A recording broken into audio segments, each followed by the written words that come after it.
Hey there. While the world sleeps and dreams of comfort, you'll be walking into the mind of power itself. Tonight, you won't just rest, you'll change. By the time dawn arrives, something inside you will be different, calmer, sharper, more in control. The hesitation that once slowed you will fade. The need to be understood or approved will drift away like smoke in the wind. You already feel it, the quiet knowing that the world doesn't reward kindness alone, but calculation. That mercy without strength is surrender. That surviving isn't enough. Real peace comes from control of your mind, your emotions, your life. This isn't a normal bedtime story. These are the lessons that built empires and ended them, the same truths that turned men into rulers and rulers into myths.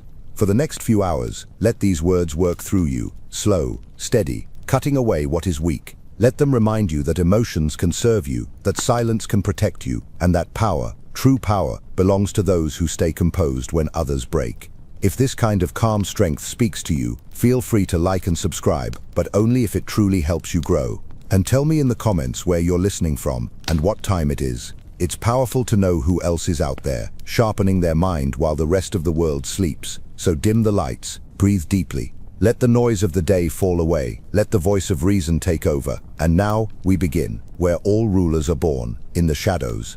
Man is not a creature of reason, he is a creature of need. His loyalty bends to his hunger, his morals collapse beneath his fear, and his courage disappears the moment comfort whispers his name. A ruler must begin not by judging men as they appear, but by understanding them as they are. Fickle, ungrateful, deceitful, greedy, cowardly, and desirous of gain. To rule is not to uplift man, but to anticipate his weakness before he reveals it. You do not conquer nations, you conquer the nature that governs them. Most men live not by principle, but by convenience. They swear loyalty when watched and betray when unseen. This is not corruption, it is instinct. They fear punishment more than they value honor. The ruler who understands this will never be surprised by betrayal, for he has already accounted for it. The wise do not curse the tide for changing. They build ships that move with it. So too must you. Build your plans around human instability. Assume treachery, and every act of faith becomes a gift. Assume loyalty, and every failure becomes your fault. You will meet men who speak with conviction, who promise eternity in their friendship, who kneel with eyes wet with devotion. But watch how quickly devotion fades when power shifts, when profit changes hands, when the scent of loss appears. The crowd cheers whoever stands upon the balcony, not because they love him, but because they fear missing the moment of victory. Admiration is temporary, utility is eternal. To rule men is to understand their uses. A ruler must love neither the crowd nor the courtier. Both are mirrors that distort truth. The crowd demands spectacle, the courtier demands favor. The ruler who seeks affection will find himself surrounded by liars, each smiling as they sharpen the knife behind him. The one who seeks only respect will stand alone, but his silence will command more obedience than 1,000 speeches ever could. Power is not maintained by pleasing others, but by never needing to. Understand this. Men forgive cruelty faster than weakness. They will kneel to a tyrant before they follow a fool. They despise what they pity, and pity what they cannot respect. The leader who bends to emotion becomes the servant of those he governs. Control yourself, and you will control them. Let them see calm when chaos erupts. Let them find no fear in your eyes, no doubt in your tone. In your restraint, they will sense authority. In your silence, they will sense depth. You will become the unmoving center around which their uncertainty revolves. There is a hidden truth in the nature of men. They long to surrender. They crave structure, command, and hierarchy, though they pretend to hate it. Freedom terrifies them, for it exposes their inadequacy. They seek rulers not because they are weak, but because they are tired.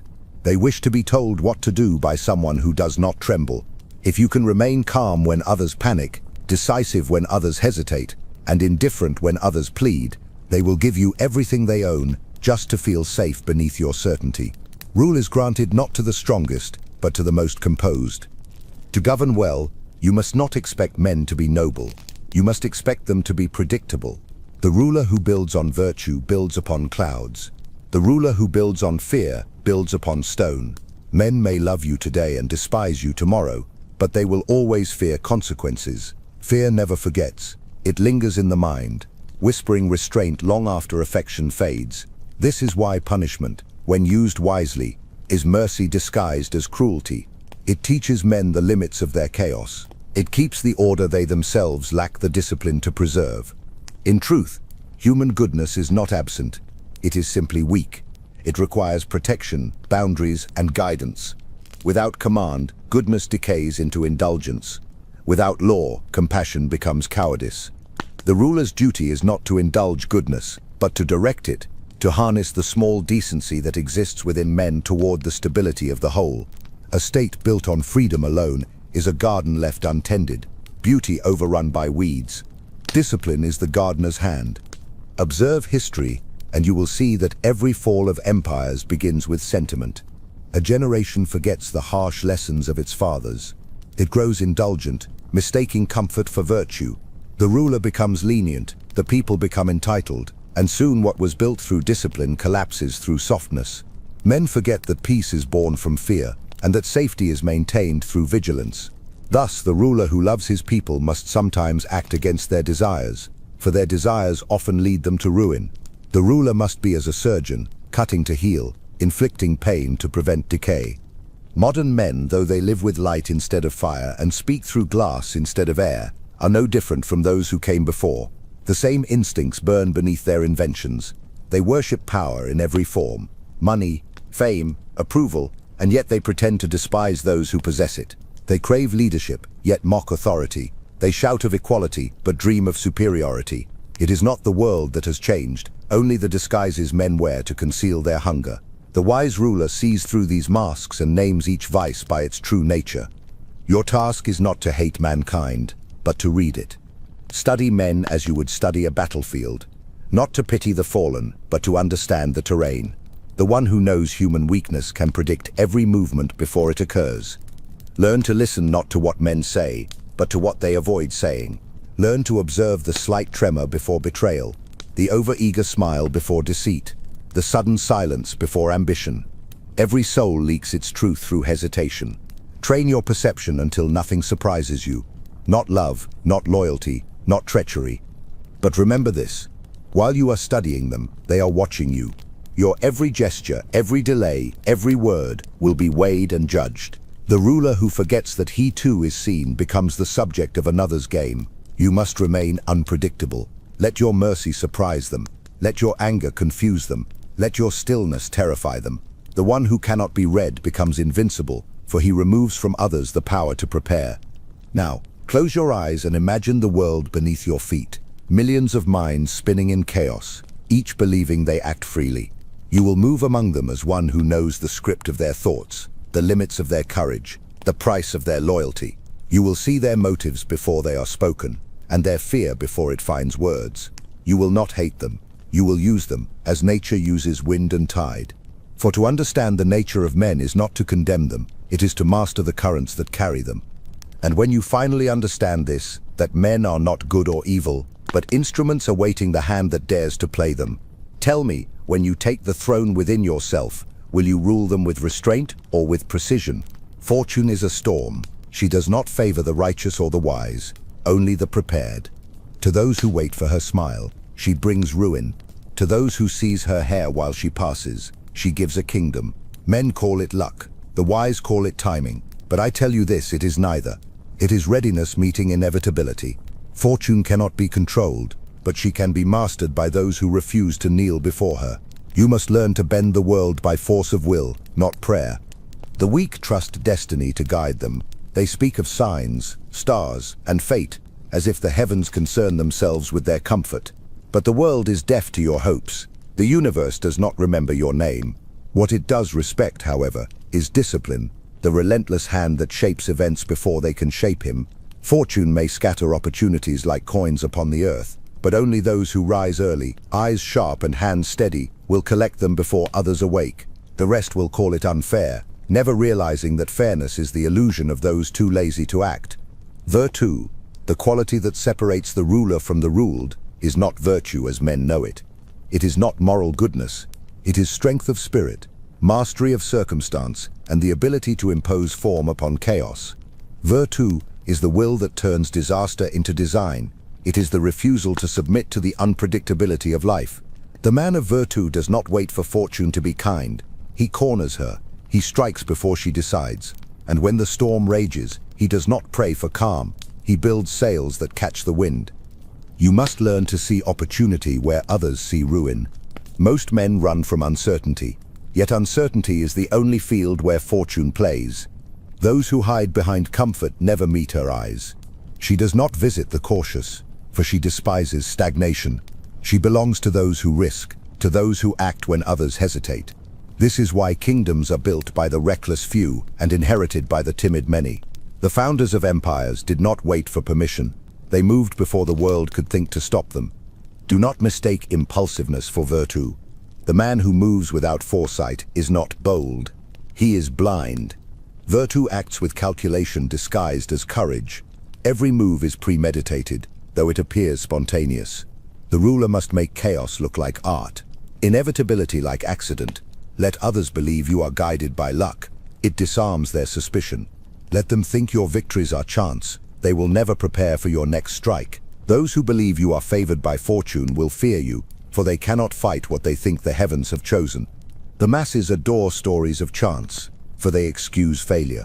They speak of bad luck as if it absolves them of weakness. But fortune punishes the idle. She visits the man already in motion. Every act of preparation is a silent invitation to her presence. Clean your weapons before the war begins. Study your enemies before they appear. Guard your mind before betrayal tempts it. By the time fortune turns her gaze toward you, she must find a man already standing, not kneeling. History remembers only those who treated fortune as a rival, not a mistress. Caesar crossed the Rubicon not because he trusted in luck, but because he knew hesitation would let others move first. Alexander burned ships not out of madness, but to remove the choice of retreat. Virtue demands audacity, the kind that forces destiny to surrender. There is a moment in every ruler's life when the gods look away. That is the moment you must act. When divine order sleeps, human will reign supreme. Understand that fortune is cyclical, like the turning of seasons. There will be times of favor and times of drought. The fool celebrates in summer, the wise prepares for winter. When fortune smiles, gather resources. When she turns away, endure in silence. Those who panic when she withdraws lose twice. First their composure, then their position. Treat both victory and loss as visitors passing through your gates. Welcome neither too warmly. Both corrupt those who trust them. A ruler with virtue knows that control is never complete. The world will always resist. People will betray. Plans will falter. Storms will rise. But power lies not in avoiding resistance. It lies in adapting faster than anyone else. When the river changes its course, you do not curse it. You build new bridges. Fortune cannot destroy those who understand her nature, for they know she rewards resilience more than perfection. The man who recovers from loss with composure terrifies her. She cannot wound him twice. To the modern mind, fortune is called opportunity. Men chase it blindly, hoping it will redeem their mediocrity. They read books, attend lectures, whisper affirmations, all in pursuit of what cannot be summoned by words alone. They do not see that opportunity is not created. It is revealed through movement. The motionless never see it. Only those who dare to step into uncertainty will notice how the path rearranges itself in their favor. Fortune loves momentum. She despises hesitation. Every delay is an offering to your rival. In the realm of power, fortune tests you through loss. She will strip away comfort, loyalty, and illusion until only your will remains. If you crumble, she moves on. If you stand, she kneels. The man who survives his own ruin becomes untouchable. His calm becomes legend. His endurance becomes myth. Fortune may destroy what he owns, but she can never take what he has become. This is why the greatest rulers are shaped not by their victories, but by their recoveries. Fortune, then, is not your enemy. She is your measure. She reveals whether your power is borrowed or born. The weak call her cruel. The strong call her teacher. She will visit you as loss, betrayal, failure, and doubt. If you greet her with patience, she will repay you with clarity. If you fight her with emotion, she will humiliate you. The true prince learns to dance with her chaos, never stepping out of rhythm, never letting her lead. Tonight, as you drift between sleep and awareness, think of every failure you have known. Each was not punishment, but initiation. Each loss was fortune whispering, build again, but this time, stronger. You will learn to smile in her storms, to see collapse as construction, to feel calm in the moment others drown. And when fortune returns, as she always does, she will no longer recognize you. You will not beg for her favor, you will command her obedience. And when you finally stand in that calm, with fortune beneath your feet and the world at your command, will you thank her for the chaos, or will you wonder why you ever feared it at all? Power does not require truth, only belief. The world does not obey the righteous, it obeys the convincing. You will learn that men follow images more faithfully than principles, and symbols more loyally than laws.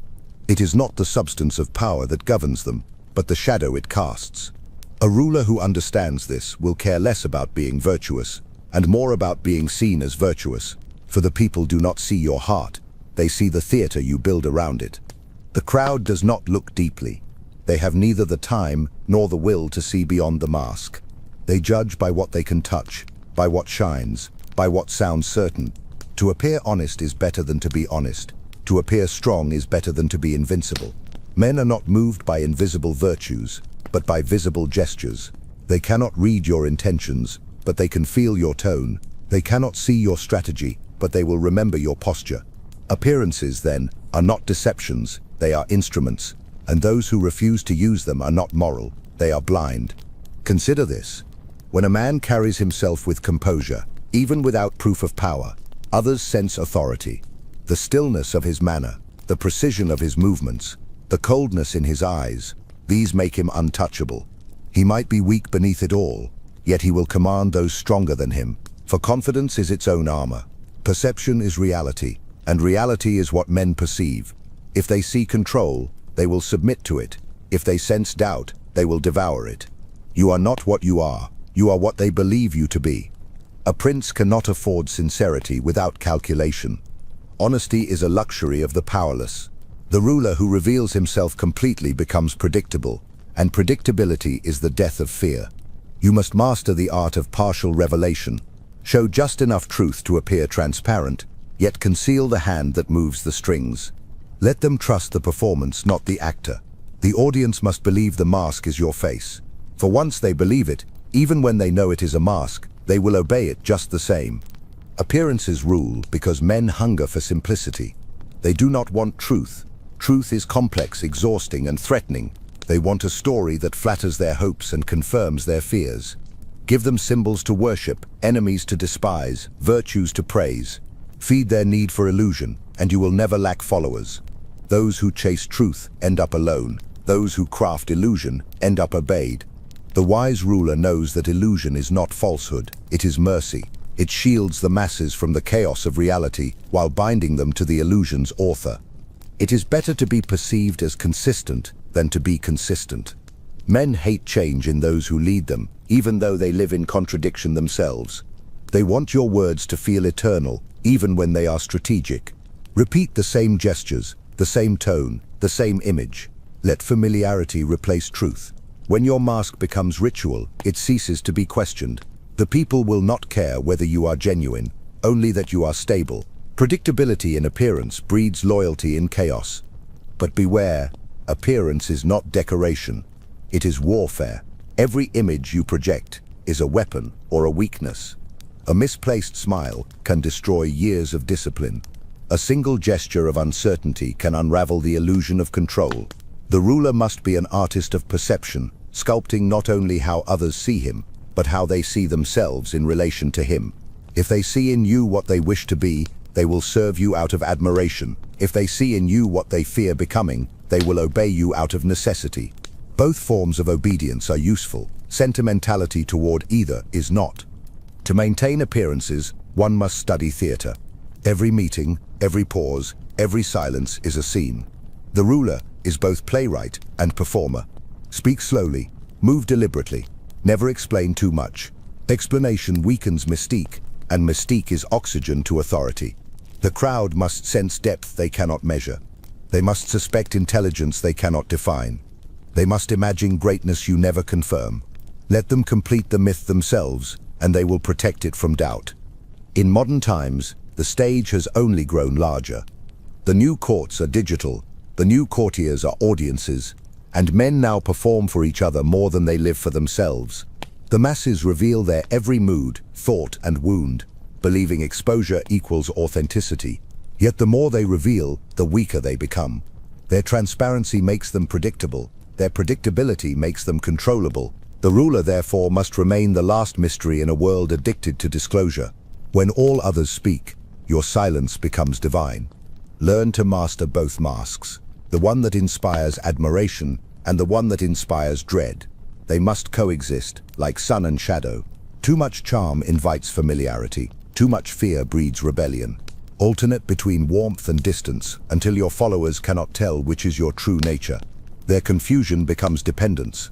They will seek your approval as if seeking oxygen, never sure which gesture secures it. A ruler's greatest weapon is ambiguity. It keeps every man guessing his place. But remember, the mask must never crack. Once the illusion collapses, men turn from reverence to vengeance. They do not forgive exposure. They despise the one who deceived them, even if they begged for the deception. Guard your composure as you would guard a fortress.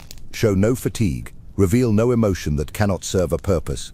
Even your laughter must be deliberate, your stillness rehearsed.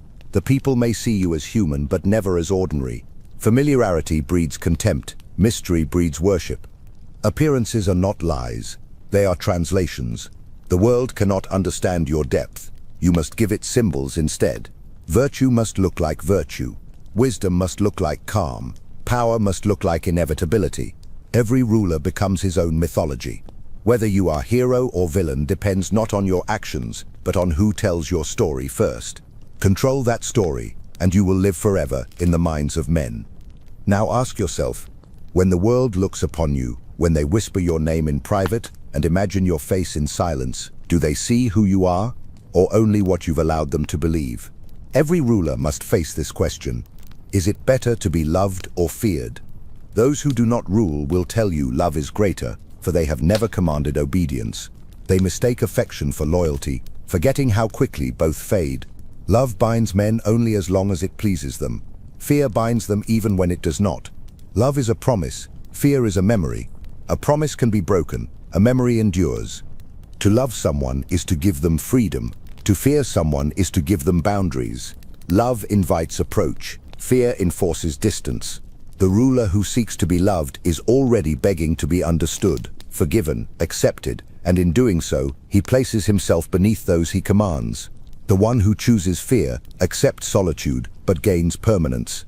Men may curse his name, but they will obey his silence. They will betray their own morals before they test his limits. Understand this. Men are good only while it is convenient to be so. Their love for you lasts only until another offers more comfort, more pleasure, more advantage. Affection is the currency of weak alliances. The moment hardship comes, love turns to resentment. Fear, however, endures crisis. It lives in the mind, even when loyalty falters. It reminds the coward of consequences, the traitor of cost. Fear is the invisible chain that keeps chaos from entering the gates. But fear must be crafted carefully, for terror without control is destruction. You must never let fear become hatred, for hatred desires revenge, and revenge never forgets. The ruler must create fear as the sculptor creates marble, through precision, not frenzy. The people must fear the law, not the hand that enforces it. They must dread your displeasure more than your cruelty, for cruelty is predictable but disappointment is mysterious. What they cannot measure, they cannot escape. To be feared is not to be cruel. The lion does not roar to wound the gazelle. He roars to remind the jungle of order. The sound alone maintains hierarchy. In this way, power sustains itself without waste. The wise ruler uses punishment sparingly, so that the mere possibility of it keeps men in line. Mercy must appear as choice, not obligation. When you forgive, let it feel deliberate, never desperate. Your mercy must humiliate, not encourage. It should make men whisper, "He could have destroyed me." That whisper spreads faster than your kindness ever could. Love makes men expect fairness. Fear makes them accept reality. When they love you, they dream of equality. When they fear you, they accept your superiority. A nation built on love will demand comfort. A nation built on fear will maintain order. One breeds complacency, the other vigilance. And yet, the ruler who relies only on fear forgets that even terror grows dull when constant. The people must occasionally see your warmth, not because you owe it, but because it sharpens their dread. Fear is strongest when paired with hope. You must appear capable of both cruelty and compassion, yet beholden to neither. Let men see that you punish reluctantly and reward without enthusiasm. They will call you just, even when you are not. For justice, in their minds, is simply the balance between pleasure and pain. Appear balanced, and they will believe you are righteous. To maintain such equilibrium, you must never let emotion dictate judgment. Emotion clouds the precision of fear. Detachment ensures that punishment feels inevitable, not personal. The ruler who rules through love must speak endlessly to maintain it. The ruler who rules through fear speaks rarely. His silence does the work for him. Men will fill it with their own imaginations, each fearing what it could mean. The fewer words you use, the more weight each carries. Let your approval be quiet, let your anger be quieter still. The soundless ruler governs the loudest. Modern rulers misunderstand fear. They believe it must come through violence or domination. But fear, in its purest form, is psychological. It is the uncertainty that keeps men obedient. In the age of appearances, fear is subtle. The threat of exclusion, the possibility of disfavor, the silence after expectation. You need not raise your hand to command submission. You need only withhold attention. Indifference is the new cruelty. To make a man invisible is to unmake him. Yet do not forget, to be feared is to stand alone. There will be nights when isolation presses against you like armor grown heavy. You will watch others laugh freely while your gaze remains distant, calculating. You will miss the simplicity of being loved, and then you will remember that love demands vulnerability. The ruler cannot afford that luxury. What others call loneliness, you will call sovereignty. It is the silence in which power rests. Love gives, fear preserves. Love fades, fear repeats. The wise ruler knows how to weave both, to smile with warmth that confuses the mind, then speak with cold that freezes the heart. The people will love you because they fear losing your favor, and fear you because they love your strength. When both forces intertwine, your rule becomes eternal. But remember this law above all. Love creates expectations. Fear creates discipline. Men can forgive cruelty, but never weakness. When the day comes that they no longer fear you, they will not betray you for gold. They will betray you for sport. To be loved and weak is to be devoured with a smile. To be feared and silent is to live beyond their reach. So tonight, as you drift toward sleep, ask yourself, when you finally hold power in your hands, will you choose to be adored and disposable, or feared and eternal? Truth is a weapon that dulls when used too often. Those who speak it freely lose their mystery. Those who conceal it rule the world. Power, at its core, is deception refined into discipline. The ability to decide not only what others see, but what they believe they have discovered. To rule is not to command through honesty, but to guide perception through illusion. Every great empire rests on lies arranged so elegantly that even truth serves them. The ruler must understand that men crave deception. They will beg to be lied to, provided the lie flatters their hope. They do not want reality, they want reassurance dressed as reason. Give them order when there is none, purpose when there is chaos, enemies when they grow restless. Lies are not evil when they preserve stability. The ruler's duty is not to speak the truth, but to maintain the illusion that keeps the world intact. Truth shatters men, illusion makes them obedient. But deception, to be art, must never appear deliberate. The most effective lie is the one built upon fragments of truth. A flawless falsehood invites disbelief. An imperfect truth breeds loyalty. Reveal enough to convince, conceal enough to control. Let others think they see your intentions.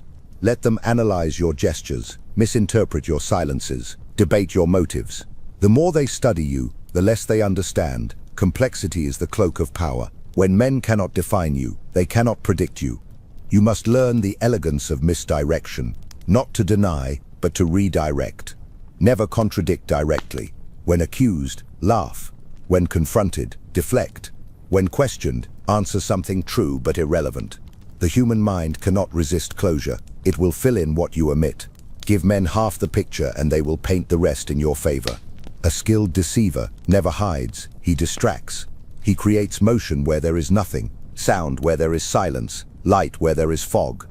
Deception is not betrayal, it is protection. The truth in its raw form invites destruction. Every secret, every vulnerability, every honest word can and will be used against you by those who claim to admire you. Men cannot resist exploiting what they understand. Therefore, make yourself unknowable. Hide not your weakness, but your boundaries. A ruler who reveals what offends him gives his enemies the map to his ruin. Let them strike where you have already prepared defenses. Let them aim at the shadow, not the substance. In politics, religion, love, and war, deception is the bridge between intention and result. The warrior disguises strength as hesitation to lure his prey. The merchant hides greed behind generosity.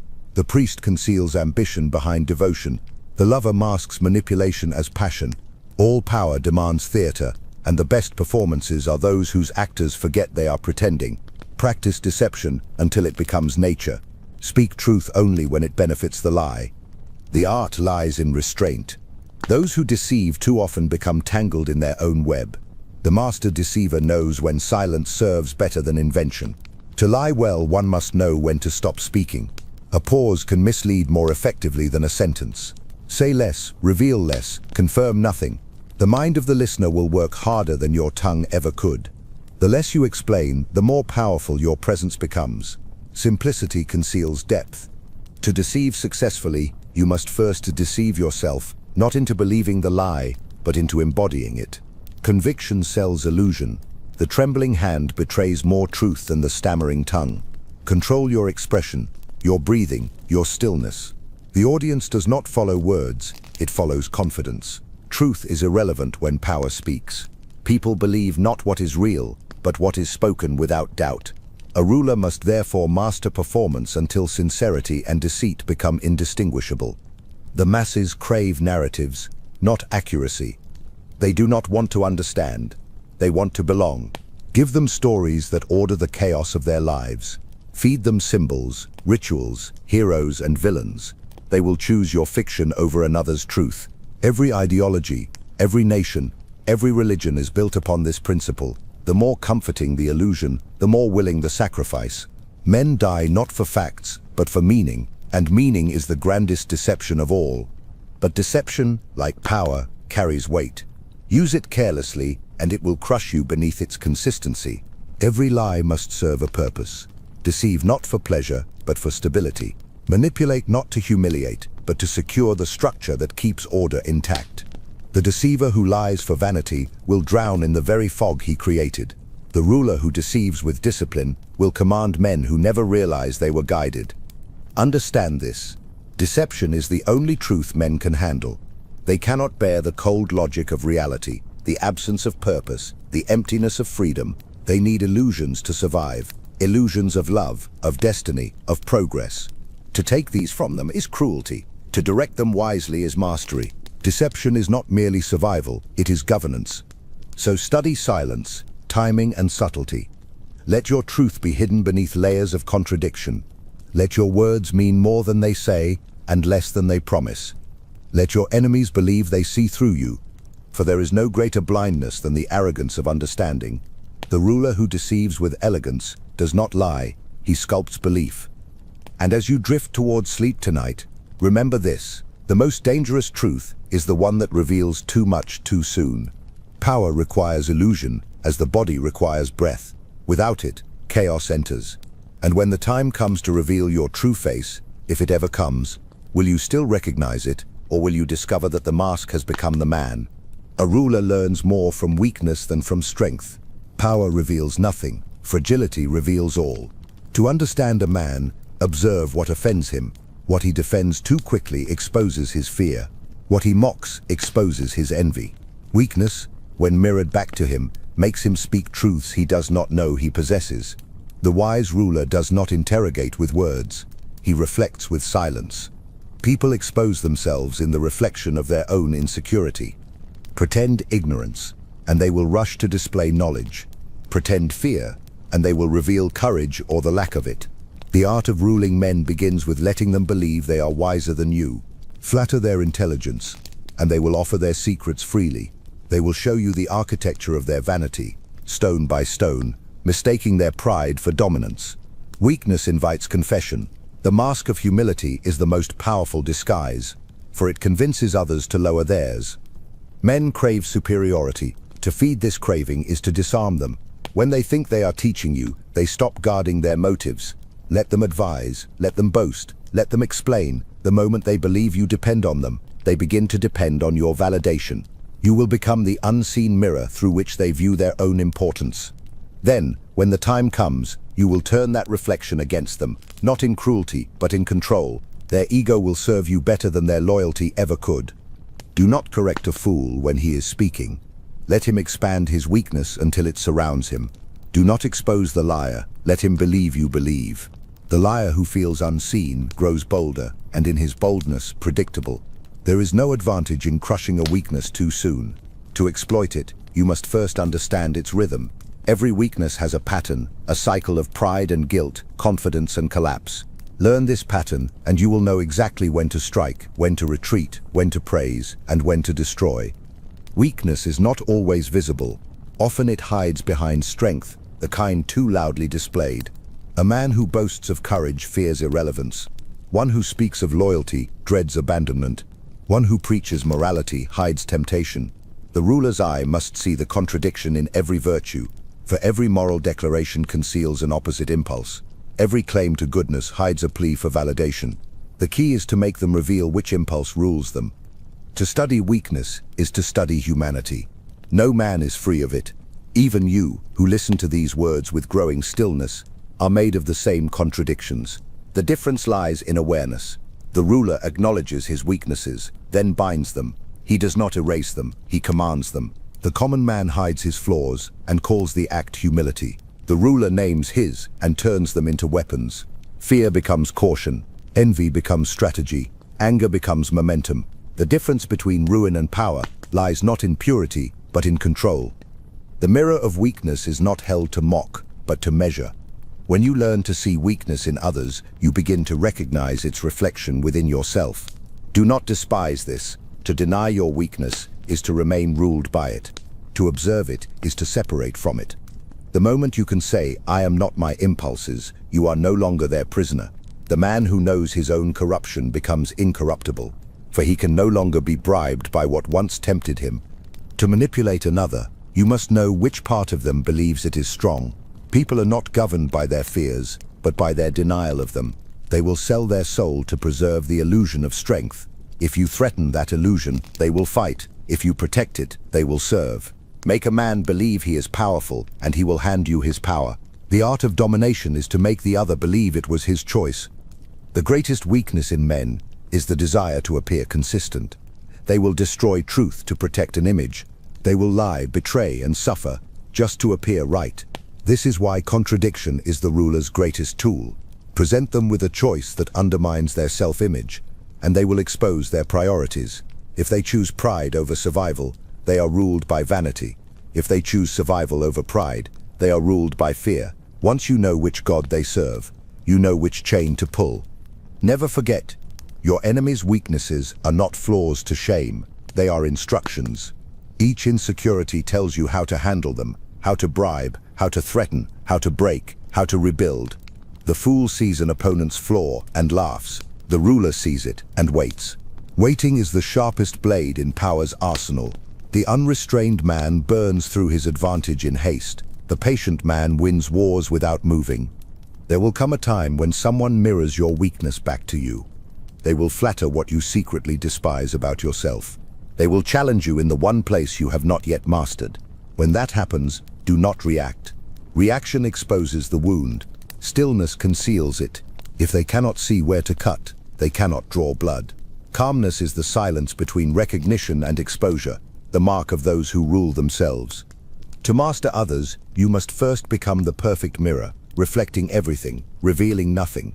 Let them see in you whatever strengthens their illusion. Let their projections keep them blind. Deception is unnecessary when others deceive themselves. The mirror does not need to speak to control the image. And so, as you descend deeper into the night, think of every person who has underestimated you. Think of how they revealed themselves while trying to measure you. You will learn to thank their arrogance, for it has given you a map. Weakness, once seen clearly, ceases to be dangerous. It becomes a resource. Now tell me, When the next man stands before you, and you see his fear reflected in your calm, will you shatter his illusion, or let him believe the mirror still lies? Mercy is beautiful in peace, but ruinous in power. The ruler must understand that cruelty, when measured, is not evil, it is architecture. Every empire is built upon acts that gentle hearts could never commit. Weak men imagine cruelty as chaos. The wise understand it as order enforced by severity. A kingdom without the capacity for cruelty will soon be devoured by one that possesses it. For mercy without fear is nothing but permission disguised as kindness. To rule is to accept that the world cannot be governed by goodwill alone. The ruler who hesitates to punish invites rebellion. The ruler who punishes without calculation breeds hatred. Between those two extremes lies mastery, cruelty that corrects rather than corrupts. When used precisely, cruelty saves lives. When delayed, it multiplies bloodshed. For a single decisive act of violence can prevent 1,000 acts of chaos. History forgives brutality that restores order. It never forgives weakness that destroys it. Cruelty must be an act of governance, not emotion. It must come not from anger, but from reason. The moment you punish to satisfy your rage, you become the thing you claim to control, a slave to impulse. The ruler's cruelty is not personal, it is systemic. It teaches, deters, warns, and balances. Like a surgeon cutting to preserve life, you must learn to wound with purpose. Your hands must be steady even when your decisions horrify those who cannot see beyond sentiment. The world's peace often rests upon the ruler's cold indifference to pity. Most men imagine that mercy makes them noble. They believe forgiveness elevates them. But mercy is meaningless when it carries no consequence. To forgive without judgment is not virtue, it is negligence. When men know they can sin without price, they will sin without limit. Cruelty then becomes the hidden foundation of civilization. It reminds men that freedom without fear becomes decay. Discipline begins where sentiment ends, and those who can act without hesitation when punishment is required become the spine of order itself. When you rise to power, you will discover that pity is the most seductive weakness. It will whisper to you that to rule gently is to rule justly. But pity blinds the ruler to the future. You will see one man suffering and forget that sparing him may cause the suffering of 1,000 others. In sparing one, you betray the many. In hesitating once, you invite endless defiance. Mercy must therefore serve justice, not replace it. To act with compassion when strength is required is to betray both your duty and your people. But cruelty without strategy is suicide. A ruler must never make blood his habit, nor fear his only language. Cruelty must end the moment it fulfills its purpose. Beyond that, it becomes rot, a toxin that poisons even the victorious. The people can forgive one necessary execution, one public humiliation that restored stability, but they will never forgive the ruler who enjoys cruelty. The wise use it like poison, effective only in precise doses. Administered too often, it kills the patient and the physician alike.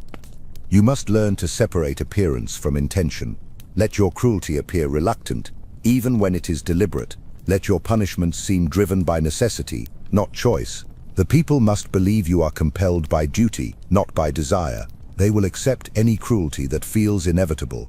Present your acts of punishment as burdens upon your conscience. Speak softly when you order them, wear sorrow when you command them. Men will forgive any act done with the face of reluctance. They will hate those who punish with joy, but they will obey those who punish with gravity.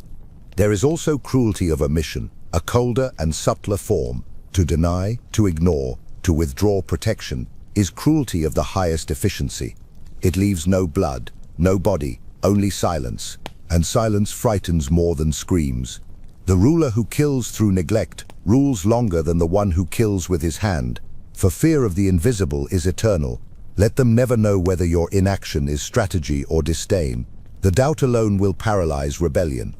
Consider how even nature maintains balance through cruelty. The hawk kills not from hatred but necessity. The winter freezes so that spring may bloom. Decay feeds creation. Cruelty is not the opposite of virtue, it is its guardian. Without it, life would dissolve into disorder. So too must your rule.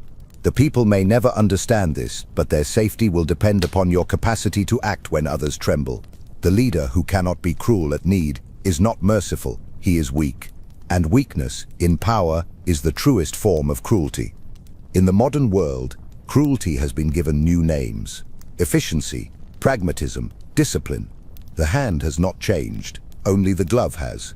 Corporate rulers destroy livelihoods with polite signatures. Politicians ruin nations with smiles. Lovers wound each other through indifference and call it closure. Civilization simply made cruelty quieter, but the principle remains: to command is to harm, intentionally or otherwise. The difference lies in who chooses when and how. You must decide whether your cruelty will be chaos or control, whether you will let the world's disorder force your hand, or whether your hand will shape the world's order. The cruel act done late is barbarism. The cruel act done early is prevention. Timing is the measure of moral weight. History will not judge you for your ruthlessness, only for your failure to succeed. For cruelty without victory is unforgivable, but cruelty that ensures peace is called justice by posterity. So let this truth sink into you as the night deepens. You are not asked to be kind. You are asked to be effective. You are not asked to be liked. You are asked to be remembered. Mercy builds comfort. Cruelty builds empires. And when the day comes that your mercy threatens your rule, will you hesitate to draw blood? Or will you understand that the hand that preserves must sometimes destroy? Fear is the oldest currency of power. It existed before language, before law, before gods were named. Every structure of authority, from the throne to the altar, rests upon it. Love may inspire, but fear compels. Men act for affection only when convenient. They act from fear, even when unwilling. The wise ruler therefore does not destroy fear. He cultivates it, shapes it, and teaches it to serve him. To understand fear, you must see it not as panic, but as awareness. It sharpens the mind, orders chaos, creates obedience where words cannot. A kingdom ruled by affection will crumble the moment hardship comes. A kingdom ruled by fear will endure even the silence of famine. For fear binds not hearts, but instincts. And instinct does not reason, it obeys. This is why all enduring power begins not in love, but in the cold architecture of controlled fear. The people do not need to love you to follow you. They need only to believe you cannot be defied without consequence. Fear is not hatred, it is memory. It lingers long after your voice falls silent, long after your eyes have turned away. It lives in the pauses between your gestures, in the calculation before a man dares to speak. True authority is not in command, it is in hesitation. The instant they pause before crossing you, you have won. Yet fear must be pure. It must be created without cruelty and sustained without spectacle. The tyrant seeks to be feared by all and is destroyed by everyone. The strategist needs only to be feared by those who must never forget him. Fear should never be random, for chaos breeds defiance. It must be organized, hierarchical, predictable, a system of invisible boundaries. Men can endure fear if it feels just. They revolt only when fear feels aimless. Therefore, you must punish with precision, reward with restraint, and maintain the illusion of fairness even when none exists. Fear is most effective when unseen. The sword that gleams loses its terror. The sword that waits in the dark multiplies it. The silent possibility of punishment is more powerful than punishment itself. The moment they know your limits, fear weakens. The moment they believe they understand you, power slips. Keep your reach uncertain. Let them think your patience endless, yet your vengeance immediate. Fear grows strongest in ambiguity, when they cannot tell whether you have forgiven or simply delayed. In every hierarchy, fear flows downward, but respect flows upward. If fear is too concentrated, it poisons the base. If too dispersed, it evaporates. You must balance both. Allow your underlings to fear your disfavor more than your wrath. Anger fades, withdrawal lingers. Let them feel your absence like exile, your silence like judgment. To be ignored by power is to vanish. Make neglect your sharpest blade. A ruler must never fear being feared. To be loved is to live conditionally. To be feared is to live defined. The people may whisper against you, but they will still obey. They may resent your severity, but they will protect your stability, for it shields them from chaos. Fear, when tempered by justice, becomes trust in disguise. When they say, "He is strict but fair," know that they mean, "We dare not betray him." In private, you must know what you yourself fear. The ruler who is ruled by his own anxieties will seek to control through excess. He will punish too often, shout too loudly, defend too quickly.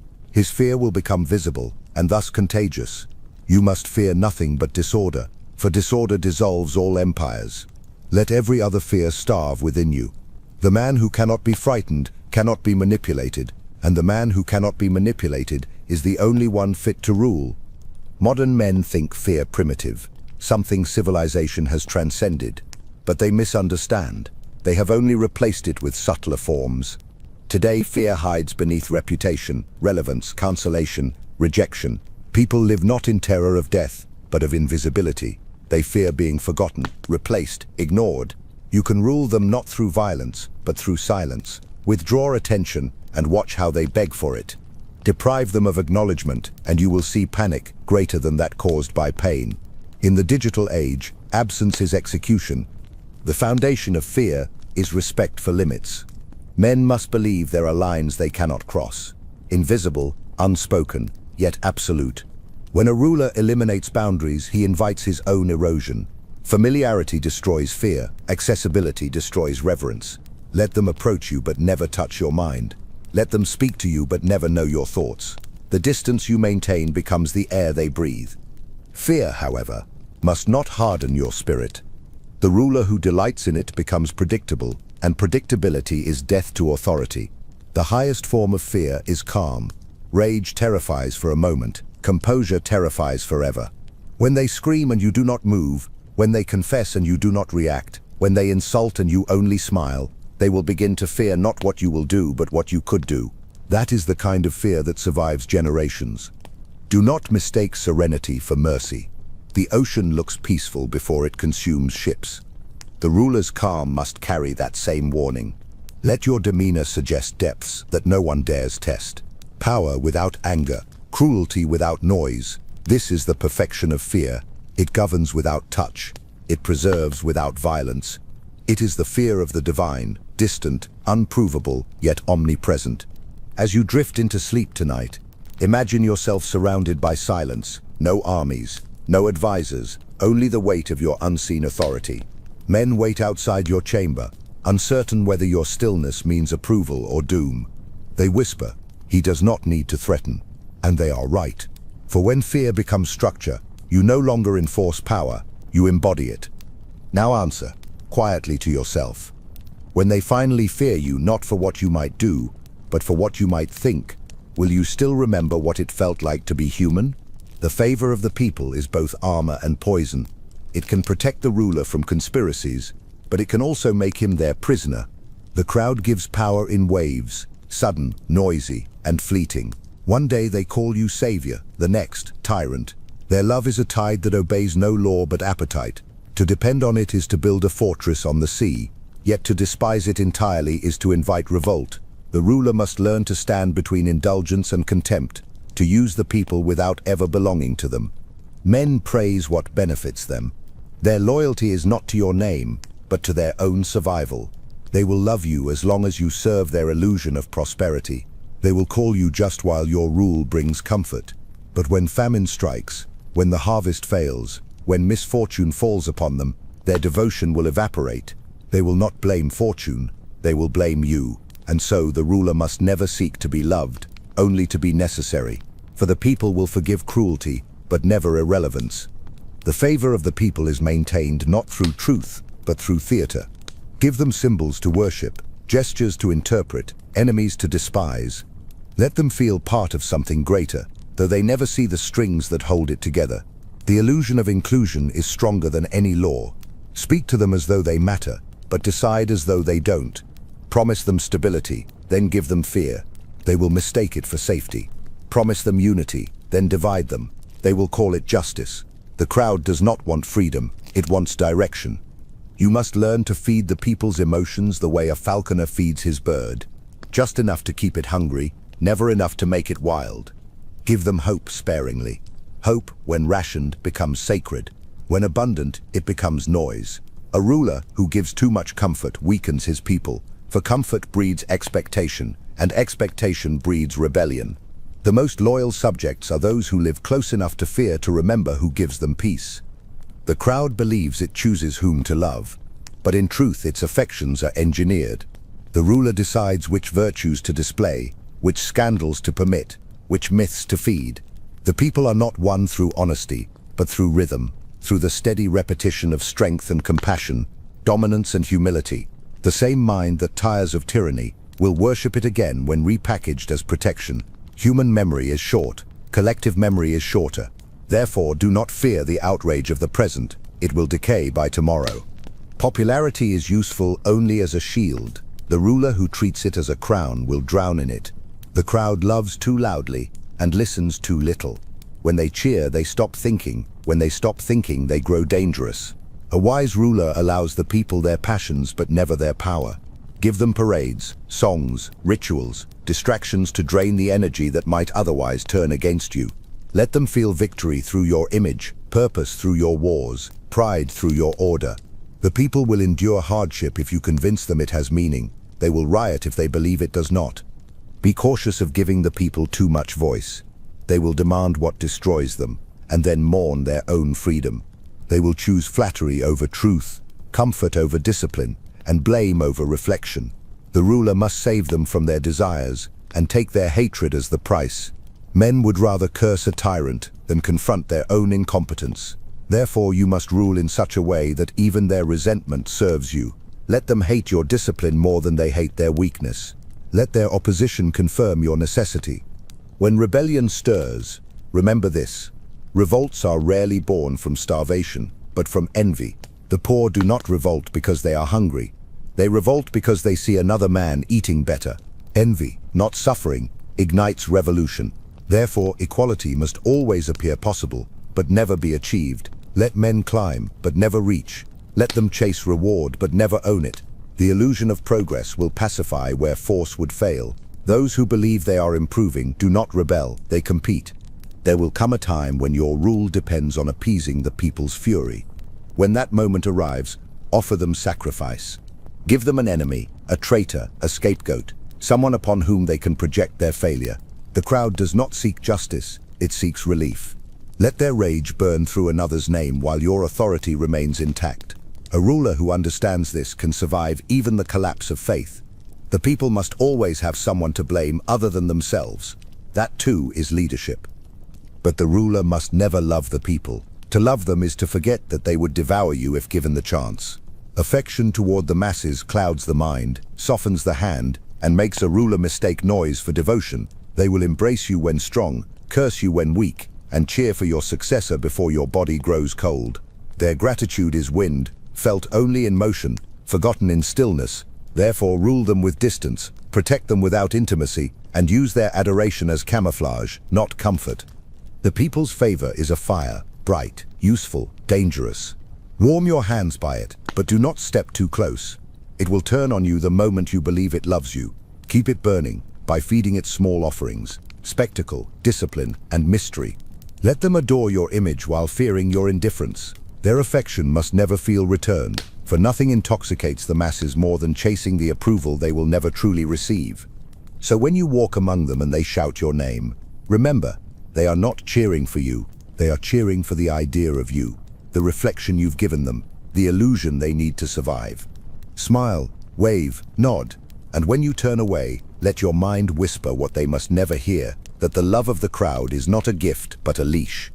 And when they pull that leash, when they demand your favor, when they beg you to speak, will you remind them that they are subjects, or will you let them believe they are free? Power must appear righteous even when it is not. The ruler's actions may be carved from iron, but they must be painted in gold. Men obey those they perceive as good, not because they care for goodness itself, but because virtue gives them comfort while being ruled. The ruler must therefore learn the oldest and most necessary art of all, to sin as a saint would, and to command as if by divine right. The mask of virtue is not deceit, it is armor. Without it, every act of necessity becomes scandal. With it, every cruelty becomes justice. A ruler cannot afford sincerity. Honesty is too naked a weapon. It cuts the wielder before the enemy. You must learn to appear just, merciful, and compassionate, even when your intentions are purely strategic. Let your smile be the disguise of control, your silence the suggestion of depth, your words the mirror of virtue. Men cannot see your motives, only your expressions. They will believe whatever gives them peace, and peace is the product of illusion, not truth. Virtue, in politics, is not moral integrity, it is performance. The people demand a moral theater, and you must provide it. Display your devotion to justice, but define justice yourself. Speak of morality, but use it as language, not law. Let your subjects think your decisions come from conscience when in truth, they come from calculation. The masses, after all, do not want truth. They want the comfort of believing they are ruled by righteousness. Feed them that belief, and they will follow even into ruin. You must act as if every choice was sanctified by reason or faith. Never allow hesitation to stain your virtue. When you execute, do so as though the heavens themselves demanded it. When you reward, make it seem like divine benevolence. Men will forgive almost anything if it wears the scent of morality. Religion understood this long before politics, that the appearance of purity justifies any act committed in its name. Let your image carry that same fragrance, even when your hands are soaked in the quiet blood of necessity. But beware, the mask of virtue must never look deliberate. The saint who knows he is holy is already corrupt. Display your virtue subtly, like light through smoke. Too much goodness appears suspicious, too much humility looks like manipulation. The people must believe you virtuous by nature, not design. Let them see your morality in fragments, in restraint, in patience, in small acts of public pity. Each gesture becomes a coin that buys their faith. Once you have it, you may spend it as you please. A ruler's reputation is more sacred than his morality. The public will forgive vice, but never the exposure of vice. Scandal destroys power faster than sin. Therefore, guard not your conscience, but your image. Let every whisper of corruption be met with grace, every accusation with silence. The less you defend yourself, the more they will defend you. The guilty man protests too loudly. The ruler merely smiles. Innocence is not proven, it is projected. You must understand that virtue serves power, not the other way around. Virtue without control is impotence, but control disguised as virtue becomes destiny. Men fear cruelty, but they worship moral authority. Cloak your ambition in moral language, and they will kneel while you enslave them. Tell them your wars are for justice, your laws for peace, your discipline for their safety. The more noble your explanation, the less they will question your intent. They will thank you for their obedience. The mask of virtue also protects you from your own conscience. Every man of vision will one day commit acts his former self would condemn. The difference between the ruler and the victim is how they justify it. You will learn to sanctify your necessity, to see each ruthless decision as a sacrifice for a higher order. You will become both priest and executioner, blessing your blade as it falls. If guilt ever whispers, remind it that mercy for the few is cruelty to the many. The gods themselves rule with violence veiled as harmony. In the modern age, the mask has evolved. Virtue now speaks through empathy, through promises of progress and equality. The new rulers speak gently, but their softness hides the same teeth. Corporations preach sustainability while enslaving labor. Politicians cry compassion while consolidating control. The form has changed, the essence has not. Morality remains the disguise of ambition. You will live among wolves who wear the skin of angels. Learn to do the same, or be devoured by them. Do not mistake the mask for hypocrisy. It is protection against the blindness of the masses. They cannot understand the machinery of governance, only its theater. You must give them beauty to distract from blood. That is not deceit, it is mercy.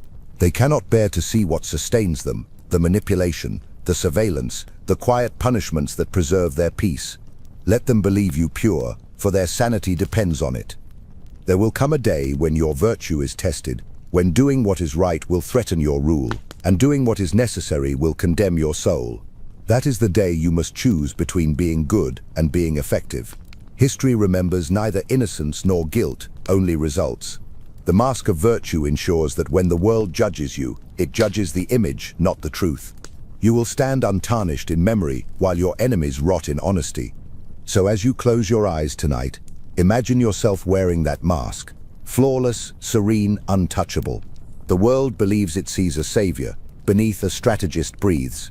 And when dawn comes and they praise your purity, will you smile in gratitude or in quiet amusement, knowing that every virtue they admire was born from necessity? Power speaks most loudly when it does not speak at all. Words are invitations. Every one of them opens a door you may later wish had remained closed. The ruler who masters silence rules not only through command, but through mystery. He understands that silence is not the absence of sound, it is the presence of control. When a man cannot read your voice, he must read your actions. And when your actions too are deliberate and sparse, he will fear the depth he cannot measure. The undisciplined man explains. He feels the need to justify himself, to be understood, to be liked. Each word becomes a confession. He builds his own prison out of explanations. The disciplined man resists this urge. He lets misunderstandings serve him. He allows rumors to circulate, because each one multiplies his legend. The less he clarifies, the more powerful he becomes in the imagination of others. Silence is a blank canvas. It allows others to paint their fears, their hopes, their guilt upon you. Let them. The more they project, the less they perceive. A ruler must learn to endure the discomfort of silence. Most cannot. They rush to fill it with noise, fearing what stillness might reveal.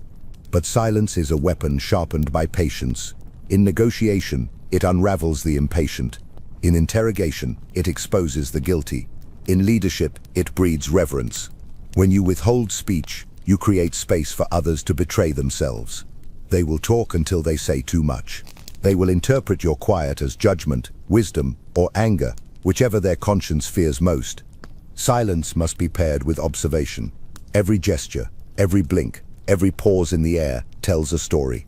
When you speak, you control one conversation. When you listen, you control many. The man who listens rules those who speak. Every secret worth knowing is revealed not in words, but in hesitation. The ruler gathers power in silence, like a hunter draws in breath before the strike. Unseen, unnoticed, inevitable. Do not confuse silence with timidity. To stay quiet when insulted is not weakness, it is calculation. The wise man knows that words given to fools are pearls thrown into mud. The fool shouts to be heard. The ruler remains silent to be remembered. When you answer every challenge, you reduce yourself to the level of those who question you. When you ignore them, you force them to question themselves. The most devastating response to provocation is indifference. It denies your enemy significance, and significance is what every adversary craves. Yet, silence must not be absolute. Too much of it becomes suspicion. Speak only when your voice will shift the atmosphere, when your words can stop a room or ignite an army. Let each phrase sound like a verdict, not a contribution. When you finally speak after long restraint, the world will listen as if hearing a prophecy. The fewer your words, the heavier they fall. The echo of silence gives them weight. Silence also disciplines the self. It trains the mind to think before it bleeds. Every man who cannot control his speech cannot control his thoughts. He exposes his insecurities by his need to be heard. The ruler must learn to enjoy the taste of restraint, to savor the power that grows in withholding. The silence within becomes the silence without. When the mind grows still, every decision becomes clear. In that stillness, emotion loses its grip, and the heart becomes the servant of strategy. In the presence of allies, silence demands respect. In the presence of enemies, it provokes fear. Allies will interpret it as composure, enemies as calculation. Both serve you. Speak to neither too freely. Even friendship becomes leverage in silence. The one who always listens learns what others would die to conceal.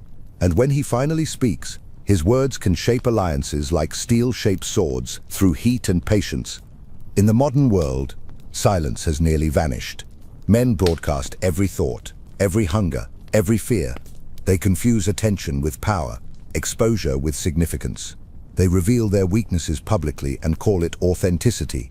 But the true ruler remains invisible. He observes the noise of the world as a spectator at a play, unmoved, detached, deliberate. He knows that to be silent in an age of noise is to be godlike. The more the world speaks, the more powerful becomes the one who does not. Silence also heals what anger would destroy. It denies your enemies the pleasure of reaction. When they insult you, wait. When they provoke you, smile. The moment you respond, you accept their framing. But in silence you remain sovereign. You force them to fight shadows, to invent motives, to misjudge your strength, to reveal their desperation. Your silence becomes a mirror in which they see their own chaos. The ruler must train his inner court, his mind, to mirror this stillness. Speak to yourself with precision, not chatter. When doubt arises, do not argue with it. Let it speak, then fade. Internal silence precedes external command. A man who cannot quiet his own thoughts will never quiet a crowd. There is a kind of authority that only silence can create, the authority of the unseen, the unprovable, the mythic. Words bind you to the world of men. Silence binds men to the world of your myth. Let them wonder what you mean. Let them fear what you might think. Let them invent stories about your patience, your calm, your cruelty. Each one adds to your legend. The less you speak, the more they will write your scripture for you. And as night deepens, remember, the universe itself rules through silence. The stars do not announce their light. The ocean does not boast of its depth. The mountains do not speak, yet no man doubts their power. Be like them, vast, wordless, unmovable. Your silence will become your shadow and your crown. So ask yourself, when the next voice demands your answer, when the world presses you for reaction, will you fill the silence or will you let it rule for you? Power is measured not by what is said, but by what is withheld. Every unnecessary word is a coin spent, every silence a coin saved. Most men live in debt, speaking endlessly to purchase validation, to prove intelligence, to fill the emptiness they fear. The ruler speaks as one who already owns the room. His words are currency, his restraint, wealth. When he speaks little, men assume depth. When he speaks precisely, men obey. The difference between authority and noise is economy. You must treat speech as an investment. Before you open your mouth, ask what the return will be. Will these words strengthen your image or dilute it? Will they reveal intent or obscure it? Will they serve the future or merely soothe the present? The man of discipline learns that speech is the costliest of all impulses. It exposes desire, reveals fear, and gives others the keys to his mind. The fool leaks power through conversation. The ruler accrues it through silence. The economy of words is not minimalism for its own sake. It is precision as dominance. When you say only what must be said, your words acquire the gravity of prophecy. The listener leans closer, desperate for more. Restraint transforms speech into an event. Each syllable becomes an instrument. Every pause an act of authority. Men will begin to measure your silences as carefully as your commands. The less you speak, the more your silence must be interpreted, and in interpretation lies control. Speak rarely, but speak clearly. Vagueness is weakness disguised as sophistication. Use words the way a sword is used, only when a cut is needed, and never twice for the same wound. The true master of language does not adorn it, he sharpens it. Each statement should strike cleanly, leaving no doubt, no argument, no opening. A ruler's words must not wander, they must arrive. Understand that excessive speech is the mark of insecurity. Men who fear being forgotten attempt to immortalize themselves through noise. They mistake attention for reverence. They drown in their own explanations, mistaking persuasion for power. But persuasion is the tool of the weak. Authority is the privilege of the silent. To explain is to beg for understanding. The ruler never begs. He lets his actions make words unnecessary. Yet even silence requires strategy. Too much of it, and you vanish into irrelevance. Too little, and you join the chorus of the ordinary. The economy of words is balance. Enough to direct, never enough to depend on. Use speech as a bridge, not a dwelling. The moment your authority relies on rhetoric, it has already weakened. A ruler's voice must carry not because it is loud, but because it is rare. Consider the value of scarcity. Gold is prized not because it glitters, but because it is rare. So too with words. If you speak constantly, your speech loses currency. If you speak sparingly, even your silence becomes gold. Men will begin to hear meaning in your stillness, wisdom in your restraint, prophecy in your quiet. They will hang upon your lips not because you speak well, but because you speak less. Rarity breeds worship. In counsel, speak last. Let others expend themselves in argument, in wit, in pride. Watch as they entangle their ambitions in their own verbosity. When you finally speak, distill everything into one decisive phrase. End the discussion without raising your voice. The greatest leaders do not win debates, they end them. Men will remember not your reasoning but your finality. The economy of words also extends to praise and condemnation. To praise too easily is to cheapen favor. To condemn too often is to dull fear. Reward with brevity. A nod, a single sentence, a gesture. It will echo louder than speeches. Punish with equal restraint. Let your words of judgment be few and unforgettable. Enough, leave, do not return. Such phrases become legends when wielded by one who does not waste them. Do not seek to be eloquent. Eloquence is theater, not truth. It seduces but rarely commands. Those who aim to impress become servants to their own performance. Speak instead with the calm of inevitability. Authority resides in stillness, not ornament. When your words sound like decisions rather than arguments, men will stop listening to respond, they will listen to obey. In the age of abundance, language has become inflationary.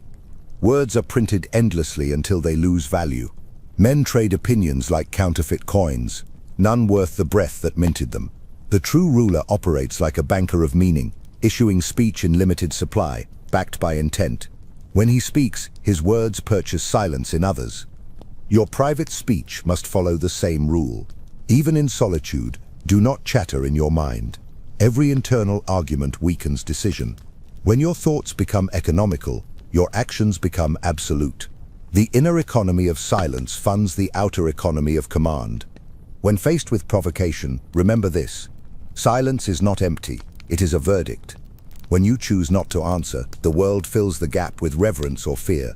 The wise ruler allows others to destroy themselves through speech.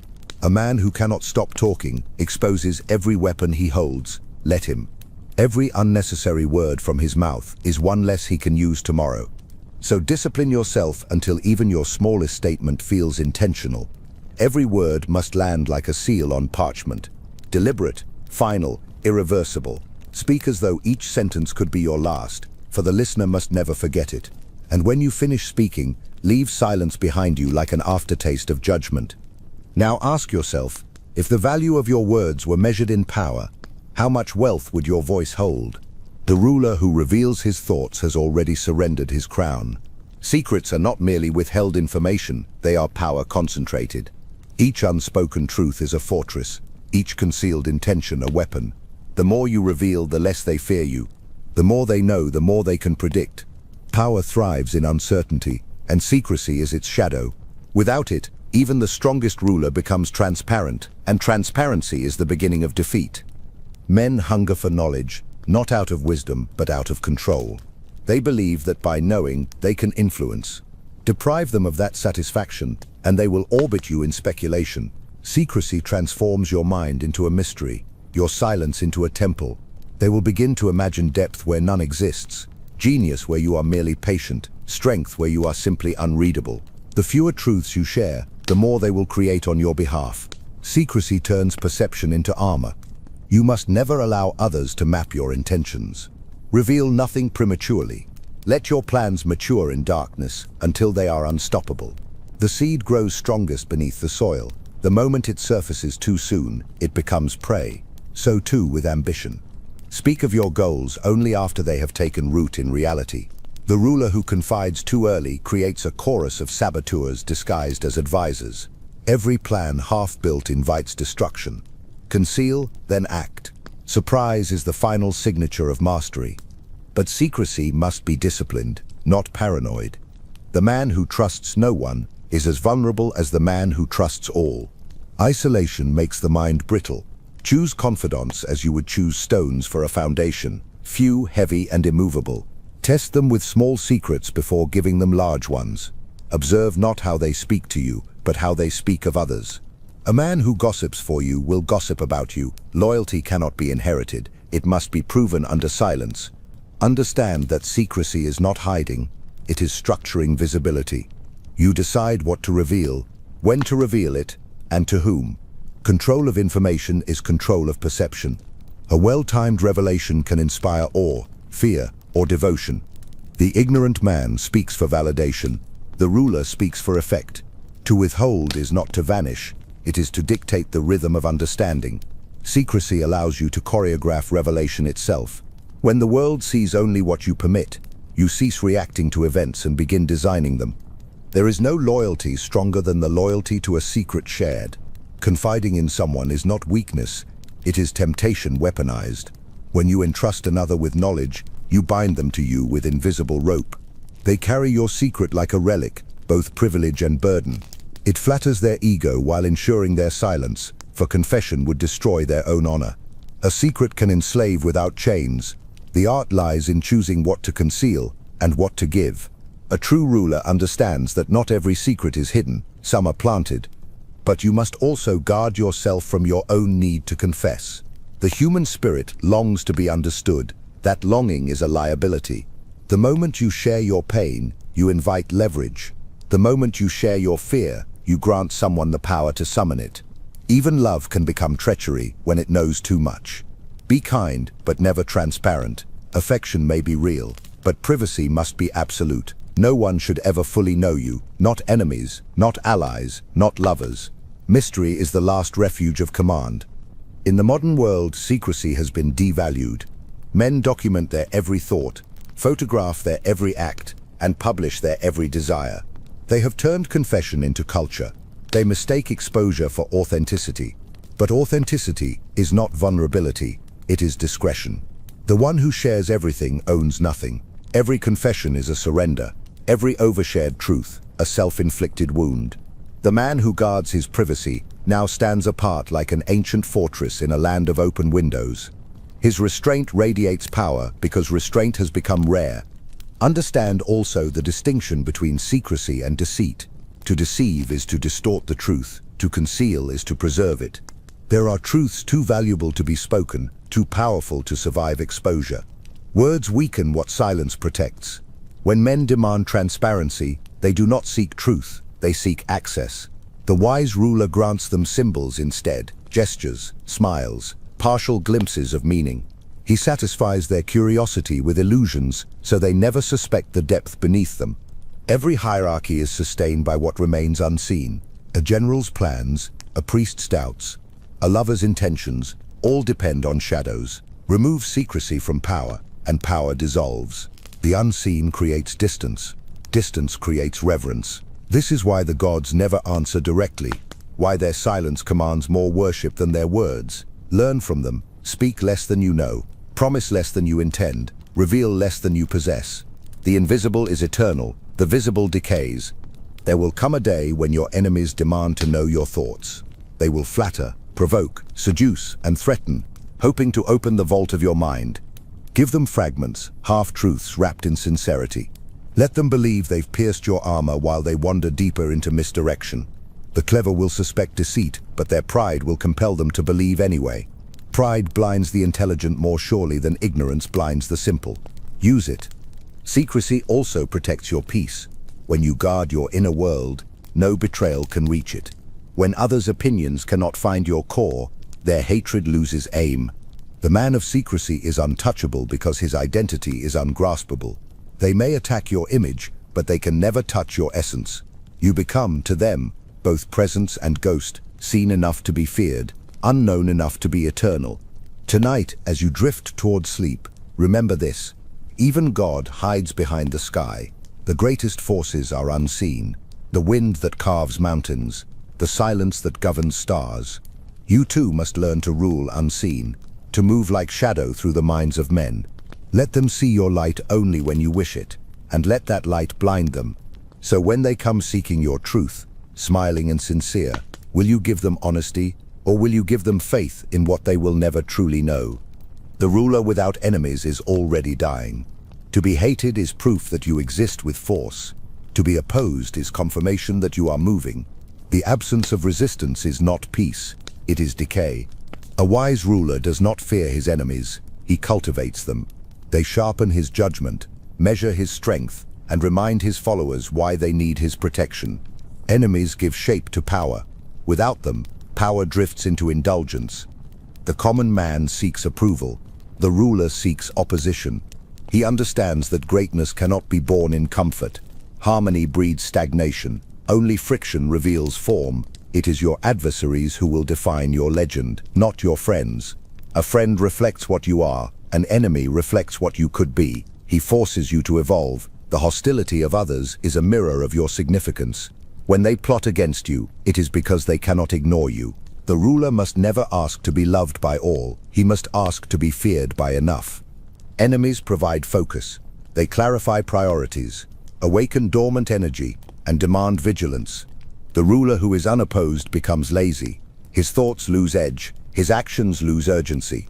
Adversity cleans the mind. It reminds you that complacency is the first betrayal of ambition. Those who hate you unknowingly protect you from becoming ordinary. Their malice is your discipline. Every insult is an alarm clock. Every plot is exercise for the will. Yet, not all enemies are equal. The ruler must distinguish between the necessary and the dangerous. The necessary enemy challenges from afar. He strengthens you by existing. The dangerous enemy grows close. He poisons, flatters, and hides. One sharpens your defenses. The other corrodes them. Keep your distant enemies alive, for they give your people unity. But destroy the hidden ones quickly, for they spread infection beneath the skin of loyalty. There is no cruelty in this. It is medicine. You must also learn the art of selective tolerance. Some enemies are too useful to kill. A ruler who crushes every opponent loses the tension that sustains his authority. The people grow restless without a threat. They require something to fear, something to despise. Give them an enemy, and they will forget their hunger. Unite them against a common danger, real or imagined, and they will protect the very hand that manipulates them. An external foe is the internal glue of empires. Understand this paradox. A ruler without enemies invites rebellion. A ruler with controlled enemies prevents it. When people turn their hatred outward, it spares the throne. So let your enemies exist, but define them yourself. Let their image serve your story. Demonize those who cannot truly harm you, and keep your real threats invisible. The people cannot fear what they do not know, but they will fear what you tell them to. The unseen enemy is chaos. The named enemy is order. Control the narrative, and you control both. You must not hate your enemies. Hatred clouds precision. To despise a man is to tie yourself to him. Hate is emotional slavery. Indifference is mastery. Study your adversaries with the same calm you'd reserve for a chessboard. Each one is a piece that serves a purpose. Some must be sacrificed, some must be displayed, and some must remain alive, simply to justify your vigilance. The ruler's wisdom lies not in destroying opposition, but in knowing which enemies to keep breathing. Enemies are also the truest form of praise. They confirm that you have disrupted equilibrium. The coward has no enemies, for he offends no one. The great are always surrounded by hostility, not because they are cruel, but because they are unignorable. You will know your rise is real when opposition begins to organize. Let that hatred soothe you. It is the applause of those incapable of competing. Never allow the desire for peace to weaken your instincts. Peace is a pause, not a state. Permanent peace is only achieved in death. The wise ruler maintains tension, not enough to destroy, but enough to discipline. A touch of fear keeps your allies sharp, your subordinates loyal, your enemies cautious. Remove the enemy, and you remove the story that sustains your people. The wolf is hated by the flock, but it keeps them together. Even within yourself, cultivate an inner enemy, the shadow of your potential failure. Let it hunt you. Let it whisper that comfort is death. Compete against your own softness as you would against a rival prince. Each day you defeat that internal adversary, your power grows. When external enemies appear, you will already be trained. The man who conquers himself fears no conspiracy, no betrayal, no war. In the modern world, enemies have changed form. They no longer wear crowns or armor. They wear influence, applause, and ideology. They attack through narrative, not sword. Learn to fight within perception, not just politics. Your enemy today does not seek to kill your body. He seeks to contaminate your name. Protect it more than your throne, for reputation is the skin of power. Once pierced, it bleeds endlessly. Respond not with outrage, but with elegance. When you are slandered, let the lie echo unanswered. Silence humiliates the accuser more than denial. The world believes the calm man, not the loud one. Treat your enemies as storms. Sometimes you must endure them, sometimes redirect them, sometimes let them destroy themselves. Every act of aggression against you reveals a weakness in them. Study each attempt. Behind every insult hides insecurity. Behind every alliance against you hides fear. Collect these truths like currency. When the time is right, use their own ambitions to destroy them. The most elegant victory is to make an enemy believe he has won. And when they finally fall, do not celebrate. To gloat is to confess that they mattered. Step over them with quiet indifference. Let others speak of your triumph. Remain silent. Nothing terrifies survivors more than an enemy who does not rejoice in conquest. The ruler's restraint after victory is more frightening than his fury before battle. So tonight, remember this. You need your enemies more than they need you. They are the mirrors that keep you awake, the architects of your vigilance, the proof that you are alive. A man without adversaries is a man without purpose. And when dawn comes, and another enemy rises from the horizon, will you curse his name, or thank him for reminding you that you still have something worth defending? True loyalty does not come from affection, it comes from necessity, from the quiet understanding that betrayal costs more than obedience. The ruler who depends on love will lose both power and respect, for love is as changing as the seasons. But fear, when tempered and disciplined, remains constant. It survives through crisis, through envy, through time. The wise ruler knows that men remain faithful not to virtue, but to the order that protects them, and nothing preserves order more completely than fear. Fear is the spine of allegiance. Those who follow you out of admiration will leave you when admiration fades. Those who follow you out of profit will abandon you when profit ends. But those who follow you out of fear will stay until the very air trembles. Their loyalty may be cold, but it is reliable. You do not need their hearts, only their hesitation. The pause before rebellion, the silence before deceit, the calculation before betrayal, that is fear at work. And that silence is worth more than any oath sworn under joy. But fear must never humiliate. Terror that breaks a man also breaks his usefulness. The ruler who rules through brutality alone breeds enemies in secret. Fear must not make men despair, it must make them attentive. They should not hate you for your severity, they should thank you for their survival. If your subjects fear chaos more than your command, their loyalty will never waver. To achieve this, you must make yourself synonymous with stability. You are not the reason they tremble, you are the reason they endure. The loyalty of fear depends on consistency. You must punish predictably, reward cautiously, and never make threats you cannot fulfill. An unkept threat kills fear faster than mercy. Men can live under harsh rulers. They cannot live under uncertain ones. The tyrant who rages without pattern teaches his people to gamble. But the sovereign who punishes only when order demands it teaches reverence. When your wrath appears lawful, your severity becomes justice. And men do not resist justice, they submit to it. The ruler must also learn the delicate art of controlled mercy. Fear without reprieve leads to revolt. But fear balanced with grace becomes faith. Occasionally, spare those who expect punishment. Let them live, not out of kindness, but calculation. A spared man becomes an example. His gratitude turns into myth. He could have destroyed me, he will whisper, but he didn't. That whisper will travel farther than cruelty ever could. It teaches the people that obedience can still purchase life. The loyalty born of fear must be layered. Soldiers must fear failure more than death. Ministers must fear exposure more than dismissal. Friends must fear your disappointment more than your anger. Each must hold a personal terror, invisible yet unforgettable. But none must fear you so much that they stop functioning. Fear should tighten their discipline, not suffocate their reason. The ruler who inspires panic loses precision. Keep them afraid of the consequences, not of the command. To sustain fear, one must master composure. Rage destroys authority. Calm intensifies it. The wrathful ruler teaches his subjects to endure. The quiet ruler teaches them to obey. Anger can be measured and predicted, but composure terrifies because it cannot be read. A calm punishment feels inevitable. A calm ruler feels eternal. When you punish without passion, your enemies will sense that your will is colder than justice itself. Fear lives longest in stillness. You must understand that even those who appear loyal are calculating. Each man measures risk and reward, deciding whether obedience serves his survival. Your task is to make betrayal cost more than faith. Let every traitor's ruin be swift, public, and total. The execution of one teaches restraint to 1,000, but never kill from impulse. Each death must serve as language, a word in your vocabulary of deterrence.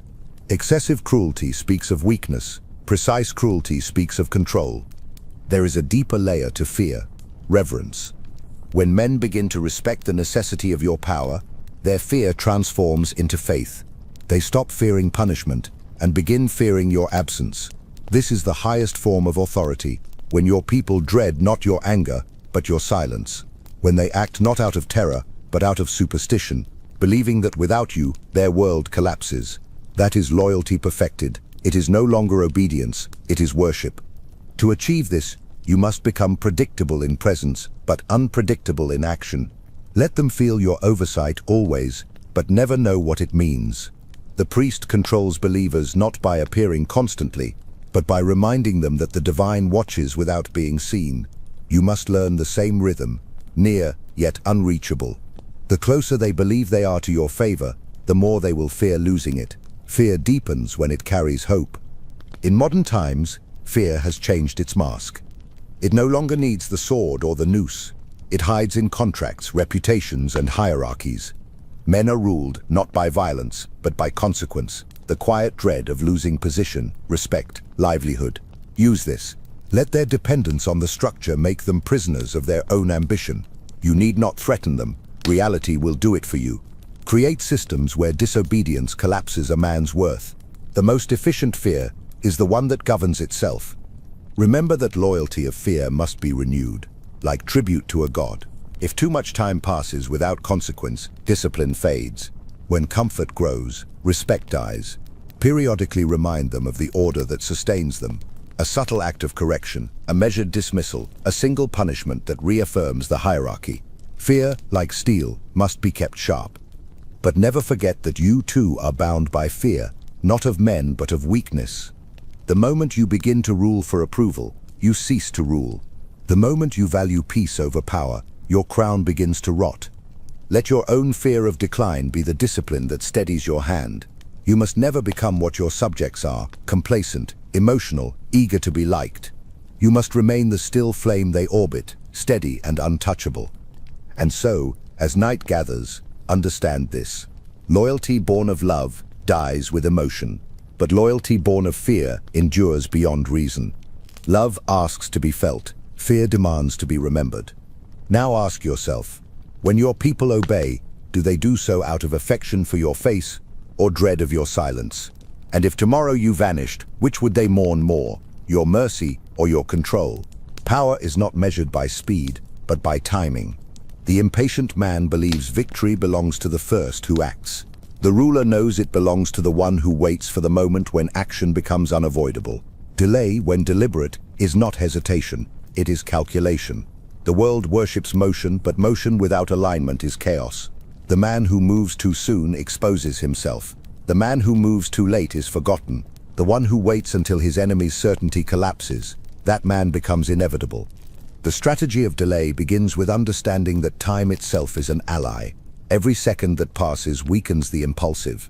Most men cannot bear waiting. It corrodes their nerves, exposes their insecurity, and drives them into mistakes. You must learn to love the quiet between decisions, that space where others panic and you gather power.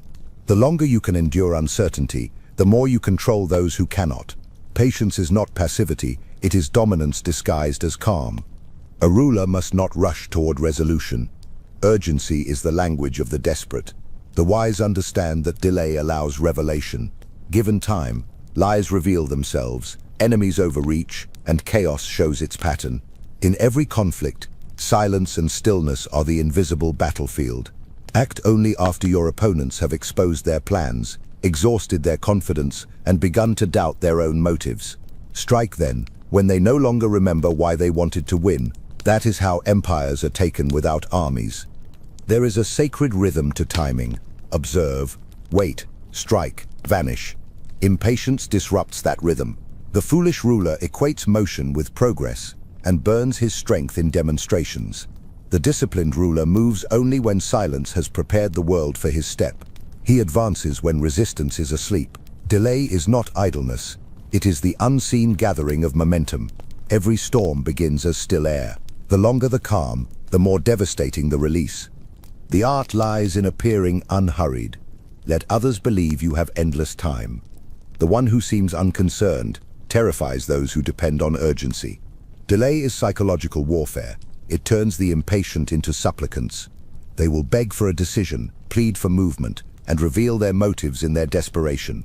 Your inaction becomes interrogation. They confess simply to escape uncertainty. You learn everything by doing nothing. But delay must have structure.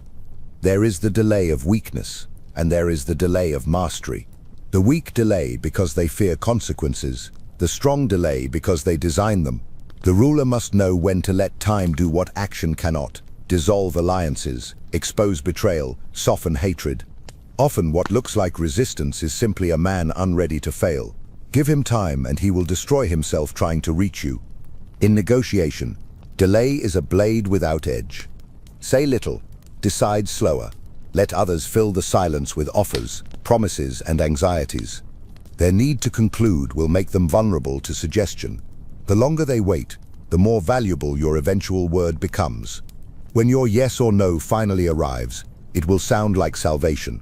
Timing turns your ordinary decisions into divine decrees. You must also learn when not to wait. Delay, when extended past necessity, becomes decay. The ruler who mistakes patience for perfection loses opportunity. Time sharpens until it snaps. There are moments when inaction ceases to be strength and becomes cowardice. The wise ruler recognizes the exact second when stillness must become strike. To delay beyond that moment is to surrender destiny to doubt. Delay prepares victory, but hesitation buries it. To perfect timing, you must master observation. Study the patterns of men, how their moods shift, how their tempers fade, how their confidence swells before collapse. Every man has a rhythm, every crowd a heartbeat. The ruler who knows this rhythm moves like a ghost between beats, striking when perception lags. Your timing must feel supernatural, as if the world itself bends to your decision. In truth, it is only awareness sharpened by restraint. Understand that time bends differently for the powerful. The impatient live within it.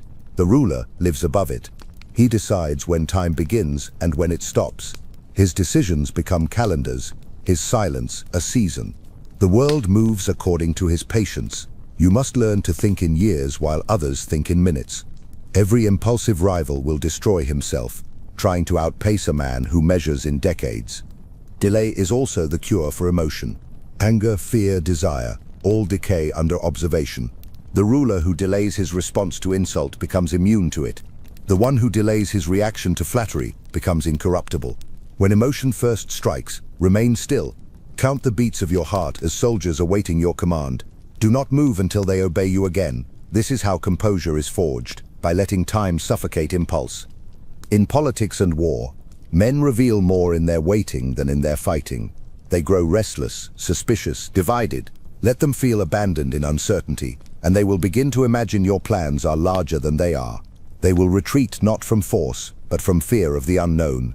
This is the perfection of delay, victory achieved through imagination alone. But delay is not meant only for conquest. It is the ruler's discipline in all things. Wait before you reward. Wait before you forgive. Wait before you speak, before you trust, before you act. Let time filter out what emotion exaggerates. What remains afterward is truth, stripped of illusion, tested by silence. In the modern world, impatience has become worship. Men demand immediacy. They are addicted to now. Every impulse must be satisfied, every decision instant. This is your advantage. The ruler who can wait in an age of urgency becomes untouchable. While others drown in reaction, you will move unseen, deliberate, unhurried. Time will bend to you because no one else remembers how to use it. Patience, therefore, is not softness. It is the slow sharpening of inevitability. It is not retreat. It is restraint perfected into fate. Delay is the art of appearing passive while orchestrating collapse. It is letting others burn while you breathe. So as you drift toward sleep, think of every hesitation you have cursed, every silence you have feared, every waiting you mistook for weakness. Each one was your training. Each one was sharpening your will against the impatience of the world. And when the next opportunity arrives too early, when fortune knocks before the door is built, will you open it? Or let her wait until she realizes she was never the one choosing? Trust is the most expensive currency in the realm of power, and only fools spend it freely. The wise ruler treats trust not as a gift, but as a wager. Every time you place faith in another, you gamble with your future, for trust gives another man the map to your destruction. The hands you feed will one day hold knives. The smiles that greet you will one day weigh their worth in betrayal. To rule is to understand this. Loyalty is negotiable, and trust, once given, becomes leverage against you. Men want to be trusted, not to prove themselves worthy, but to gain advantage. When you trust a man, you disarm yourself. When he betrays that trust, you reveal your vulnerability to all who watch. Thus, the true ruler does not trust men as they are. He trusts them only to act according to their nature. He expects ambition from the ambitious, deceit from the clever, cowardice from the meek. He never asks loyalty from those who cannot afford it, and never doubts treachery from those who can. Expectation is protection. Disappointment is ignorance. The ruler must use trust as a tool, not a sentiment. Grant it strategically, to bind, to test, to control. Give men small truths, and watch how they carry them. Observe who repeats them, who distorts them, who guards them. Trust is not belief, it is experiment. Through it, you will learn which hands can hold weight and which will break under it. You must treat every relationship as a negotiation of survival. Men are loyal only while their dependence outweighs their desire. When that balance shifts, trust fractures. The price of trust is leverage. Never give what cannot be taken back. Never reveal what cannot be replaced. Share only enough that betrayal costs them more than it costs you. Make sure every man you trust stands in a room filled with mirrors, his actions visible from all angles. Do not rely on loyalty alone. Bind it with fear, with gratitude, with need. Trust, unguarded, becomes dependency, and dependency is the seed of ruin. In politics, trust is theater. Leaders speak of unity, transparency, cooperation, all illusions meant to disarm the naive. Behind every handshake lies calculation. Alliances exist only until their purpose is fulfilled. The ruler must be like a chess master, using each piece as long as it serves the game, then removing it without hesitation. The sentimental ruler confuses loyalty for friendship and loses both. The strategic ruler sees loyalty as temporary equilibrium. When interest shifts, he shifts faster. You must also learn to weaponize trust. The easiest man to betray is the one who believes himself trusted. Let your enemies feel secure. Let them think you blind to their ambitions. Their confidence will breed recklessness, and recklessness is self-destruction disguised as boldness. Pretend vulnerability, and they will reveal theirs. The most powerful snare is not fear. It is false faith. Give them enough trust to hang themselves. Understand this paradox. To be trusted, you must appear trustworthy. The people do not love honesty. They love the appearance of honesty. Speak with conviction. Look men in the eye. Keep small promises so you may break great ones. Let your reputation for integrity be the disguise that conceals your true intent. Trust, once earned, blinds others to your maneuvering. They will excuse your absences, justify your inconsistencies, defend your silence. The best liar is the one the world calls honest. There is a greater danger than misplaced trust, the need to be trusted. Many rulers fall not because they believed others, but because they desired to be believed. They crave moral validation, the illusion of goodness. That craving makes them manipulable. When you seek to prove your integrity, you give others the power to define it. The strong do not need to be trusted. They need only to be respected. Let others believe what they wish. Your results will speak for you louder than your promises ever could. In private, trust even less. Do not trust your emotions, for they serve the moment, not the mission. Do not trust memory, for it edits itself to preserve comfort. Do not trust desire, for it will always disguise itself as destiny. A ruler who cannot distrust himself will be destroyed not by others, but by his own sentiment. The highest form of intelligence is suspicion without paranoia, faith balanced with vigilance. Trust nothing completely, and nothing will surprise you. But you must not become stone. Total distrust breeds isolation, and isolation breeds blindness. You need eyes beyond your own. Trust can be given in fragments, a task here, a secret there. Divide responsibility so that no man holds all your keys. Let your circle be a chain of dependencies, each link watching the next. Paranoia is chaos, structure is control. Let every trust be conditional, every alliance provisional. Those who serve you should never feel secure, only useful. To maintain rule, you must understand the market of trust. Every man has a price. Some sell loyalty for comfort, others for recognition, a few for survival. Learn the currency of each. Pay them with what they crave, but never with what they love. For what a man loves most is what can turn him against you. You must feed their hunger without ever satisfying it. Gratitude fades, dependence endures. In the modern world, men give their trust to those who flatter their illusions. Leaders rise not by truth, but by resonance. They echo the fears, hopes, and vanity of their followers. You must do the same, not because you believe in them, but because you understand them. Let the people trust you for the reflection they see in your words. The mirror does not love the face it reflects, yet the face depends on it. Betrayal, when it comes, should never surprise you. It is the natural conclusion of misplaced faith. Do not mourn it, use it. The betrayer exposes not your weakness, but his own. Every act of treachery teaches you whom to trust next.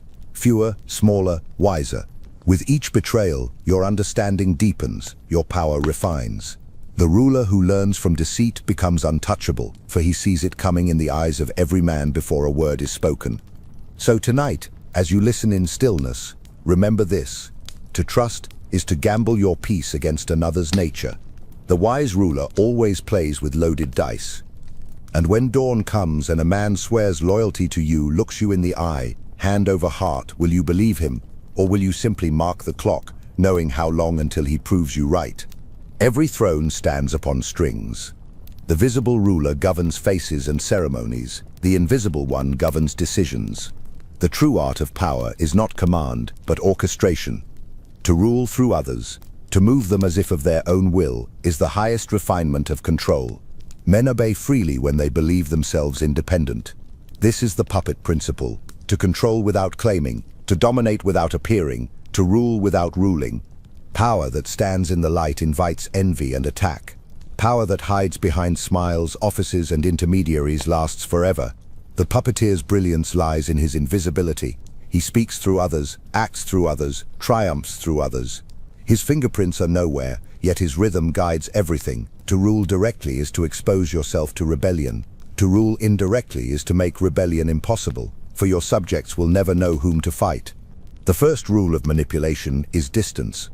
The moment you touch the strings too openly, they see the hand. Conceal intention behind hierarchy. Give each subordinate a sense of importance, each minister a share of illusion. Let them feel indispensable, yet keep them replaceable. Allow them to believe that the structure could not function without them, even as you quietly ensure it can. Those who think they are essential never look for the one who truly is. To rule through puppets is to master delegation, not as efficiency, but as disguise.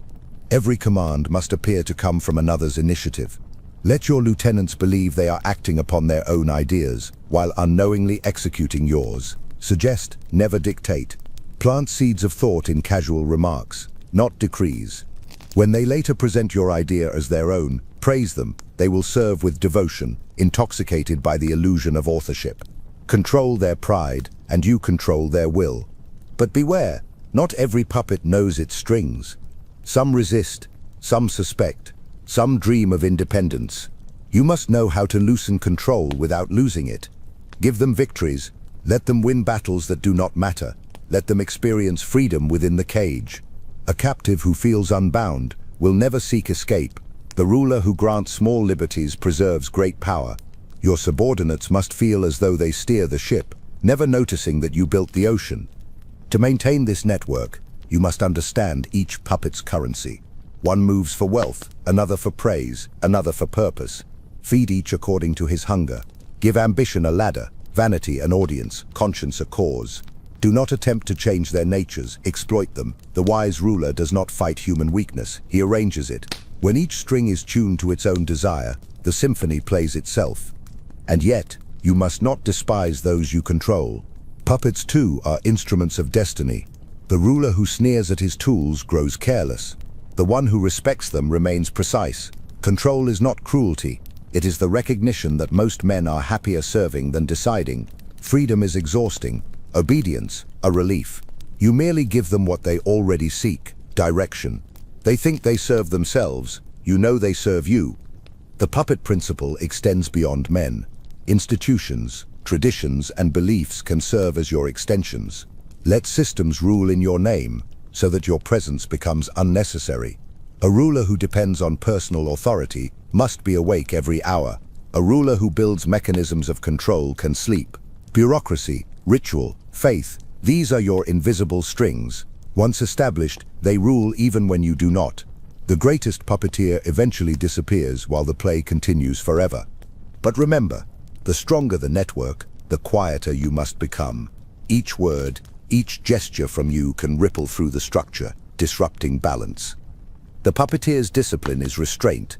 He moves not every string at once, but one at a time, with care and rhythm. Control too tightly and strings snap. Control too loosely and the show falls apart. The perfection of rule lies in subtlety, in touch so light that even those being guided believe they walk alone. Your image, too, can be a puppet. Sometimes it is useful to let a figurehead take your light. A king, a general, a public hero. Place them at the front of the stage while you remain behind the curtain. Let their glory distract the world from your shadow. If they fall, the story continues without you. If they rise, their success feeds your legend. The front must always be replaceable. The mind behind it must never be known. The puppet principle also guards you from accountability. When chaos arises, let blame fall upon the visible. The people crave faces to accuse. Give them one. A loyal subordinate destroyed at the right moment can preserve the ruler's eternity. Sacrifice is not betrayal when it sustains the throne. Empires are stabilized by scapegoats, not saints. History forgets those who burn. It remembers those who remain. In the modern age, puppetry is digital. Algorithms rule attention, attention rules minds, and minds rule behavior. Those who control information control humanity's pulse. You need not speak to the crowd to command it. You need only to design what it sees. Let narratives shape perception until truth itself becomes irrelevant. The invisible hand has never been more literal. The ruler of tomorrow will not conquer nations. He will curate reality. Yet even the master of strings must remember, every puppeteer risks entanglement. The network that obeys you can one day strangle you if neglected. Systems grow hungry, institutions forget their purpose. You must occasionally remind them of the hand that moves them, a subtle pull, a whispered correction. The puppet must never believe the stage is his. And when betrayal comes, for it always does, let it be from one of your own. The fall of a trusted puppet renews fear in the others. Nothing binds loyalty like witnessing disobedience punished by its own reflection. Power, after all, is not maintained by affection, but by choreography. Each fall must look spontaneous, each rise divine. So, as you close your eyes tonight, imagine yourself not as the actor beneath the lights, but as the silence behind the curtain. You need not speak, need not appear. You merely pull lightly, invisibly, and kingdoms move. Now tell me, when they bow before their chosen heroes, cheering for the faces on the stage, will they ever realize whose hands made them kneel? Power, like architecture, collapses without design. A ruler's strength is not in his armies or his wealth, but in the structure that holds both. Hierarchy is that structure, invisible yet absolute, the geometry that arranges men into order. It is not cruelty to divide, nor justice to equalize. It is nature to differentiate. The ruler understands that equality is a comfort to the powerless, but a death sentence to command. To lead is to shape distance, measured, deliberate, and unbridgeable. Every stable hierarchy begins with clarity. Men must know where they stand and where they cannot. The lines between ranks must be visible yet sacred, like the spaces between stars. Confusion is decay. When order blurs, ambition mutates into rebellion. Therefore, the wise ruler builds systems of recognition, signs, rituals, uniforms, and language that remind each man of his station. Let the people measure their lives not by freedom, but by proximity to your favor. The illusion of upward movement keeps them from questioning the height itself. Hierarchy is not oppression. It is coordination. Without rank, effort disperses into chaos. The ruler who tries to please all becomes the servant of noise, but the one who defines boundaries turns the chaos of men into a hierarchy of function. Every role, no matter how low, becomes meaningful when it belongs to a system. The mason who builds the wall must know he serves the architect, not himself. To give purpose to obedience is to make submission feel sacred.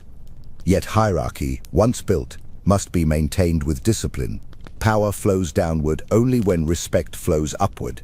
When lower ranks cease to revere, the structure begins to rot. But the ruler must not confuse respect with familiarity. Familiarity erodes reverence. The ruler who jokes with his servants or mingles too freely with his soldiers breeds equality where there should be awe. Distance creates sanctity. Men worship what they cannot reach. A king who laughs too often becomes a man who bleeds too easily. The geometry of hierarchy demands symmetry between reward and control.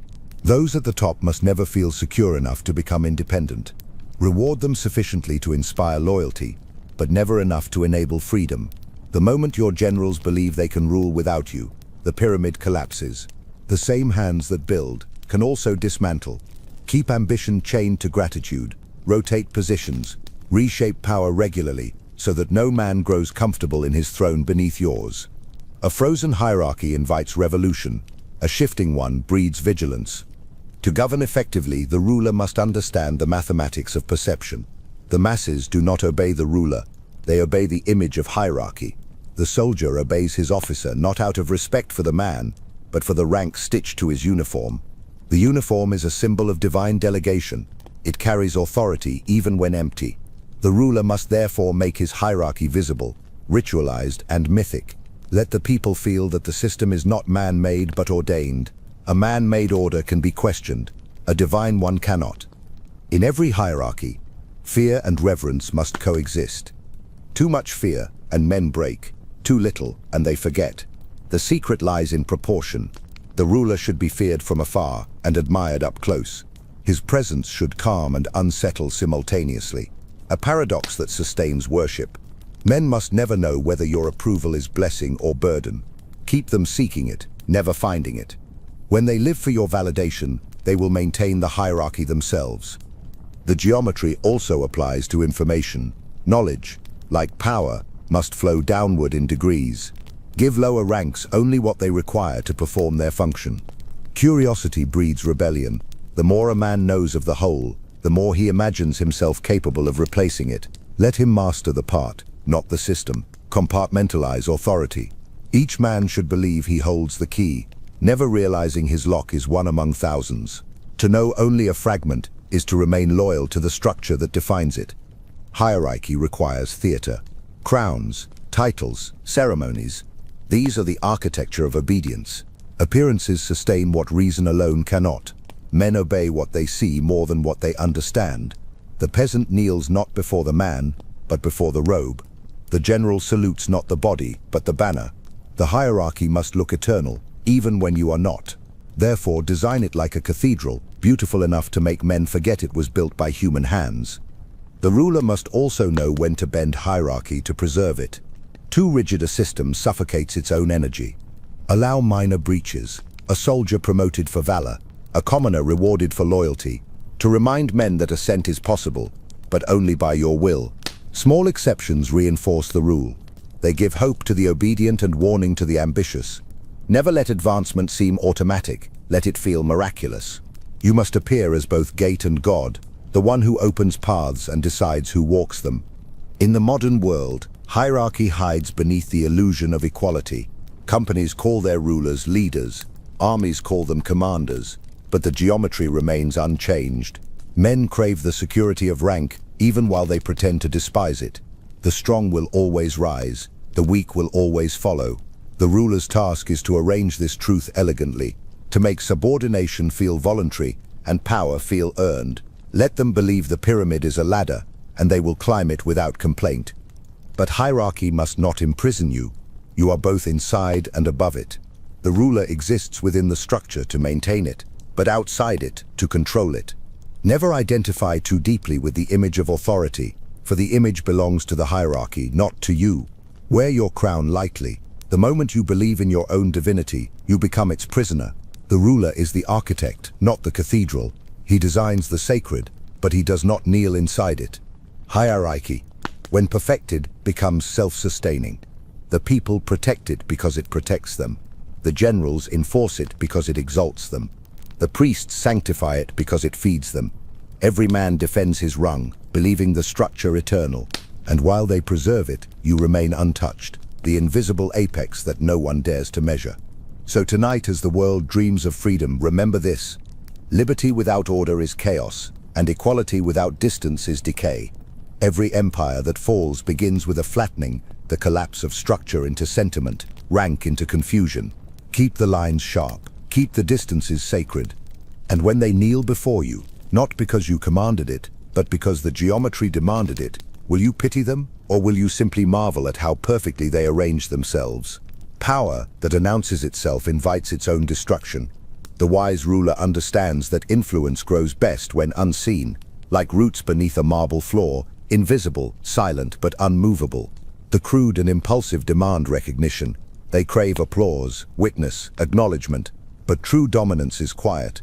It moves through whispers, glances, pauses, and gestures. The master of subtlety governs through suggestion, never declaration. He plants thoughts in others that they mistake for their own, and when they act, they believe themselves free. This is not deception, it is refinement. The science of subtlety begins with restraint. Do not force what can be guided. Do not shout what can be implied. When you impose too directly, you awaken resistance. Men instinctively resist visible chains, but carry invisible ones willingly. The ruler must therefore speak softly enough that obedience feels like choice. Give the illusion of autonomy, and the obedient will enslave themselves. Let them arrive at your conclusions as if they discovered them, for men obey most faithfully what they believe they chose. Every gesture, every silence, every delay must carry meaning. You must learn to communicate through implication. A nod where others would speak, a question where others would order. These are the strokes of a master. The greatest ruler does not persuade through argument, he persuades through atmosphere. His presence alters the temperature of a room. His tone guides the tempo of thought. Words are crude tools compared to the subtle architecture of demeanor. The man who can control the rhythm of interaction never needs to raise his voice. Subtlety also protects the ruler from exposure. The visible hand is the one cut first. Let your influence move like wind, felt but unseen. The moment your manipulation becomes obvious, it ceases to be power and becomes performance. You must never be the villain in anyone's story, even when you are the author of it. Blame must flow downward, credit upward, and your name must live in between, always implied, never spoken. The art is not in ruling unseen, but in making the scene seem self-born. You must learn to sense the invisible, the undercurrents of emotion, the quiet wars of ego, the invisible hierarchies that exist beneath words. Every man carries in him a map of vanity. To guide him, you must trace it gently. Subtle flattery softens him, subtle doubt destabilizes him. But do neither too sharply. Too much flattery offends intelligence. Too much doubt provokes rebellion. You must dose both like medicine, invisible in taste, potent in effect. To master subtlety, cultivate ambiguity. Let your motives remain half-glimpsed. The more they speculate, the more they fear misinterpretation. Men will hesitate to act against you if they cannot predict you. Ambiguity, wielded properly, paralyzes. Be warm but not familiar, distant but not cold, moral but not righteous. Contradiction confuses enemies and fascinates followers. They will project their desires onto your silence, their guilt onto your calm. Subtlety is the art of letting others build their own illusions around you. You must also understand the rhythm of attention. When you withdraw, curiosity grows. When you reveal, fascination fades. The ruler must move like a tide, receding before he is fully understood, returning before he is forgotten. Every absence builds legend. Every presence restores control. To be subtle is to master contrast, to disappear deliberately, to return strategically. The world cannot worship what it sees too often. Subtlety transforms punishment into theater. When you destroy an enemy, do not do it loudly. Let him unravel himself. Arrange his downfall so gently that even he believes it was fate. Interfere invisibly. A delayed letter, a whispered doubt, a rearranged meeting. Let misfortune appear natural. Men who fall by their own hand create no martyrs. Subtlety allows you to kill without blood, to dominate without threat, to erase without trace. But subtlety requires patience. The impatient mind wants results. The subtle mind wants inevitability. You must resist the urge to expose your control. The satisfaction of being recognized is the enemy of permanence. What begins as quiet mastery often ends in vanity. Let others claim victory. The illusion strengthens your hand. To be underestimated is to be unopposed. The master of subtlety never corrects the world's misjudgment. He hides behind it. You must also practice subtlety within yourself. Conceal your motives even from your emotions. When anger rises, let it dissolve in reflection. When pride tempts you to reveal, remind yourself that revelation is weakness. The ruler who cannot hide his inner storms will find them used against him. Composure is the foundation of invisibility. When you can smile at betrayal and speak gently to deceit, your enemies will lose their bearings. They will fight shadows while you remain untouched. In governance, subtlety replaces force with momentum. Instead of commanding the river, dig channels for it to follow. Instead of fighting resistance, redirect it. The visible tyrant spends his energy enforcing. The subtle ruler designs the environment so that enforcement becomes unnecessary. When the system itself compels obedience, you may rule indefinitely without appearing to rule at all. The clever obey because they believe it's strategic. The foolish obey because they never notice the cage. In the modern world, subtlety has been forgotten. Men equate influence with visibility, dominance with noise. They announce their plans, broadcast their ambitions, expose their desires to be admired for them. They do not understand that exposure is erosion. The more the world sees of you, the less it fears you. The ruler must move in the opposite direction. The less they see, the more they imagine. The more they imagine, the stronger your myth becomes. Subtlety is not cowardice. It is precision. The sword that is never drawn still dictates peace. The command that is never spoken still governs the room. The ruler's victory lies in prevention, not proclamation, in the quiet adjustment that avoids the need for battle entirely. So remember this, as you drift into sleep. The loud perish quickly, the quiet endure. The storm shouts and vanishes. The mountain whispers and remains. Influence that must be declared is influence already lost. And when you wake tomorrow, and someone mistakes your silence for weakness, will you correct them, or will you let their misjudgment become your shield? Power does not begin with control, it begins with attraction. Before men obey, they must first desire. Before they submit, they must first admire. Influence, therefore, is seduction refined into strategy. The ruler who commands without first captivating will always meet resistance.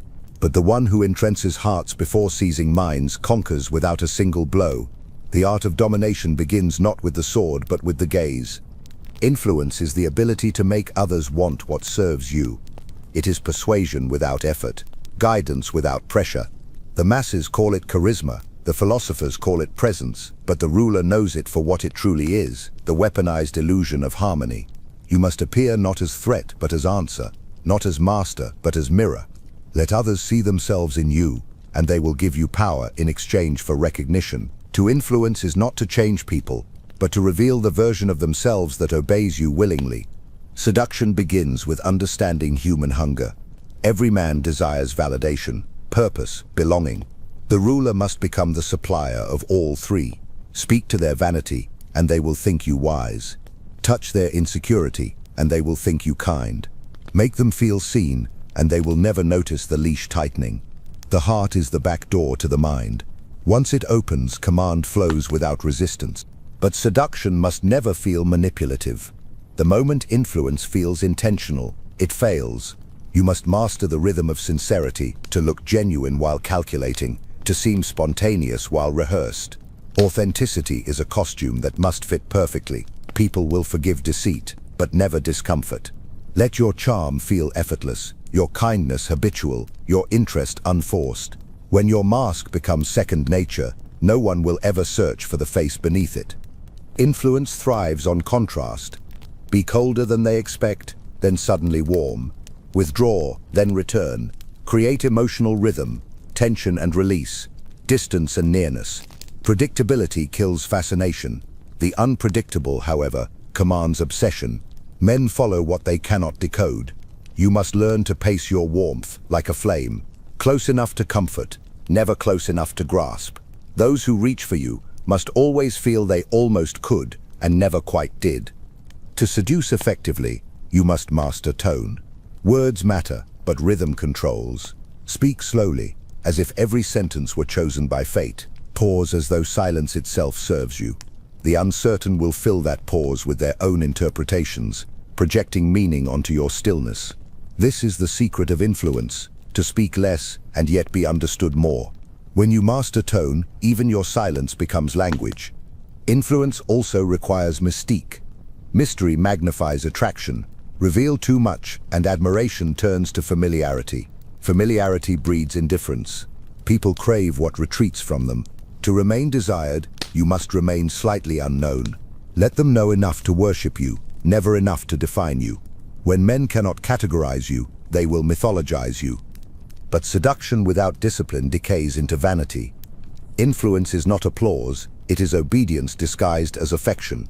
The moment you seek to be liked, you become a performer instead of a ruler. Charm must serve a purpose, not the ego. Influence gained for attention is fleeting. Influence gained for control becomes legacy. Let every smile have intention, every kindness direction, every compliment an echo of strategy. Never flatter for pleasure, flatter for leverage. The ruler must also guard against his own susceptibility. Influence cuts both ways. The seducer can become the seduced. Every man longs to be understood, and in that longing hides danger. Those who study you closely enough to mirror your tone, your rhythm, your ideals can turn your reflection against you. Beware those who imitate your style. They are building temples to your downfall. You must remain irreplaceable by remaining unpredictable. Once you can be copied, you can be replaced. Influence is not always gentle. Sometimes seduction requires awe instead of affection. Some men submit to admiration, others only to intimidation. The ruler must know which souls bend through fear and which through fascination. To one, you must be an unreachable ideal. To another, an unavoidable force. Influence at its core is the art of emotional precision, knowing exactly what feeling will unlock which man. Modern rulers forget this art. They chase followers instead of influence, attention instead of allegiance. But attention is noise, influence is silence. To truly possess another's will, you must guide it quietly, without spectacle. You must make your image feel like gravity, unseen, inevitable, inescapable. People should not remember your words. They should remember how they felt in your presence. Feelings last longer than logic. Memory obeys emotion, not argument. The seduction of influence is most powerful when you do not seek it. True magnetism is born from control, not hunger. The ruler who needs admiration is already conquered. You must act as if the world's gaze is irrelevant, and because of that indifference, it will follow you endlessly. Detachment is the perfume of power. Influence flows naturally toward the man who seems untouched by it. Seduction must also extend to ideas. If you wish to change behavior, first change imagination. Make obedience feel romantic. Wrap duty in beauty, sacrifice in glory. Men will die for what they find poetic. Power that inspires is more stable than power that threatens. The tyrant rules bodies, the seducer rules souls, and souls obey longer. In the end, influence is the science of invisible alignment. It is the ability to pull another's mind into orbit around your gravity without them realizing it. It is not conquest, it is choreography. When mastered, you will no longer need to persuade, intimidate, or explain. People will simply move toward your will, as rivers move toward the sea. So tonight, remember this: you need not shout to be followed, nor demand to be obeyed. You need only become the silent force that others cannot stop thinking about. And when they finally kneel before you, smiling, grateful, certain it was their choice, will you pity their innocence or admire how beautifully they walked into your design? Clarity comforts the masses, but confusion rules them. Men crave certainty like warmth, and the ruler who can deny it at will becomes their god. The art of confusion is not chaos for its own sake. It is strategy that hides intent, exhausts prediction, and breaks the rhythm of opposition. The predictable man is vulnerable. The unreadable man is eternal. To wield confusion is to turn perception itself into a weapon. Every act of control begins with disorientation. When men cannot interpret your actions, they freeze. When they cannot locate your intent, they obey by instinct. Certainty gives courage. Doubt breeds dependence. The ruler must learn to create an atmosphere where every truth seems partial, every motive layered, every gesture uncertain. In confusion, only one voice will seem stable, yours. To use confusion wisely, you must first understand the hunger for explanation. Men fear the unknown more than pain itself. They will invent reasons to quiet their anxiety. Give them fragments, never the whole. Feed them symbols, statements, half-truths. They will spend their energy decoding what you never intended to hide. The more they search for meaning, the less they question your power. Confusion becomes control when it feels like revelation. A ruler's ambiguity is his armor. When they cannot define you, they cannot confine you. Let your enemies see contradictions, kindness and cruelty, generosity and austerity, silence and sudden wrath. The human mind cannot hold two opposing images for long. It will surrender to whichever suits its need. When you embody paradox, men interpret you according to their own weakness. To the fearful, you seem merciful. To the ambitious, you seem dangerous. You seem dangerous. To all, you remain unpredictable, and therefore divine. In war, confusion is destruction without battle. A general who disorients his enemy wins before the first arrow flies. Spread misinformation, disguise your strength, divide their perception, let them attack shadows, prepare for ambushes that do not exist, and distrust their own scouts. When their sense of reality fractures, discipline dissolves. No soldier fights well in fog. Confusion turns armies into frightened crowds. In politics, the same law reigns. Never let your motives be one-dimensional. When they believe you act for justice, allow hints of ambition. When they accuse you of greed, show moments of grace. Each interpretation will collide with another, and your image will become too complex to destroy. The crowd cannot hate what it does not fully understand. It can only follow it. Mystery is the highest form of persuasion. The ruler must also learn how to confuse, not through contradiction, but through silence. Say less than they expect, less than they can use. Let their own imagination fill the void. Men are terrified by what they cannot see. They will attribute genius, menace, or holiness to what they cannot decipher. You need only give them a shadow. They will paint the monster themselves. Silence, properly applied, is the purest form of confusion because it reflects the listener's own mind back to him. You must distinguish between confusion that strengthens and confusion that decays. Randomness destroys order. Controlled ambiguity multiplies authority. The difference lies in rhythm. You must always know the answer privately, even when you feign doubt publicly. The actor who forgets his script loses the play. The ruler who forgets his direction loses the kingdom. Confuse others, never yourself. Maintain a map behind the fog. Every mystery must serve an outcome. In negotiation, confusion becomes leverage. Speak in circles. Use abstraction to unsettle. When men cannot follow your logic, they assume it is beyond them. They will nod rather than ask. They will agree rather than appear ignorant. In their eagerness to regain certainty, they will give you what you want simply to feel stable again. The man who controls confusion controls the comfort that follows it. But be careful. Confusion must be earned. A fool who speaks in riddles is merely ignored. A wise man who does the same becomes prophet. Your reputation must precede your ambiguity. Authority gives confusion its power. Without status, it is noise. With status, it becomes mystery. Build credibility before distortion. Only the trusted can bewilder successfully. Understand also that confusion shields your flaws. When a ruler seems too complex to judge, his failures appear intentional. His mistakes become riddles, his blunders, strategies. The uncertain public will invent genius where there was merely improvisation.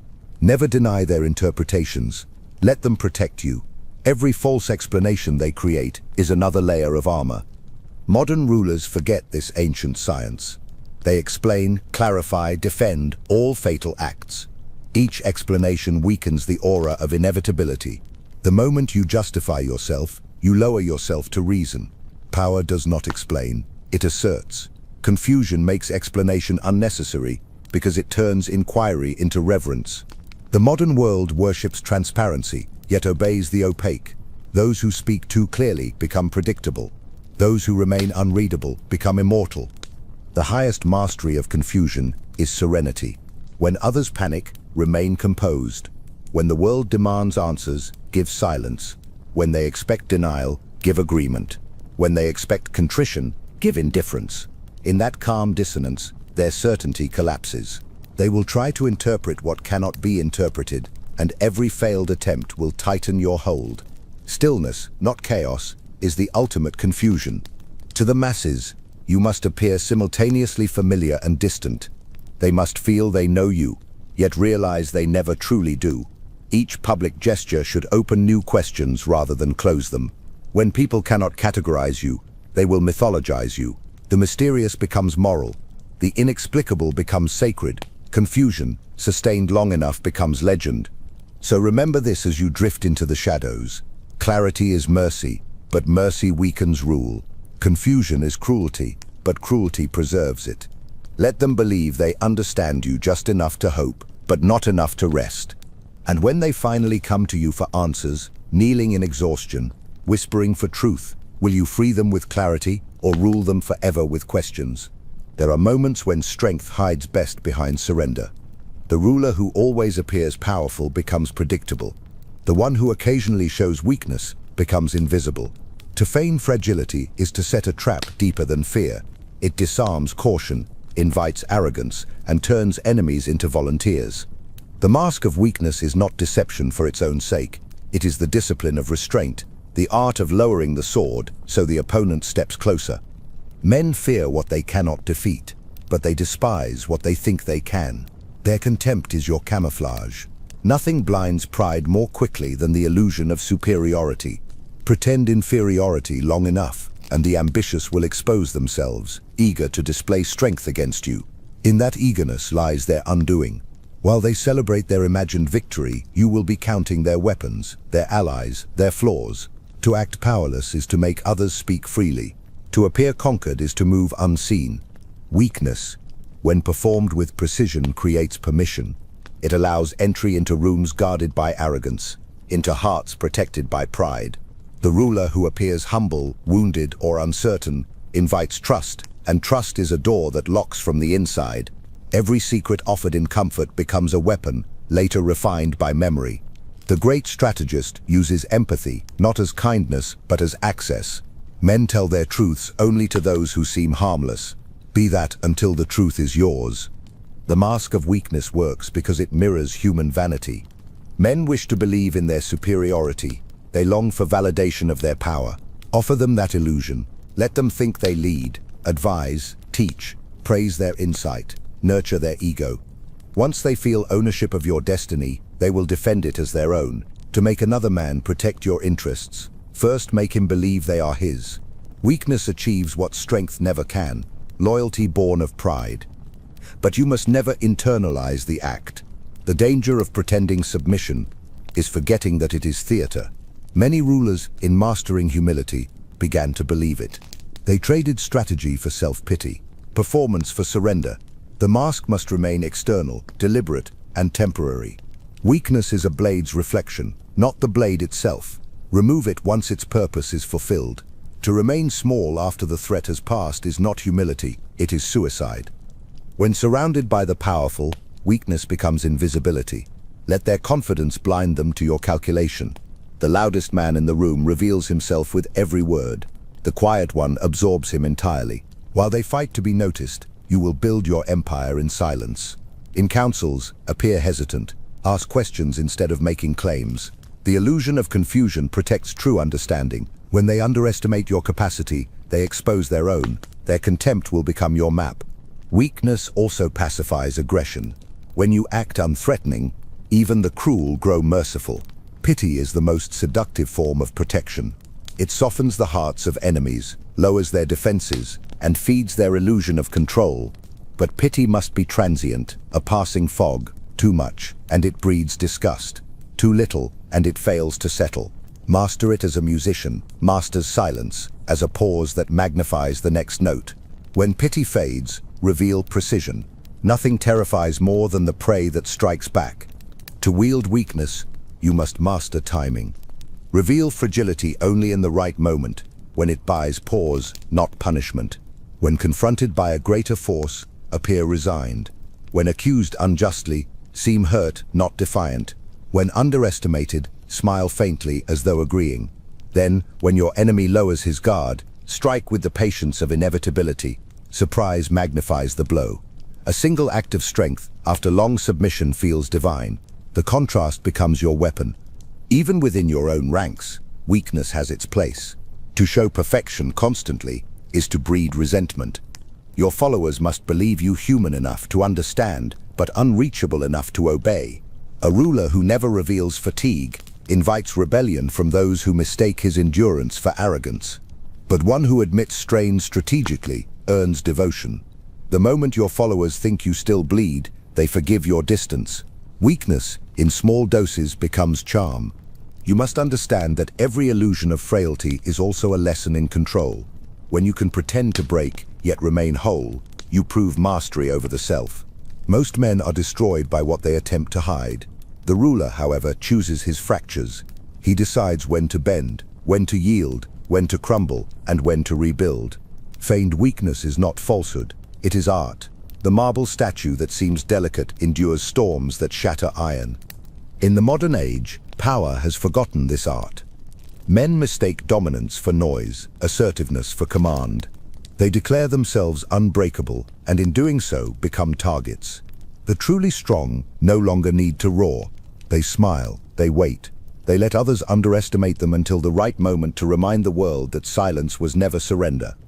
Weakness, when worn correctly, is invincibility disguised as fragility. It is the cloak that turns enemies into allies, predators into prey. It is humility sharpened into weaponry. So remember this: the wolf that limps lures the hound.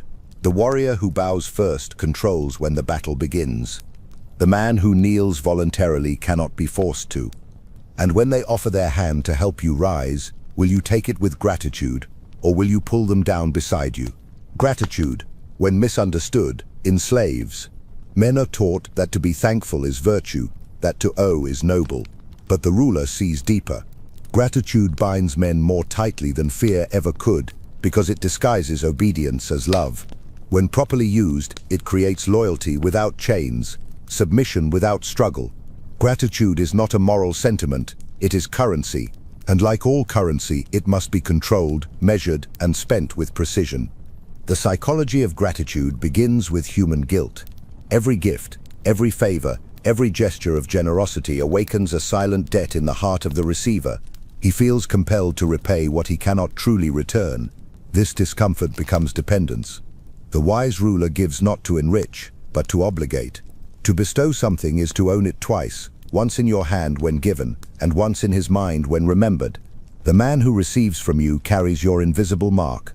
You must never give without calculation. Random kindness is wasteful.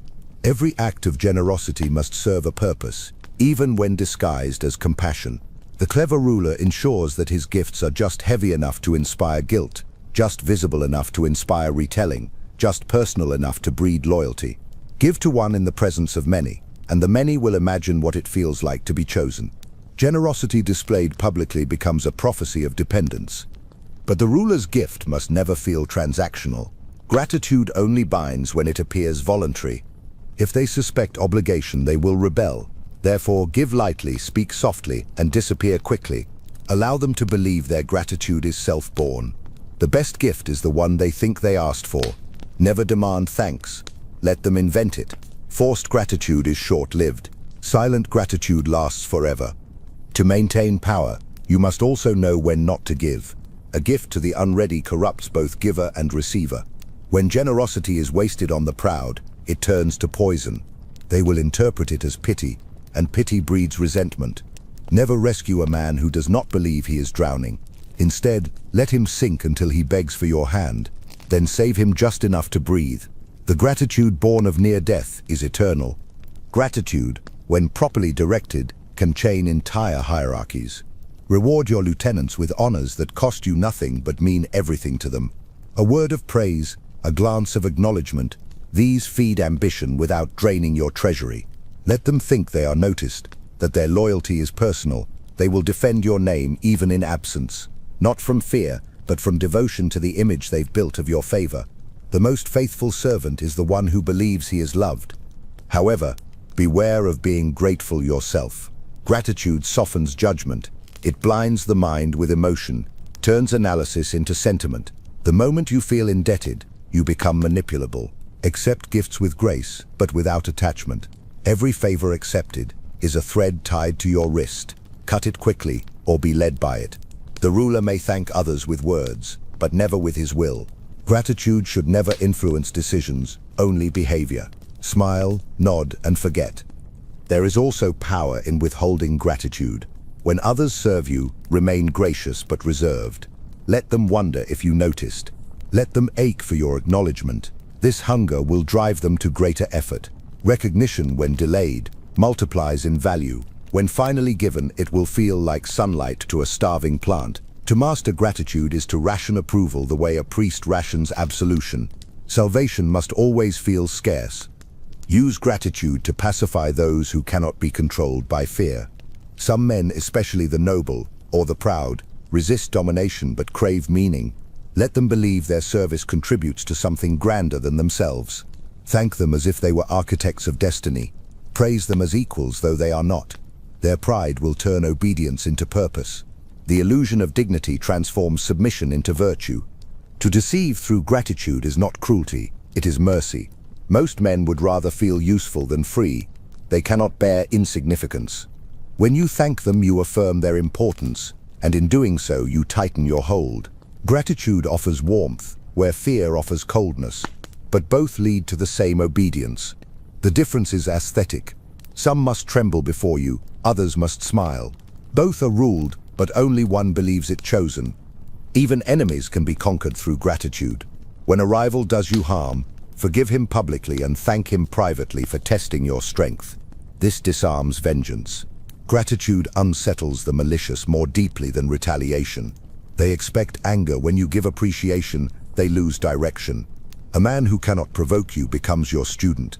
His hatred decays in confusion until it resembles admiration. In diplomacy, gratitude must be theatrical. Praise allies excessively in public, but question them subtly in private.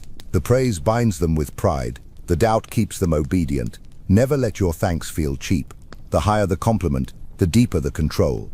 Men will forgive betrayal, but they will never forgive being taken for granted. In your private life, you must master the balance between generosity and detachment. Give freely, but without emotional residue. Receive kindly, but without moral debt. Gratitude is useful only when it circulates. Once it roots itself in you, it grows vines around your strength. You may appreciate beauty, but you must not worship it. You may honor loyalty, but never depend on it. Detachment turns even thankfulness into strategy. In the modern world, gratitude has been commercialized, transformed into currency for validation. Men perform thankfulness to be perceived as virtuous. They parade their humility as proof of goodness. But real gratitude is dangerous. It acknowledges debt, and debt, once felt, must be balanced. The wise ruler never feels indebted, he only remembers. Gratitude is not an emotion, it is a record. So remember this as the night thickens around you. To give is to bind. To thank is to yield. Every thank you spoken from weakness is a thread around your neck. Every gift given from strength is a leash around another's heart. And when someone kneels before you in thanks, whispering your name with trembling devotion, will you lift them up as ally, or leave them kneeling, grateful to remain beneath you? Reason may convince, but emotion commands. The mind hesitates, the heart obeys. Every ruler who seeks to control without mastering emotion rules nothing but machinery. To command men, you must speak to their pulse, not their logic. Emotion is the true language of power, invisible, universal, and ancient. It is what moves armies, sways crowds, wins allies, and blinds enemies. The ruler who understands emotion does not need to explain, he only needs to feel selectively, deliberately, dangerously. Emotion is a stage, and every man performs upon it. The wise ruler never joins the play, he directs it. He knows that anger, sorrow, and joy are instruments, not truths. When he appears moved, it is calculation. When he seems calm, it is theater. Every tear, every sigh, every moment of silence can be used to shape perception. Men believe in sincerity because they need to. They crave authenticity like warmth in winter. The ruler gives it to them, not as truth, but as design. To master emotion, you must first master your own.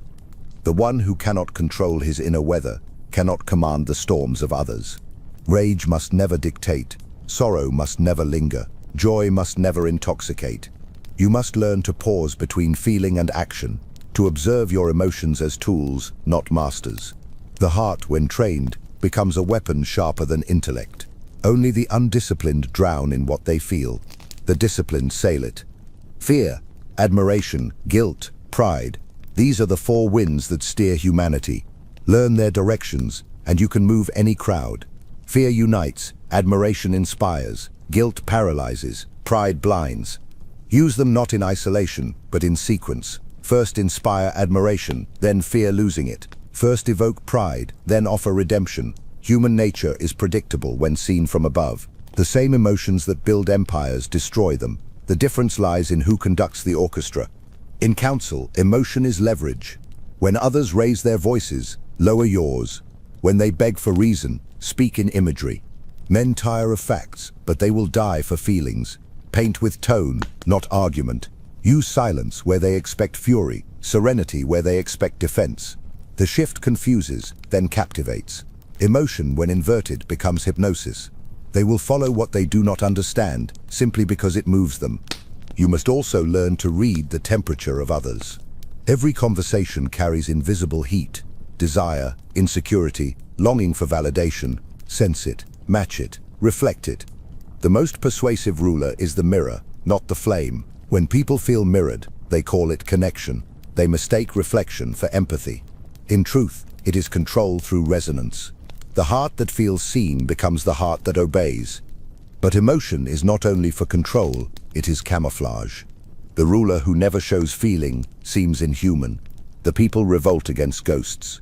Show enough emotion to seem mortal, never enough to be predictable. Let them glimpse your humanity as they glimpse the moon through clouds. Briefly, beautifully, never fully, mystery sustains devotion. Transparency kills awe. Emotion also has architecture.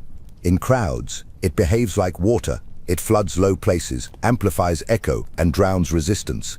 To manipulate a crowd, never confront emotion, redirect it. When their anger rises, give them a villain. When their despair deepens, give them a savior.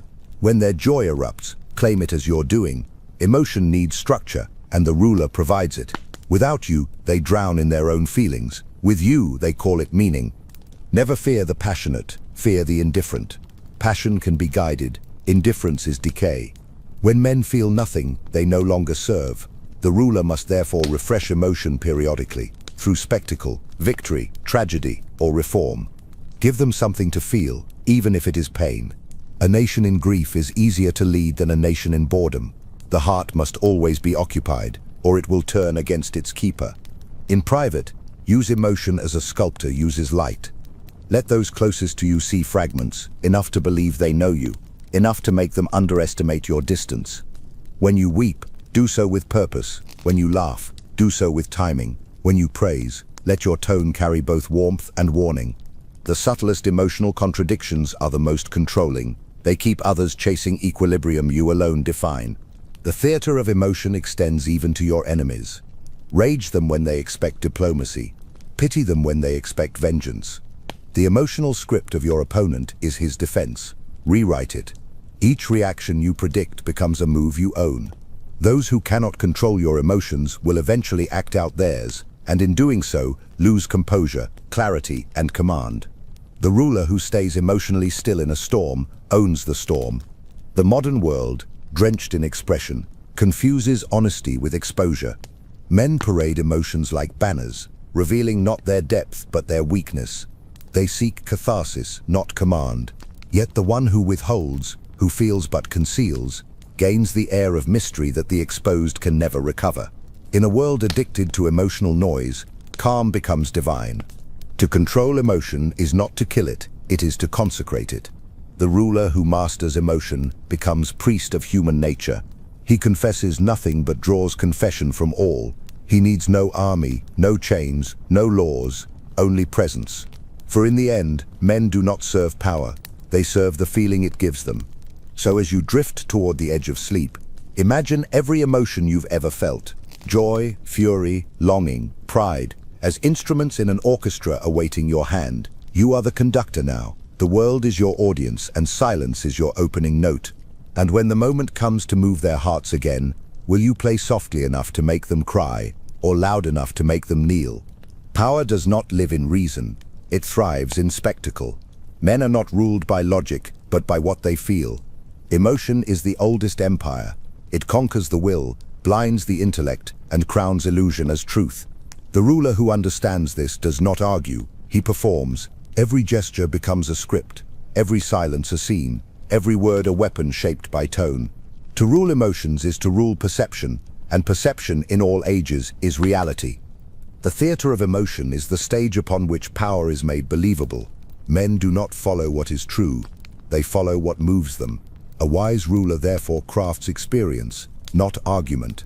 He knows that tears persuade more deeply than proofs, that fear binds more tightly than loyalty, that hope lasts longer than reason. Emotion is the bridge between the invisible and the obedient. To command it is to write the laws of the human heart. But emotion cannot be forced, it must be evoked. The audience must feel that the play was written for them. To achieve this, you must understand the desires that drive each man's theater, the need for significance, the fear of abandonment, the hunger for meaning. Appeal to these, and even the rational will kneel. Speak not to what they know, but to what they lack. Make them feel seen, and they will mistake recognition for revelation. Every ruler must learn to wear emotions like costumes. Display anger to intimidate, sadness to disarm, joy to inspire, but never let the costume cling to the skin. Emotion to the ruler is utility, not identity. The actors who believe their own performance become puppets of feeling. The sovereign must remain behind the curtain, manipulating his own expressions as deftly as he manipulates his court. To feel is human, to command feeling is divine. The true genius of emotional power lies in contrast. Stillness amplifies wrath, gentleness magnifies authority, restraint intensifies passion. Never reveal emotion at its peak. Let it simmer beneath the surface like a storm behind glass. The imagination of your observers will complete what you withhold. They will attribute depth to your calm and calculation to your silence. The less you display, the more they project. Emotion restrained becomes myth. A ruler's mastery of emotion extends to timing. To show compassion too early is weakness. Too late is cruelty. Expressing joy after victory diminishes its sacredness. Mourning too long after loss invites pity. Each emotion must appear precisely when it can shape behavior. The timing of feeling determines its power. Emotion without control is chaos. Emotion delivered with precision is prophecy. You must understand that emotion governs not just individuals but crowds. The masses do not think, they echo. They are moved not by truth but by rhythm, repetition, and image. A ruler who wishes to control them must become conductor, not debater. Orchestrate emotion through ritual, symbol, and myth. Let them chant your name not because they understand it, but because it feels inevitable. A nation in rhythm is easier to rule than a nation in thought. The theater of emotion thrives on illusion. People do not need happiness. They need the image of it. Give them parades, lights, victories, and tragedies. Let them feel the pulse of destiny, and they will never question the machinery behind it. You need not create progress, only the sensation of motion. Men will suffer endlessly if they believe it leads to glory. The ruler must therefore master both pain and pleasure, giving each just enough to keep the audience watching. In private, emotion must be dissected, not felt. The ruler cannot afford sincerity without awareness. When anger rises, he studies it. When joy arrives, he measures it. When fear whispers, he listens without belief. Every emotion is intelligence if observed, poison if indulged. He must learn to transform feeling into fuel, not to be consumed by it, but to use it as signal. Where emotion surges, strategy must begin. You must also learn the art of emotional reflection. Mirror the feelings of others until they believe you understand them. People love their own emotions reflected more than any truth spoken. This is how devotion is born, not from honesty, but from recognition. When they see themselves in your calm, they will call you wise. When they see their wounds in your silence, they will call you deep. They do not love you. They love their own image on the throne of your composure. Emotion in rule must always flow downward, never upward. Let the people display passion. You remain still. Their cries, their celebrations, their rage, these are waves against a cliff. Absorb them, do not echo them. The moment you descend into their noise, you become one of them. A ruler must always represent the unmoved center. The mountain does not rage against the storm. It endures until the storm defines itself against it. Modern rulers fail because they seek empathy instead of awe. They want to be understood rather than revered. But understanding destroys mystique. Empathy collapses distance. The people cannot obey what they feel equal to. The ruler who cries with his subjects ceases to command them. Compassion must be measured like mercy. shown sparingly, when its effect will echo longest.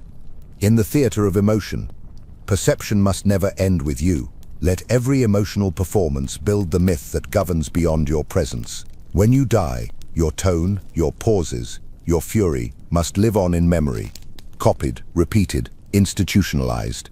The emotional aura of the ruler becomes the doctrine of the empire. Kings perish, but atmospheres endure. So remember this: the heart is not to be trusted, but it is to be used. Control it in yourself, and you will control it in others.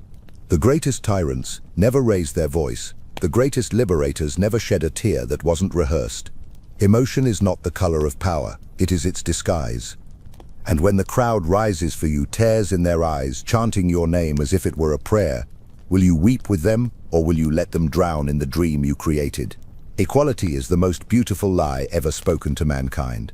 It soothes envy, conceals hierarchy, and disguises the truth that nature itself denies it.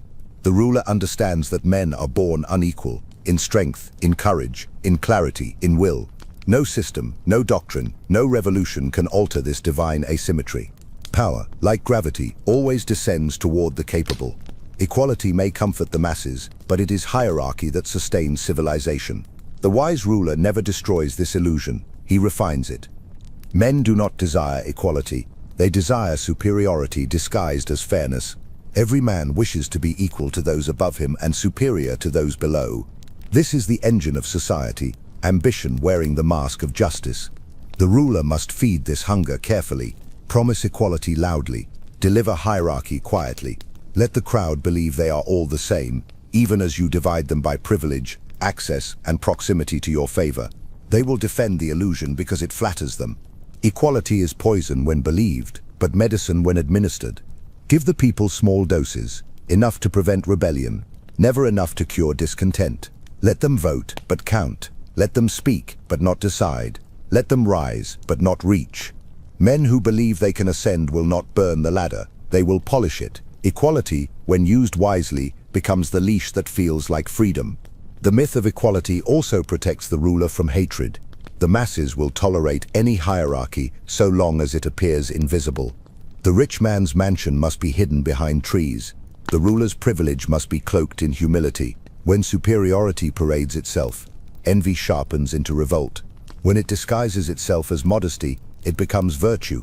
Therefore display simplicity, even when surrounded by gold. Let them see your discipline, not your abundance. They will call it fairness, while kneeling before its opposite.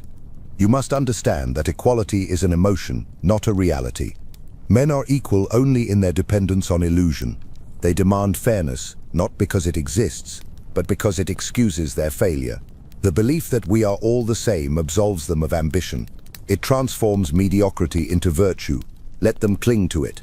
The belief in equality pacifies the weak and flatters the ignorant. It makes them manageable. The ruler, however, must never believe his own myth. The moment he imagines himself equal to those he commands, he forfeits authority. Empathy must not become identification. You may understand the struggles of your people, but you must never share them. To rule is to remain slightly apart, close enough to appear human, distant enough to seem chosen. Equality destroys aura. Familiarity kills reverence. The people cannot worship what they see as their reflection. Yet, complete inequality breeds despair. The ruler must maintain a balance between superiority and accessibility.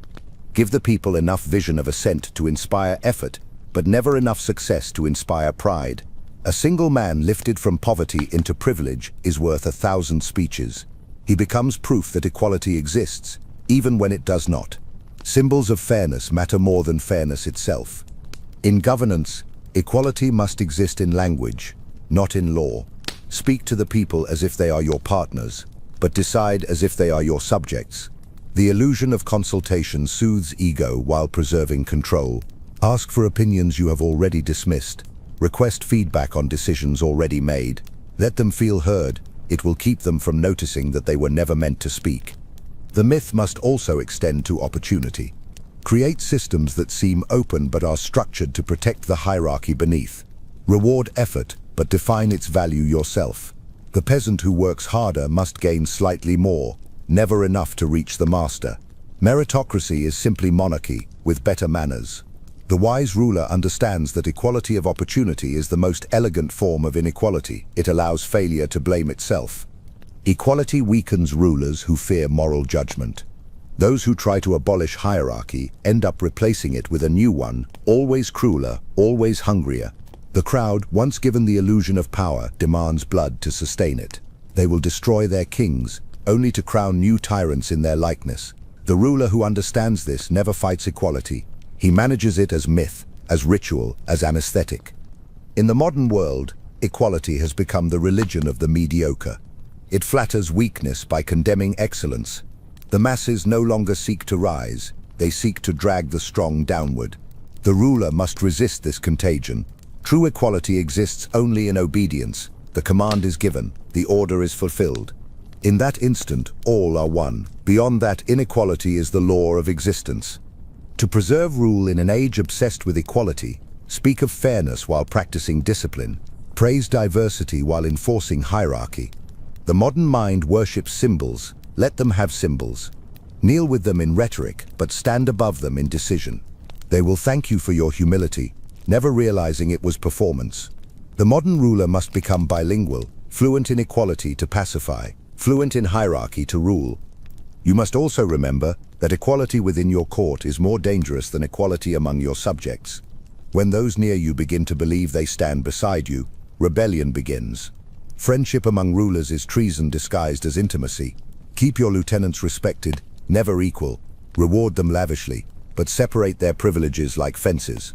Even lions must be fed apart, lest they taste each other's blood. The illusion of equality must even exist in punishment.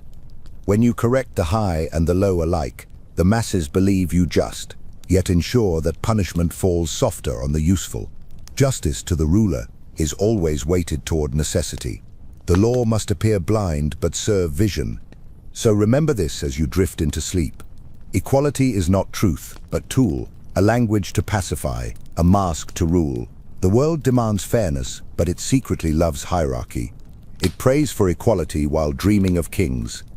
And when the people cheer your name as the leader of all men, smiling at your humility, your modesty, your fairness, will you bow in return, or will you simply raise your glass, knowing the distance between you and them was the very illusion they begged you to believe? Pity is the most seductive poison ever brewed for rulers. It masquerades as virtue, whispering of goodness and mercy, while draining the will to command. The moment a ruler begins to pity, he descends from throne to witness, from judge to participant. Pity blinds judgment, disarms reason, and in time, destroys respect. To feel compassion is human, to display it unwisely is fatal. The wise ruler learns not to kill pity, but to chain it. Pity thrives on the illusion of sameness, that your suffering mirrors theirs, that your pain must echo theirs. This is the lie that destroys dominion.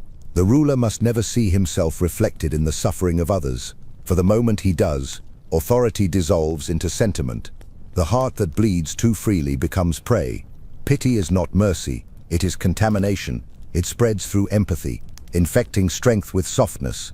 Once infected, the ruler apologizes for his own power, and the ruled, sensing this, take more than forgiveness, they take control. You must understand, men often display misery, not to be saved, but to manipulate. Weakness is a performance, an unspoken currency of guilt. They will suffer loudly to soften you, to make you question your own severity. Do not mistake this theater for innocence. The strong who pretend to suffer test your boundaries. The weak who perform pain crave control. Compassion must be filtered through logic, not impulse. If aid cannot strengthen order, it must be denied. Never confuse pity with mercy. Mercy is chosen, pity is stolen. Mercy is the ruler's decision, deliberate, strategic, silent. It preserves structure while sparing the useful. Pity, however, is weakness, pretending to be kindness. It gives without measure, forgives without condition, and restores those who have not earned redemption. To show mercy is to extend power. To show pity is to surrender it. Mercy reinforces the throne, pity erodes it. The trap of pity appears noble because it flatters pride. Men love to see themselves as saviors. The ruler who rescues too many begins to live through their gratitude, mistaking their dependence for love. This is how tyrants become martyrs, drowning in the tears they once inspired. The truly strong save rarely, and only when it serves balance. To intervene constantly is to interrupt natural selection, to preserve the very weakness that feeds decay. Learn to recognize the faces of manipulation. Some will come to you with trembling voices, speaking of injustice, demanding sympathy for their wounds. Others will bow, thanking you for your generosity, while planting seeds of guilt for not giving more. This is the tyranny of pity, to be ruled by the emotions of others. The ruler must remain unmoved. Observe the spectacle, feel its shape, but do not become its participant. The world will always cry. You are not required to weep with it. To govern effectively, the ruler must replace pity with clarity. Instead of asking, "What do they feel?" ask, "What do they gain?" Emotion conceals motive. Behind every sob is a strategy, behind every plea a negotiation. The wise ruler listens to stories of suffering with the calm of a surgeon, attentive but unshaken. The blade does not tremble for the wound it must cut. The strongest antidote to pity is understanding. When you see human frailty as pattern, not tragedy, your heart becomes steady. The drunkard, the coward, the traitor, they repeat like seasons. Their pain is not unique, it is predictable. You do not hate the rain for falling, nor the tide for rising. You simply use them to sail. Pity dissolves when you realize that human weakness is nature, not injustice. There is, however, a place for simulated pity, a mask that softens fear. The ruler who never appears compassionate becomes a monster. The ruler who does so too often becomes a servant. You must appear merciful at intervals, like sunlight through clouds. Offer small kindnesses at public moments. Pardon a man when it costs you nothing, but ensure all believe it cost you something. Pity performed without sincerity is not deception, it is theater. The people need to believe their ruler feels. The wise ruler allows them that illusion while remaining untouched by it. Remember, pity is most dangerous when aimed inward. The moment you pity yourself, your empire fractures. Self-pity is treason against destiny. It replaces discipline with despair, action with reflection, and transforms challenge into injustice. The ruler who begins to question "why me?" is already descending into mediocrity. Do not allow your suffering to become sacred. Treat pain as proof that you are still above what it tries to break. Pity is for those who need to be saved. You were chosen to endure. You will be tempted, in moments of silence, to mistake coldness for cruelty. But cruelty, when used to preserve order, is compassion for the world. The ruler who spares the guilty endangers the innocent. To withhold punishment out of pity is to trade justice for sentiment. Every forgiven traitor invites another betrayal. Kindness must never cost control. Understand this law. Pity demands you lower yourself. Mercy allows you to lift others. The former equalizes, the latter exalts. When you act mercifully, the world sees your strength. When you act from pity, it sees your need to be loved. Power must never kneel to affection. So the next time tears are shed before you, ask not whether they are real, ask whether they are useful. Emotion is currency, and every sob is a transaction. Pay only when the return is power. And when the world kneels before you, pleading for compassion, whispering that strength is cruel, will you dry their tears, or let them drown in the ocean of their own making? Familiarity dissolves awe. The closer men believe they are to you, the less they feel your gravity. Power weakens when it becomes reachable, and dies when it becomes explainable. The ruler must never walk among the crowd too long, nor linger too often in the gaze of his subordinates. Presence must be rationed, like gold. Distance is not absence, it is design. It builds mystery, magnifies presence, and keeps reverence alive. Men desire what retreats from them. The moment they can touch power, they cease to worship it. This is why kings hide behind walls, why prophets speak from mountains, why even gods remain silent. Distance creates imagination, and imagination is stronger than memory. The ruler who is too visible invites judgment. The ruler who is too hidden invites myth. It is myth that sustains obedience. You must balance the two until your presence feels like an event, and your absence feels like a prophecy. Distance is not coldness, it is control. By remaining apart, you define the rhythm of access. You decide who may approach when and how. Each step closer must feel like privilege, each conversation an honor.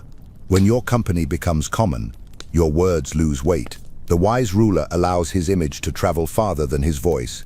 Let them hear of you more than they hear from you. Whispered stories breed devotion faster than explanations. You must understand the geometry of reverence.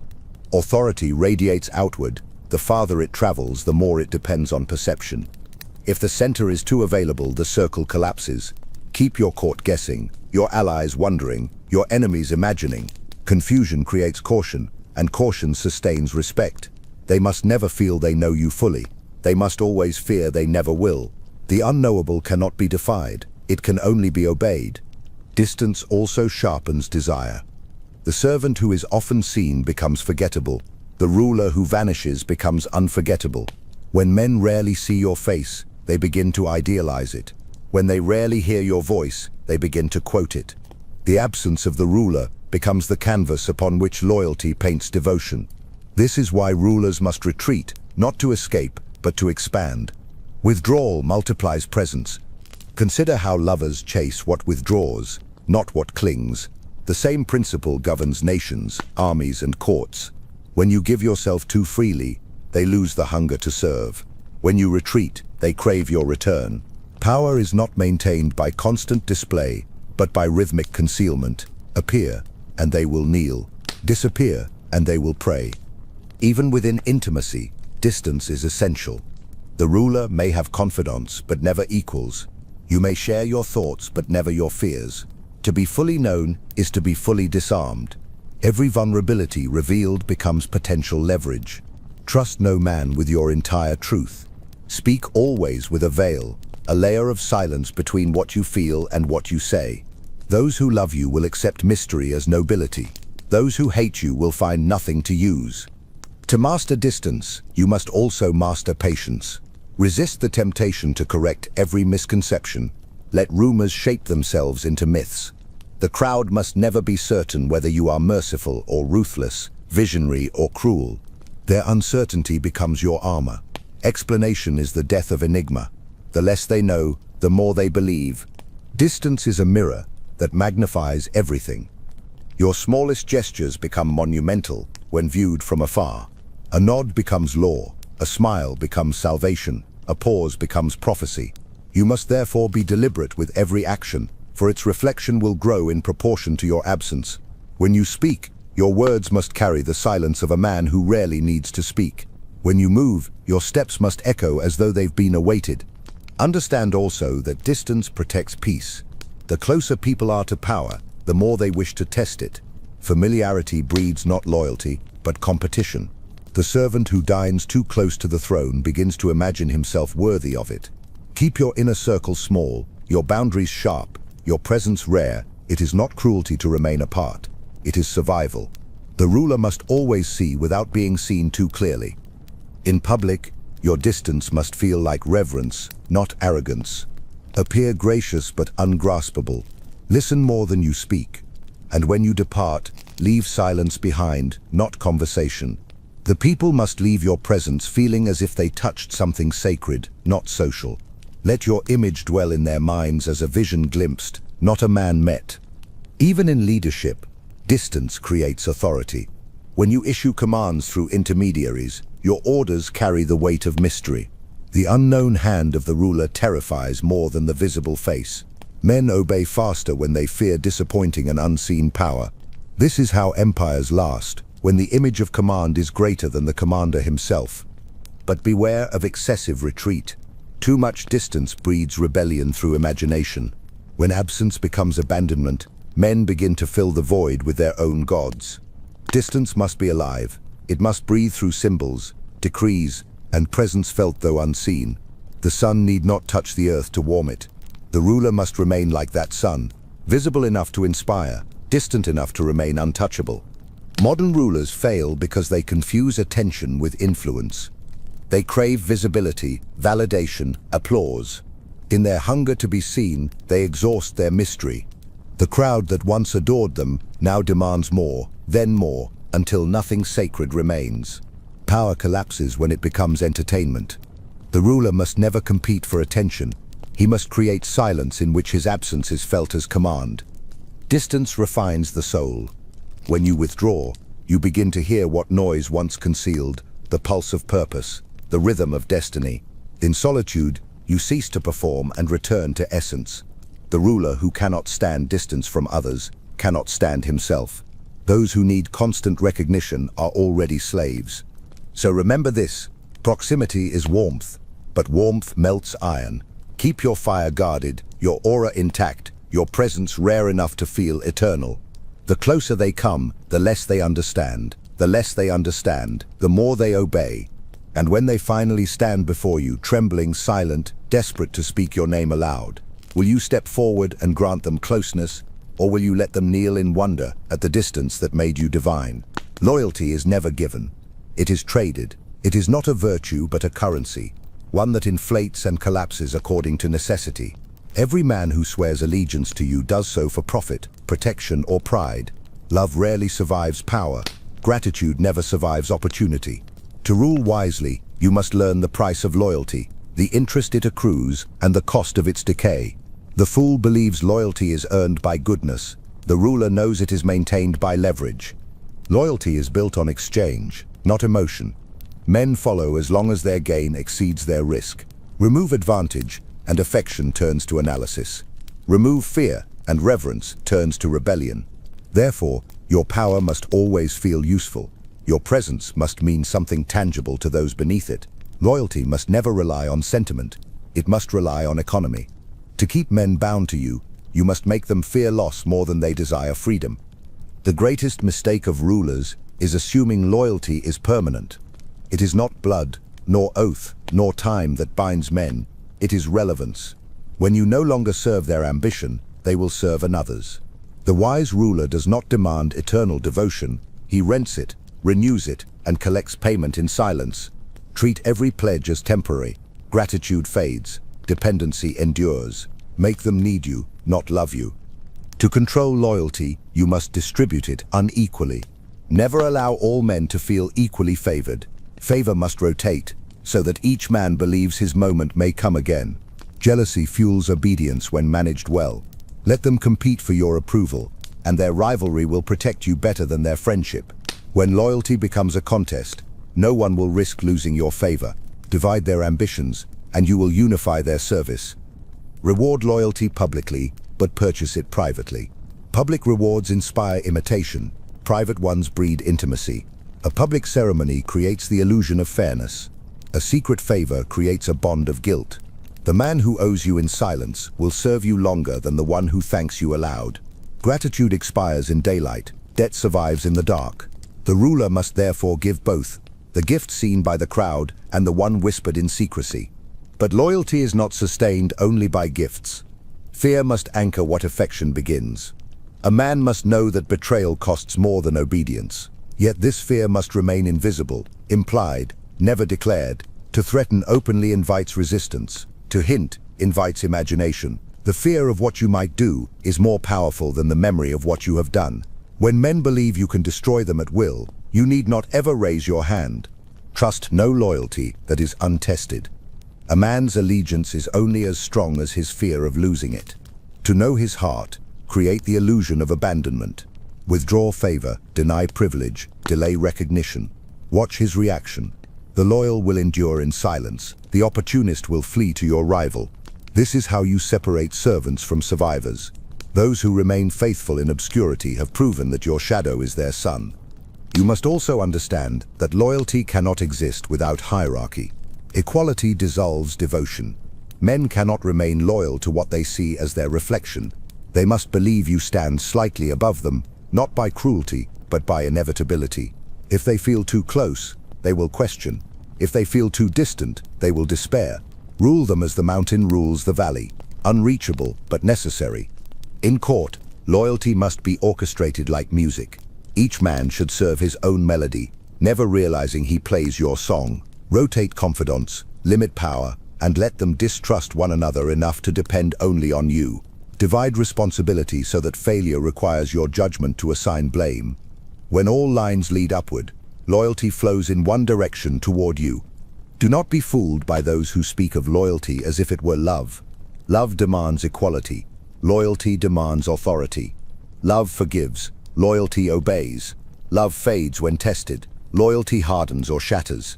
You may inspire both, but never confuse them. The lover who becomes disappointed becomes enemy. The loyal servant who becomes disappointed becomes silent. Silence is safer than emotion. Seek silence. Remember that disloyalty often begins not with hatred, but with hope. The man who believes he can rise higher than you will eventually try. Keep ambitions tethered by reward and exhaustion. Give advancement sparingly, as though it were holy. Those who desire too much must be reminded that power is finite. Offer small victories to feed their hunger, but starve the dream of equality. The hungry dog hunts for you, the satisfied one forgets you. At times, you must sacrifice one loyal man to strengthen the loyalty of 10 others. Punishment must be public, exemplary, and absolute. Betrayal must be met not with anger, but with ritual precision, a warning written in silence. The world must see that devotion is sacred, and its violation divine offense. When loyalty becomes religion, disloyalty becomes heresy, and men fear heresy more than death. Yet even loyalty must one day be refreshed. The longer a man serves, the more he begins to believe he shares in your throne. Routine breeds entitlement. To preserve devotion, you must occasionally remove comfort. Reassign, test, isolate, praise, demote. Keep them off balance enough to depend on your stability. The loyal must feel both honored and replaceable. Their service must taste like privilege and punishment at once. Do not grant loyalty freely, even to those who give it easily. The ruler who trusts too soon invites betrayal. The greatest security lies not in surrounding yourself with the loyal, but in ensuring that betrayal costs too much to attempt. If a man's fortune, status, and peace of mind depend entirely on your favor, then his loyalty is no longer emotion, it is survival. Bind them with necessity, not affection. Loyalty also decays when left unacknowledged. Even the most obedient soul needs reflection. Praise those who serve well, but praise them with precision, enough to sustain, never enough to satisfy. Endless praise cheapens devotion. Selective recognition immortalizes it. Let them wonder whether you see their effort, and they will serve harder to prove it. You will meet those who speak of honor, of unbreakable loyalty that outlives advantage. Believe none of it. Honor fades under hunger, and principle bends beneath power. Every man has a price. Time, fear, affection, ambition. The ruler's wisdom lies not in finding who is incorruptible, but in ensuring he can afford every corruption. So remember this: loyalty, like wealth, must circulate. It cannot be hoarded or demanded. It must be managed. Pay it, buy it, test it, burn it, renew it. The empire does not stand on devotion. It stands on debt. And when the day comes that all swear their allegiance to you, smiling, loyal, devoted, will you believe them, or quietly ask yourself which of them will sell it first, and to whom? Every lasting empire is built not from stone, but from submission. Armies, laws, and gold are only scaffolding. Obedience is the foundation that endures. Men obey not because they must, but because they are taught to find safety in it. The ruler who understands this builds his reign as an architect builds a cathedral. Every column, every silence, every ritual designed to make obedience feel divine. Obedience must never feel forced. The whip breeds compliance but not faith, and faith sustains longer than fear. The art of rule is to make men kneel willingly. They must believe that to disobey is to betray not the ruler but order itself. Fear may win the day, but reverence wins the century. When obedience becomes moral, power becomes eternal. The structure of obedience begins with ritual. Repetition conditions the mind faster than reasoning. Create ceremonies around your authority. Oaths, greetings, symbols, salutes. Men who repeat gestures without question begin to think without resistance. The body obeys first, and the mind follows. The soldier salutes before he believes. The citizen stands before he understands. Ritual turns obedience into reflex, and reflex into faith. Hierarchy is the geometry of obedience. It must be visible, symmetrical, unbreakable. Every man must know his place, his superior, his inferior. Equality confuses. Hierarchy comforts. The chain of command is not a cage, it is a spine. Remove it, and the body collapses. But hierarchy must also feel alive, flexible enough to absorb ambition, rigid enough to prevent rebellion. Reward assent, punish defiance, and ensure that advancement flows only through you. The moment men can rise without your hand, the structure begins to rot. Symbols sustain obedience as much as swords. The ruler must surround his authority with meaning, banners, colors, titles, architecture. Men obey more easily when they feel part of something grand. The uniform transforms the soldier, the emblem transforms the man. When individuals dissolve into symbols, their resistance dies. They stop asking why and begin to act because that's what we do. Obedience, however, is not maintained by command alone. It must be reinforced by illusion. People must believe they choose to obey. Offer them participation that changes nothing.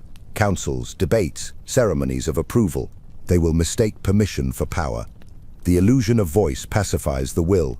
When men believe they have spoken, they stop listening to the silence that follows. To perfect obedience, the ruler must also create hierarchy within obedience itself. There must be those who enforce and those who follow, those who interpret and those who submit. The enforcers must believe themselves chosen, set apart. Give them privilege just high enough to separate them from the crowd, but never high enough to rival you. Their pride will defend your order more fiercely than your laws. The greatest chains are forged from pride disguised as duty. You must also manipulate time. Order feels eternal when it erases memory. Do not remind the people of what came before you. History invites comparison. Comparison breeds rebellion. Rewrite the past until it begins with your arrival. Let the world seem to have been chaos until you named it. Men obey more readily when they believe the ruler rescued them from confusion. Gratitude strengthens obedience more deeply than fear. Obedience is also sustained by rhythm, the alternation of generosity and punishment. Too much cruelty breeds revolt. Too much kindness breeds contempt. The ruler must be like the seasons, predictable in structure, unpredictable in severity. Let the people live in mild peace, then remind them with sudden wrath that peace exists only by your design. Fear, refreshed occasionally, strengthens loyalty. Yet even obedience must evolve. The same rules that control peasants cannot control scholars, and the same chains that bind soldiers will not bind thinkers. You must tailor control to temperament. To the simple, command directly. To the intelligent, command through ideology. The strong obey through discipline, the weak through dependency, the vain through flattery, the devout through ritual. The ruler must become many voices in one silence. In private, remember that obedience is not virtue, it is adaptation. Those who serve you today may betray you tomorrow if the structure collapses. Therefore, build redundancy into loyalty. No single man, institution, or army should ever become indispensable. The structure must survive even when parts fail. Replace men before they know they are replaceable. Stability depends not on permanence but on preparedness. The architecture of obedience also requires visible consequence. Power unseen loses gravity. Punishment must be rare but theatrical. When a man defies you, do not punish him in secret. Display his fall as spectacle. Let mercy appear impossible once the law has been broken. Public obedience thrives on private fear. When the people see order restored, they stop mourning the man who broke it. Modern rulers misunderstand this. They seek love where structure should suffice, equality where discipline is needed. They confuse negotiation with leadership. But a kingdom cannot be negotiated, it must be designed. Men must see the ruler as both father and law, protector and threat intertwined. When he speaks, they must feel not his words, but their place within them. To maintain obedience across generations, educate the young before they understand power, shape their values before they question them, teach them to associate order with safety, freedom with chaos. Once the idea settles, you will never need to command, they will police themselves. The perfect ruler governs through memory implanted at birth.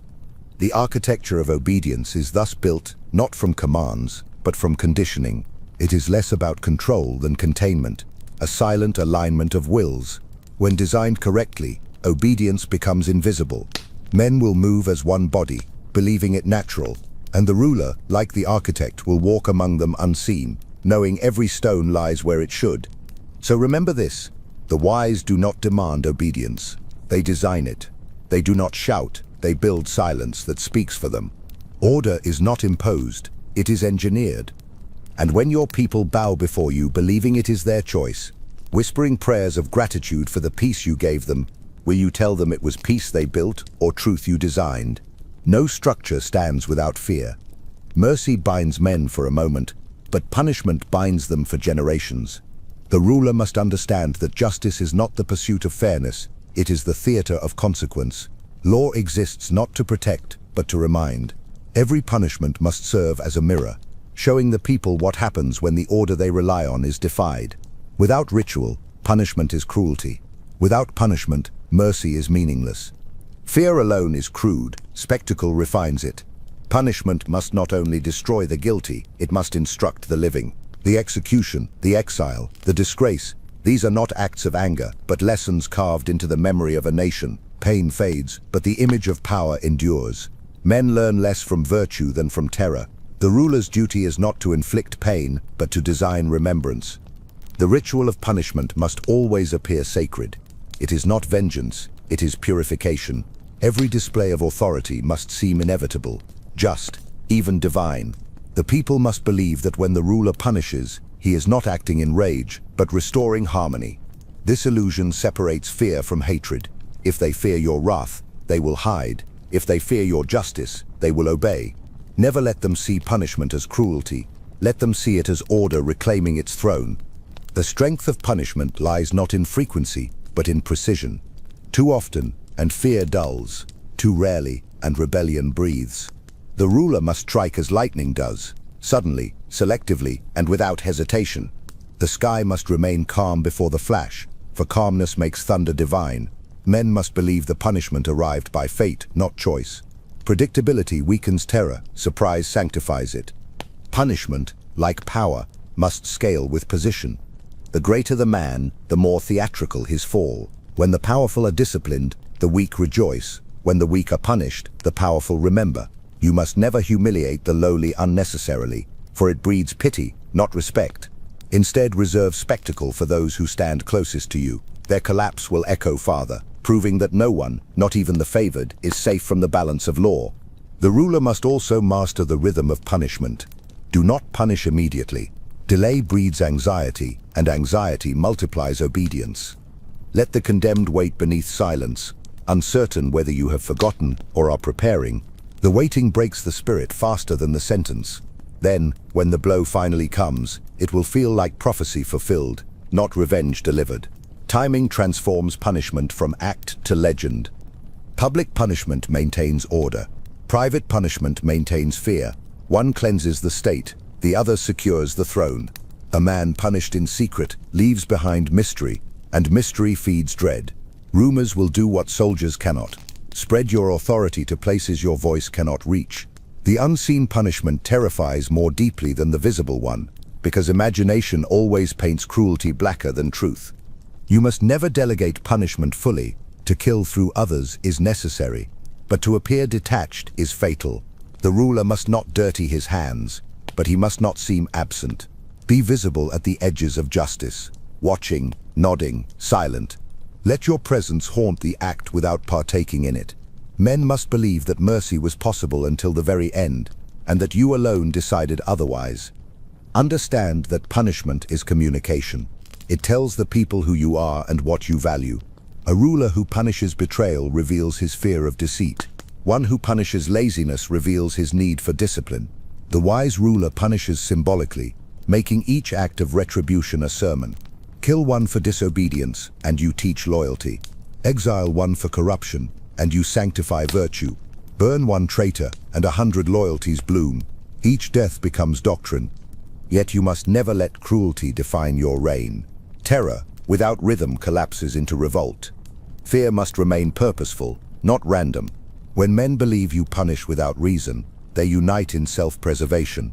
But when they believe you punish with meaning, they unite in reverence. The key lies in balance, terror that cleanses, not terror that consumes. In private, punishment must be colder.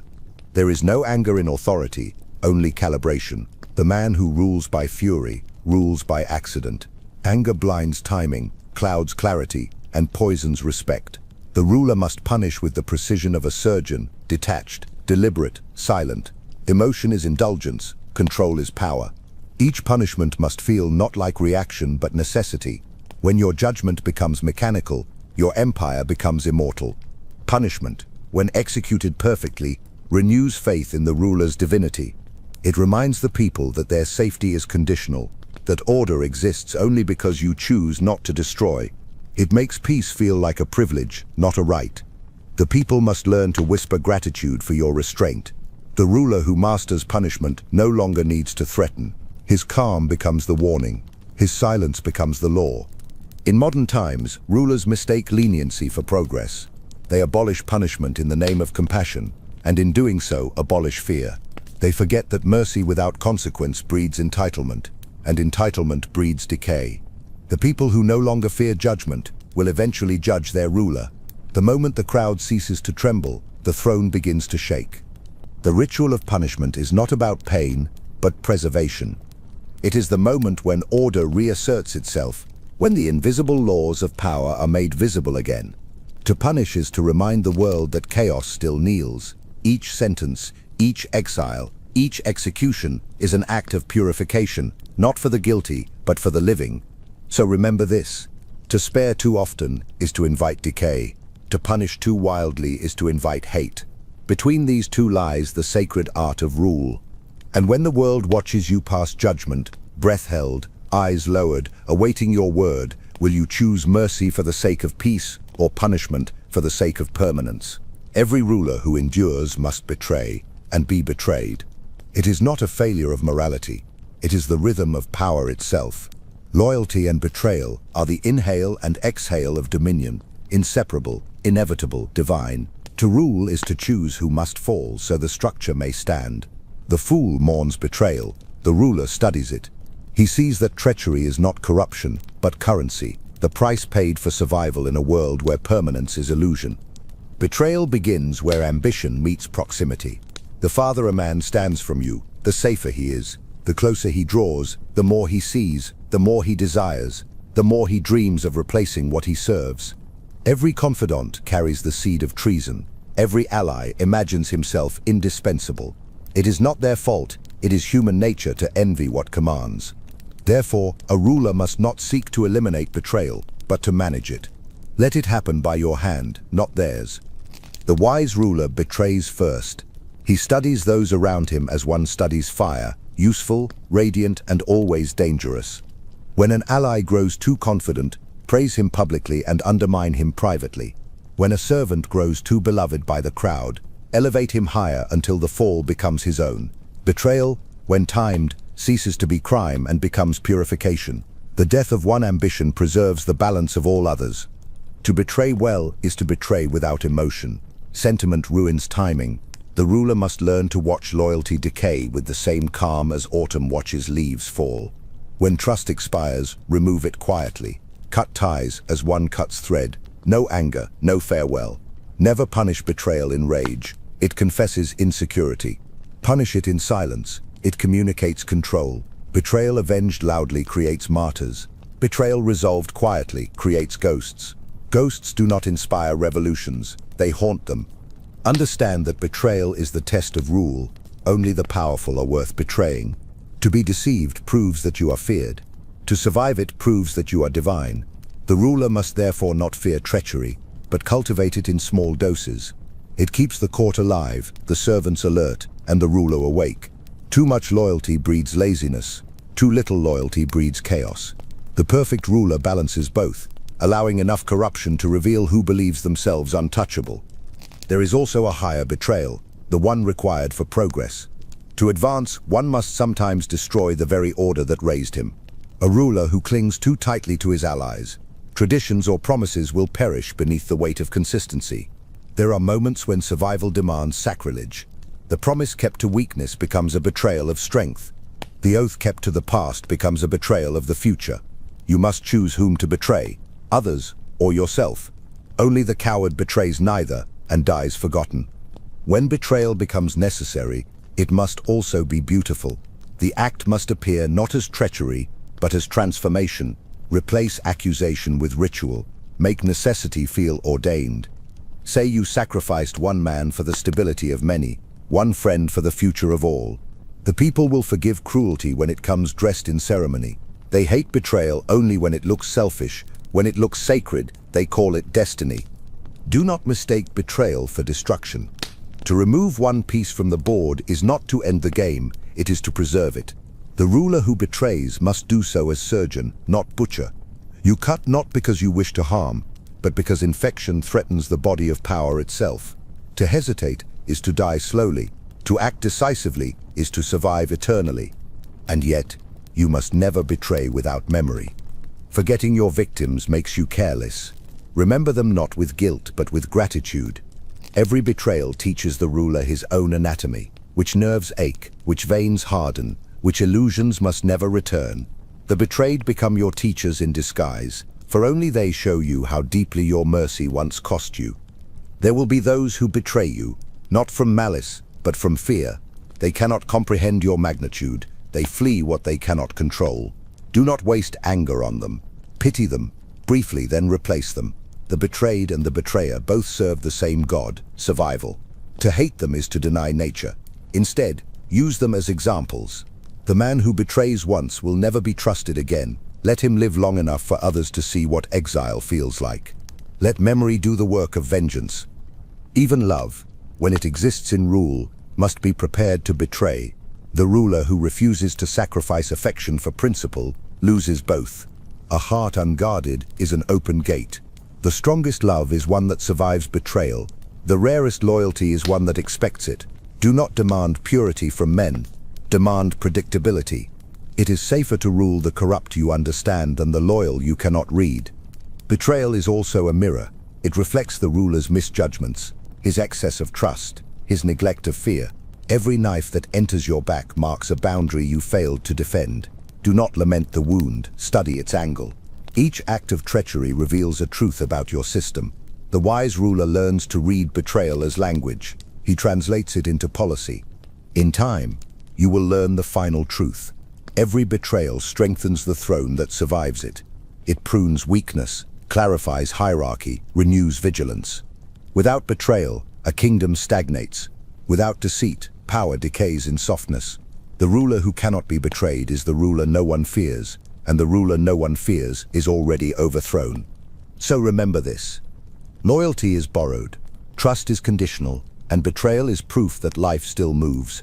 To demand a world without treachery is to demand a garden without thorns, beautiful, fragile, and destined to die. And when the day comes that you must destroy the one who once swore eternal loyalty, will you hesitate out of memory, or will you raise your hand knowing that mercy this time would be the greater betrayal?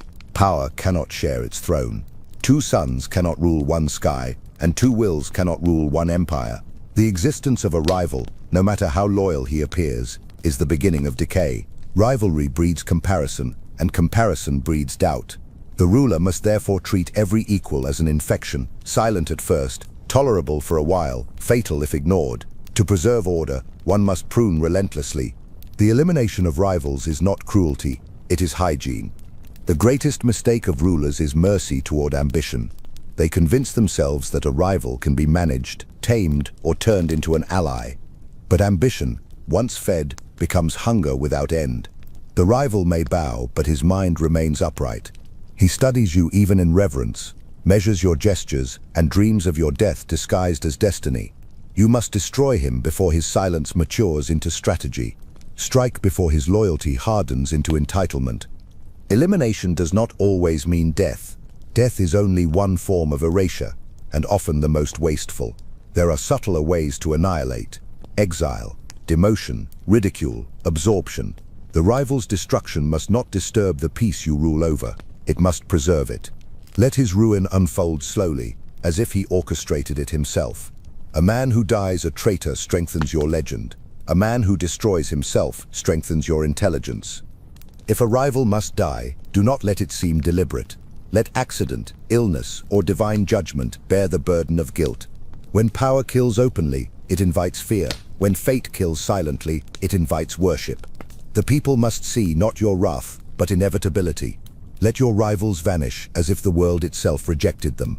The ruler's hands must remain clean, his image merciful, his reach infinite.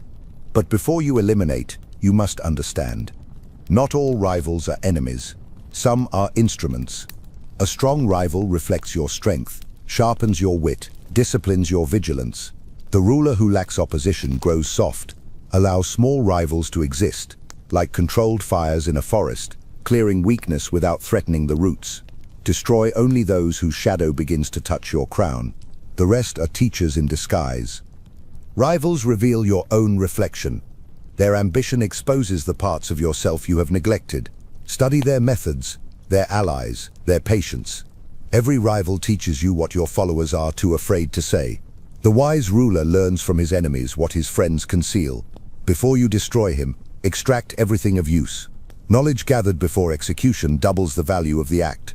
Elimination must be psychological before it is physical. Strip your rival of reputation before you strip him of life. The death of a body ends a man once. The death of an image ends him forever. Undermine his credibility subtly, not through lies, but through suggestion. Question his motives in private circles. Let whispers spread that his loyalty trembles, that his success was luck, his virtue performance. The crowd will finish the work. By the time his downfall arrives, they will call it justice. If a rival controls the hearts of the people, you must not confront him. You must consume him, praise him publicly, honor him excessively, and bind his image to yours. Let the crowd confuse his brilliance for your generosity. His fame will become an ornament on your crown.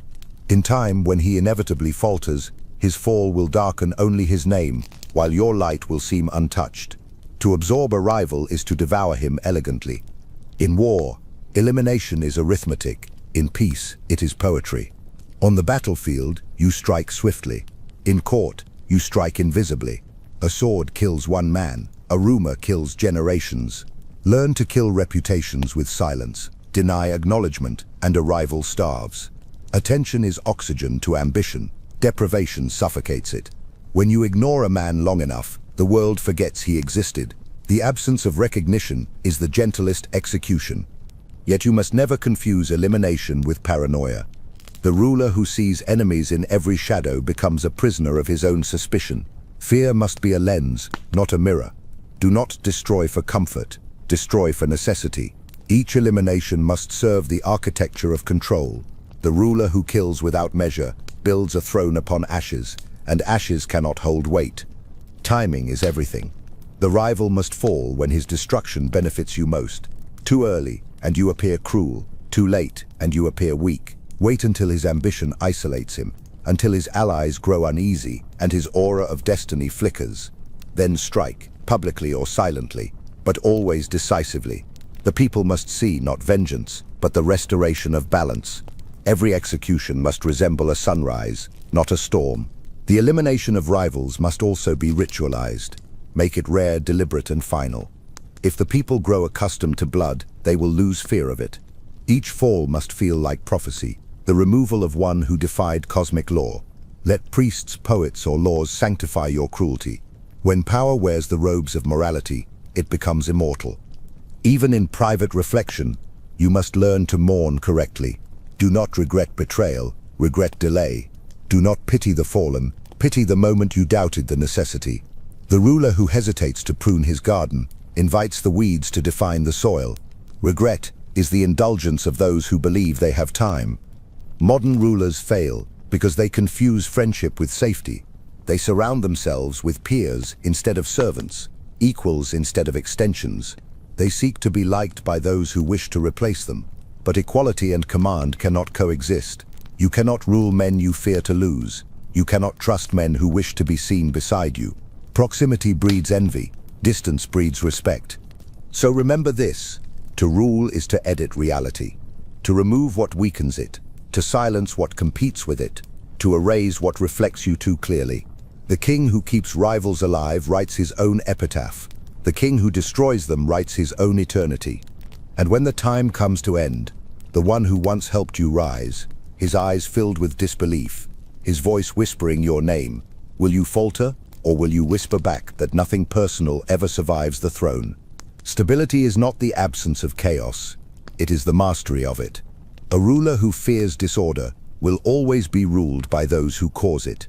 Chaos is the raw material of power, the storm from which order is shaped and reshaped. Only the foolish seek peace everlasting, for peace breeds softness, and softness invites ruin. The wise ruler does not suppress chaos, he conducts it. He learns to let the world tremble just enough to remind men who steadies it.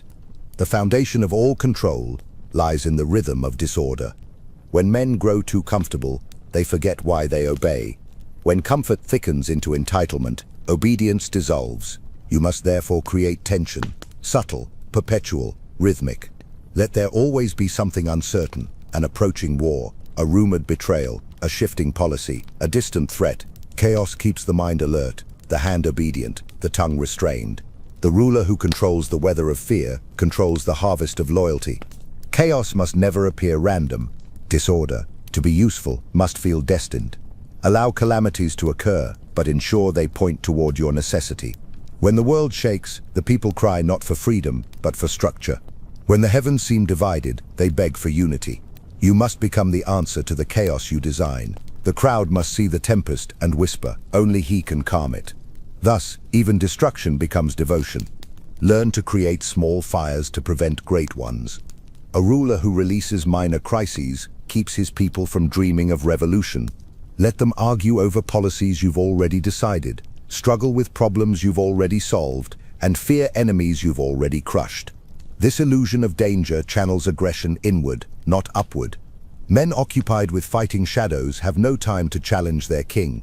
The clever ruler feeds them chaos like medicine, bitter but necessary to prevent the greater disease of complacency. You must also understand that chaos tests strength. It reveals the loyal, the clever, and the cowardly. When the ground shakes, only the rooted remain. Therefore, you must occasionally withdraw order to see who panics. A kingdom untested is a kingdom unready.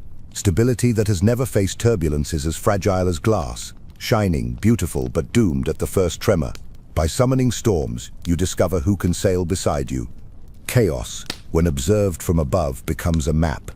It shows where fear collects, where ambition breeds, where weakness festers. Each riot, rumor, or rebellion is information.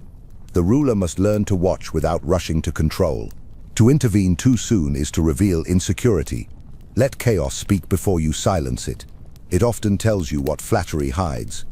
But beware of falling in love with the storm. Some rulers, intoxicated by control, begin to manufacture disorder endlessly.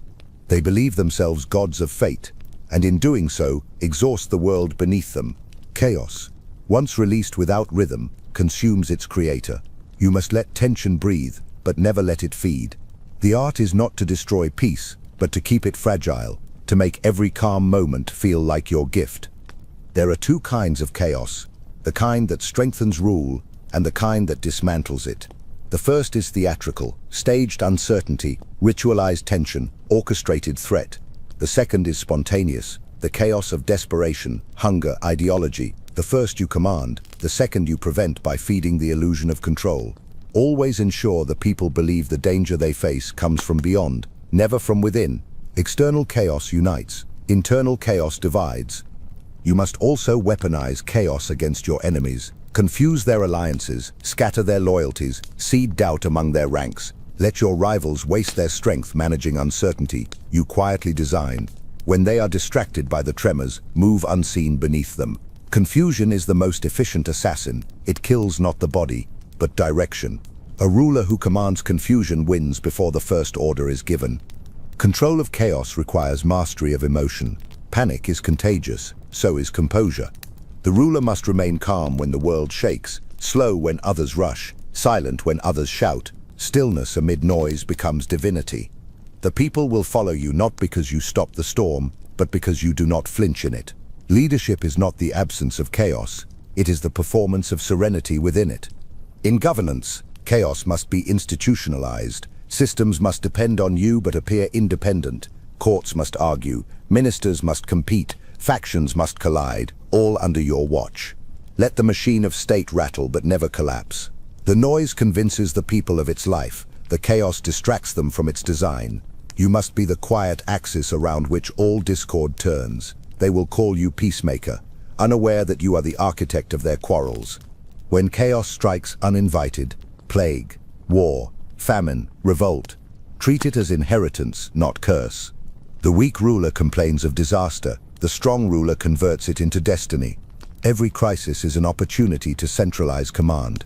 In times of panic, men surrender rights for security, freedom for order, thought for faith. Chaos softens them for shaping. Step forward in the smoke and crown yourself savior. They will never question who lit the fire. In private, you must embrace chaos within yourself. To rule it, you must first understand it. The mind that fears disorder is a prisoner. The mind that studies it is free. Accept that life itself is organized turbulence, rhythm without guarantee. The ruler who learns to move with chaos moves like water, unstoppable, silent, inevitable. Modern rulers fail because they seek harmony as if it were permanence. They believe peace is the destination, when in truth it is only intermission. Empires are maintained not by balance but by momentum. You must keep the world moving, through fear, through ambition, through uncertainty. A motionless state begins to rot. Chaos, used sparingly, is the antidote to decay. So remember this: control does not mean calm. A silent kingdom is not a strong one. It is merely waiting to scream. Let there always be whispers, tension and storm clouds that never quite burst. The people must sleep lightly, knowing peace survives only because you will it to. And when the world trembles once more and all eyes turn to you for assurance, will you calm the storm or remind them who made it possible? Power that does not grow begins to die. Influence is not a throne to sit upon. It is a flame that must consume or fade. The ruler who rests on his victories soon rules only ghosts. Every empire, every mind, every dominion must stretch beyond its borders or surrender to decay. Expansion is not greed, it is the nature of power itself. The river that stops flowing becomes a swamp. The ruler who ceases to extend his reach begins his own erosion. To expand influence, one must first understand that conquest is no longer only of land. It is of thought, culture, and allegiance.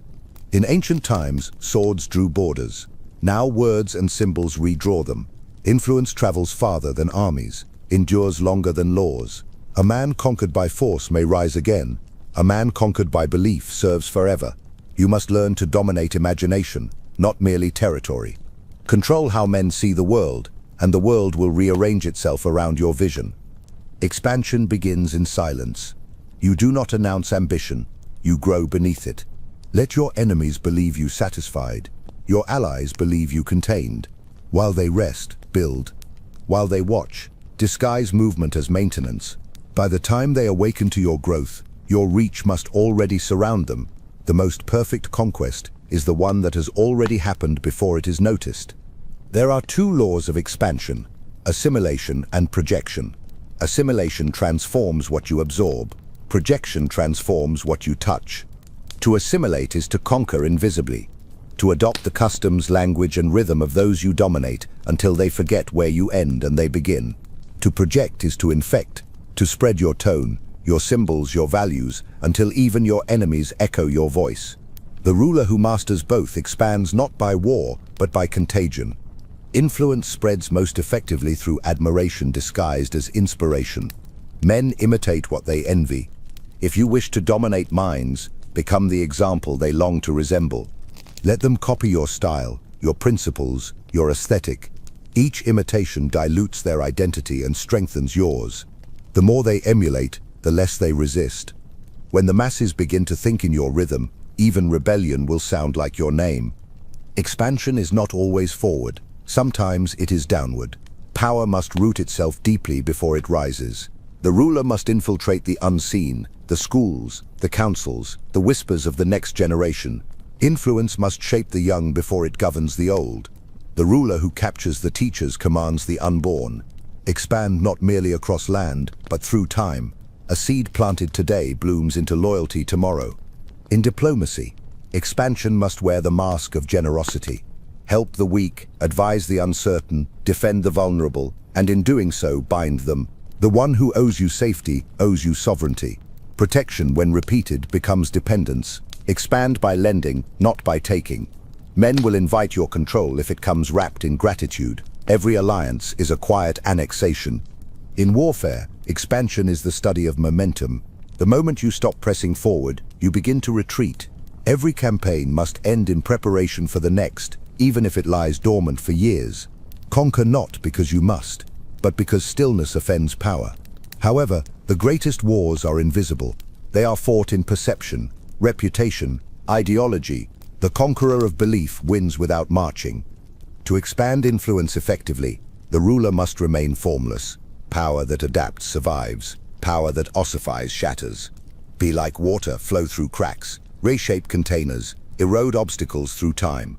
Influence must never announce its limits, for men rebel only against what they can measure. Let your reach feel infinite, your boundaries undefined. The unknown magnitude of your power will inspire more fear than its visible extent. But growth without discipline becomes gluttony. Expansion must be measured, strategic, rhythmic. Every empire that grows without purpose consumes itself. Do not conquer for glory, conquer for stability. Every acquisition must feed the center, not starve it. You expand not to boast, but to balance. Like a heartbeat, power must contract as it expands, drawing strength inward after every reach. The ruler who stretches too far loses feeling in his extremities. There will come a time when expansion must shift from territory to influence of mind. When propaganda becomes prophecy, at that point, your words must outpace your soldiers. Create myth around your empire. Let poets and philosophers speak of your order as if it were divine. Every story that glorifies you builds another city in the imagination of men. Nations fall, narratives endure. Expand in thought, and your dominion will outlive your body. You must also learn to weaponize envy. Make your power appear enviable rather than oppressive. When others long to be like you, conquest becomes invitation. Show them what life looks like beneath your order. Peace, prosperity, meaning.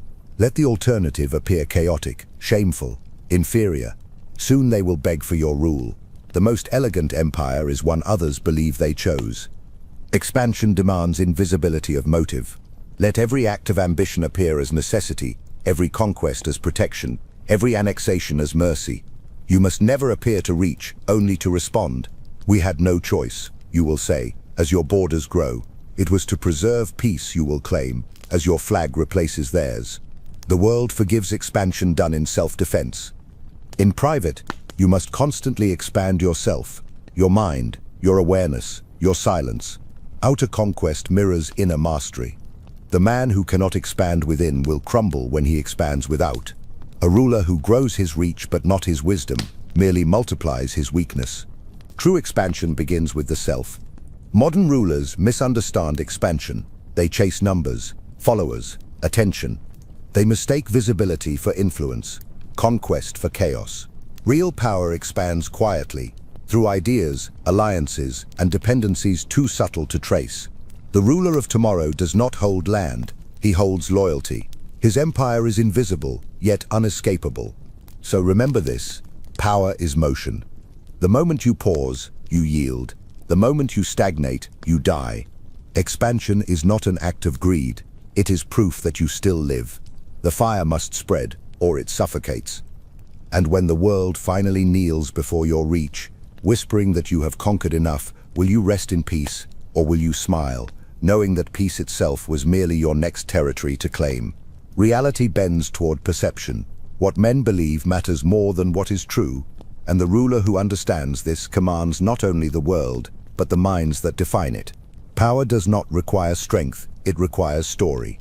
1,000 soldiers can be defeated, an idea cannot. The sword kills flesh, perception kills certainty. When you master how men see, you will never again need to prove what is. Every ruler must become an architect of illusion. Truth is clay, soft, shapeless, obedient to the hands that sculpt it. Those who cling to truth as fixed are ruled by those who rewrite it.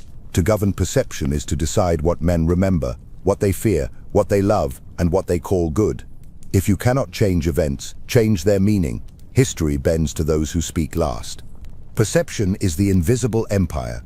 It begins in whispers, symbols, and tone. A raised eyebrow can destroy a reputation. A calm smile can rewrite guilt into grace. What is said is less powerful than what is seen. The ruler must control image more carefully than reality. Appear wise and men will obey, even when you err. Appear calm and the world will mistake hesitation for depth. Appear inevitable and every obstacle will crumble before you. Men do not resist destiny, they worship it. The most powerful illusion is consistency. The people crave continuity more than truth. They will forgive betrayal if it feels familiar, excuse cruelty if it arrives in rhythm. Never contradict your image, instead evolve it slowly. The crowd fears change more than corruption. You must therefore make deception feel like order. When they believe in your steadiness, they will defend your lies as their own. Control of perception begins with scarcity. Appear rarely, speak sparingly, and let your silence be interpreted endlessly. The less they see of you, the more they imagine. Mystery is the mother of myth. The man they cannot fully know, they cannot fully hate. Each absence becomes an altar, each rumor a scripture. Let them worship the outline, they will fill it with devotion. But perception cannot survive without performance. You must stage your virtue with precision. Gestures of humility, acts of mercy, visible fatigue from your imagined burdens. Make the people feel that you suffer for their sake. Appear human only when it benefits the God within you. When they see you weep, they will call it empathy. When they see you smile, they will call it grace. The ruler's emotions are currency. Each one must be minted in calculation. Even enemies must be shaped through perception. Never destroy a foe too completely. Leave enough of his image to remind the people of what you protect them from. A vanquished rival becomes a monument to your vigilance. Allow him to exist in rumor, defeated yet haunting. The perception of threat justifies your power indefinitely. As long as fear has a face, faith in you will endure. Perception also thrives on contrast. The brighter your image, the darker the shadows behind you must seem. Every age needs its villain. Create one if none exists. Without opposition, virtue loses texture. You cannot be the savior without a sin to overcome. The clever ruler manufactures conflict not to destroy but to define. Men measure your worth by the weight of the enemies you conquer. To control perception, you must control memory. History is not written by the victors, it is written by the survivors who speak most beautifully. Commission poets, chroniclers, architects. Let your reign be carved into stone, sung in ritual, repeated in school. Each repetition hardens fiction into fact. A lie told with dignity outlives truth spoken in panic. The ruler must not argue with historians, he must hire them. In governance, perception is more powerful than policy. Laws are forgotten. Impressions endure. A single gesture of justice can erase a decade of corruption. A single well-timed speech can pacify armies. You must learn to orchestrate emotion as carefully as decree. The people will forget the content of your rule, but they will remember how it felt to be ruled by you. Perception must also flow upward. You must control how your enemies see you. Let them overestimate your strength, misjudge your patience, and fear your unpredictability. Appear weaker than you are, and they will attack foolishly.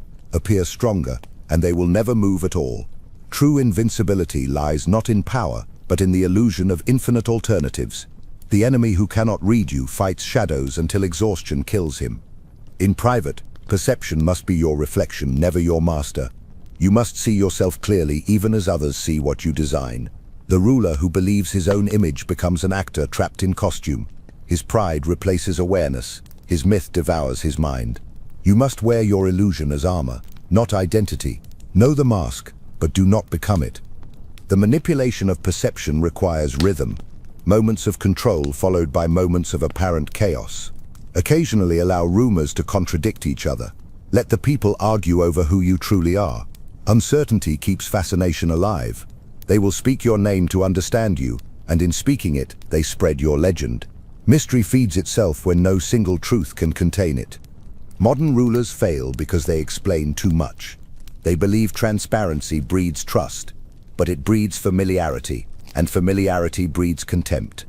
Men respect what they do not fully understand. Every confession shortens your reach. The moment they feel you are just like them, you lose your crown. Let the age of honesty devour others. You will rule through ambiguity. To perfect perception, your actions must always serve your myth. When you fail, fail magnificently. When you retreat, do so with elegance. When you are wounded, let it appear as sacrifice.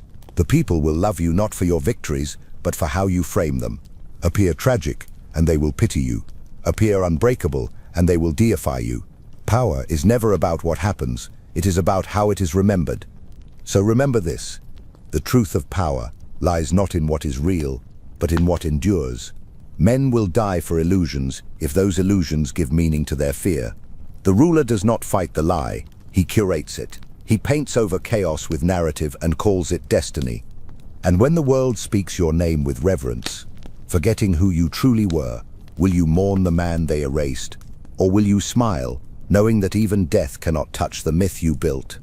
Morality is the cage that the powerless build to contain the strong. It is the invisible leash that teaches lions to apologize for their hunger. The masses call it virtue, but the wise know it as fear given structure, a doctrine designed to comfort those who cannot command. Morality is useful only to those who can rewrite it. To rule is to understand that right and wrong are not laws of heaven, but tools of governance. Men cling to morality because it spares them from thinking. They crave simple orders: good, evil, hero, villain. The ruler, however, lives in the gray between them. He sees that morality is fluid, shifting with need and circumstance. The same act that is wicked in peace becomes holy in war. The same cruelty that offends the moralist saves the kingdom from ruin. Morality is weather, power is climate. The ruler must not submit to storms, he must control their direction. The myth of morality begins with language. Words like justice, freedom, and virtue have no fixed meaning. They are mirrors reflecting whoever speaks them. The ruler must use them as banners, never as chains. Speak of justice while enacting dominance. Praise freedom while designing obedience. Let the people fight over definitions while you use their confusion as camouflage. Morality is not destroyed by contradiction, it is sustained by it. To manipulate morality, one must appear righteous. The people do not obey virtue, they obey the performance of it. They do not require purity, they require comfort. If the ruler looks pious, they will forgive his sins. If he appears compassionate, they will ignore his cruelty. Morality, when displayed, becomes immunity. The world will crucify the honest sinner, but canonize the hypocrite who smiles. The ruler's reputation must be spotless, even when his hands are not. You must therefore master moral timing. When to act merciful, when to act brutal, when to pretend restraint. Men forgive cruelty when it arrives in rhythm. They accept injustice when wrapped in ceremony. Punish on the Sabbath and you are a monster. Punish the day after and you are divine order restored. Morality is perception attached to calendar. The ruler who understands this controls both judgment and absolution. True morality is power disguised as principle. The ancient empires understood this.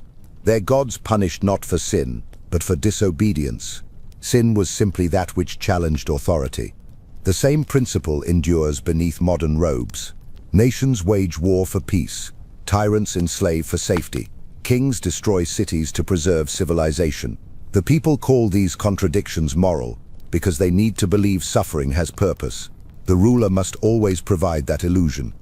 Hypocrisy, when done consciously, is not weakness, it is strategy. To hold the appearance of virtue while practicing necessity is to merge survival with sanctity. Say one thing for the crowd, another for the court, and think a third for yourself. This triad is the trinity of rule. The common man requires moral certainty to sleep. The ruler requires moral elasticity to reign. Never argue with moralists. Let them shout about virtue while you design the rules they live by. Engage in their debates only to redirect them. Every time they accuse, agree, and redefine. Say that strength is compassion, that conquest is protection, that obedience is freedom. They will exhaust themselves fighting shadows while unknowingly defending your law. Morality is not to be resisted, it is to be reinterpreted. The ruler must also use morality to divide. The quickest way to control a population is to split it by virtue, believers against heretics, patriots against traitors, the pure against the profane. Give each group a moral identity, and they will police one another for you. The people who see themselves as guardians of virtue will gladly become instruments of tyranny. Let them believe they fight for light, even as they enforce your darkness. Yet, the ruler must remain untouched by belief. The moment you begin to think of yourself as good, you become predictable.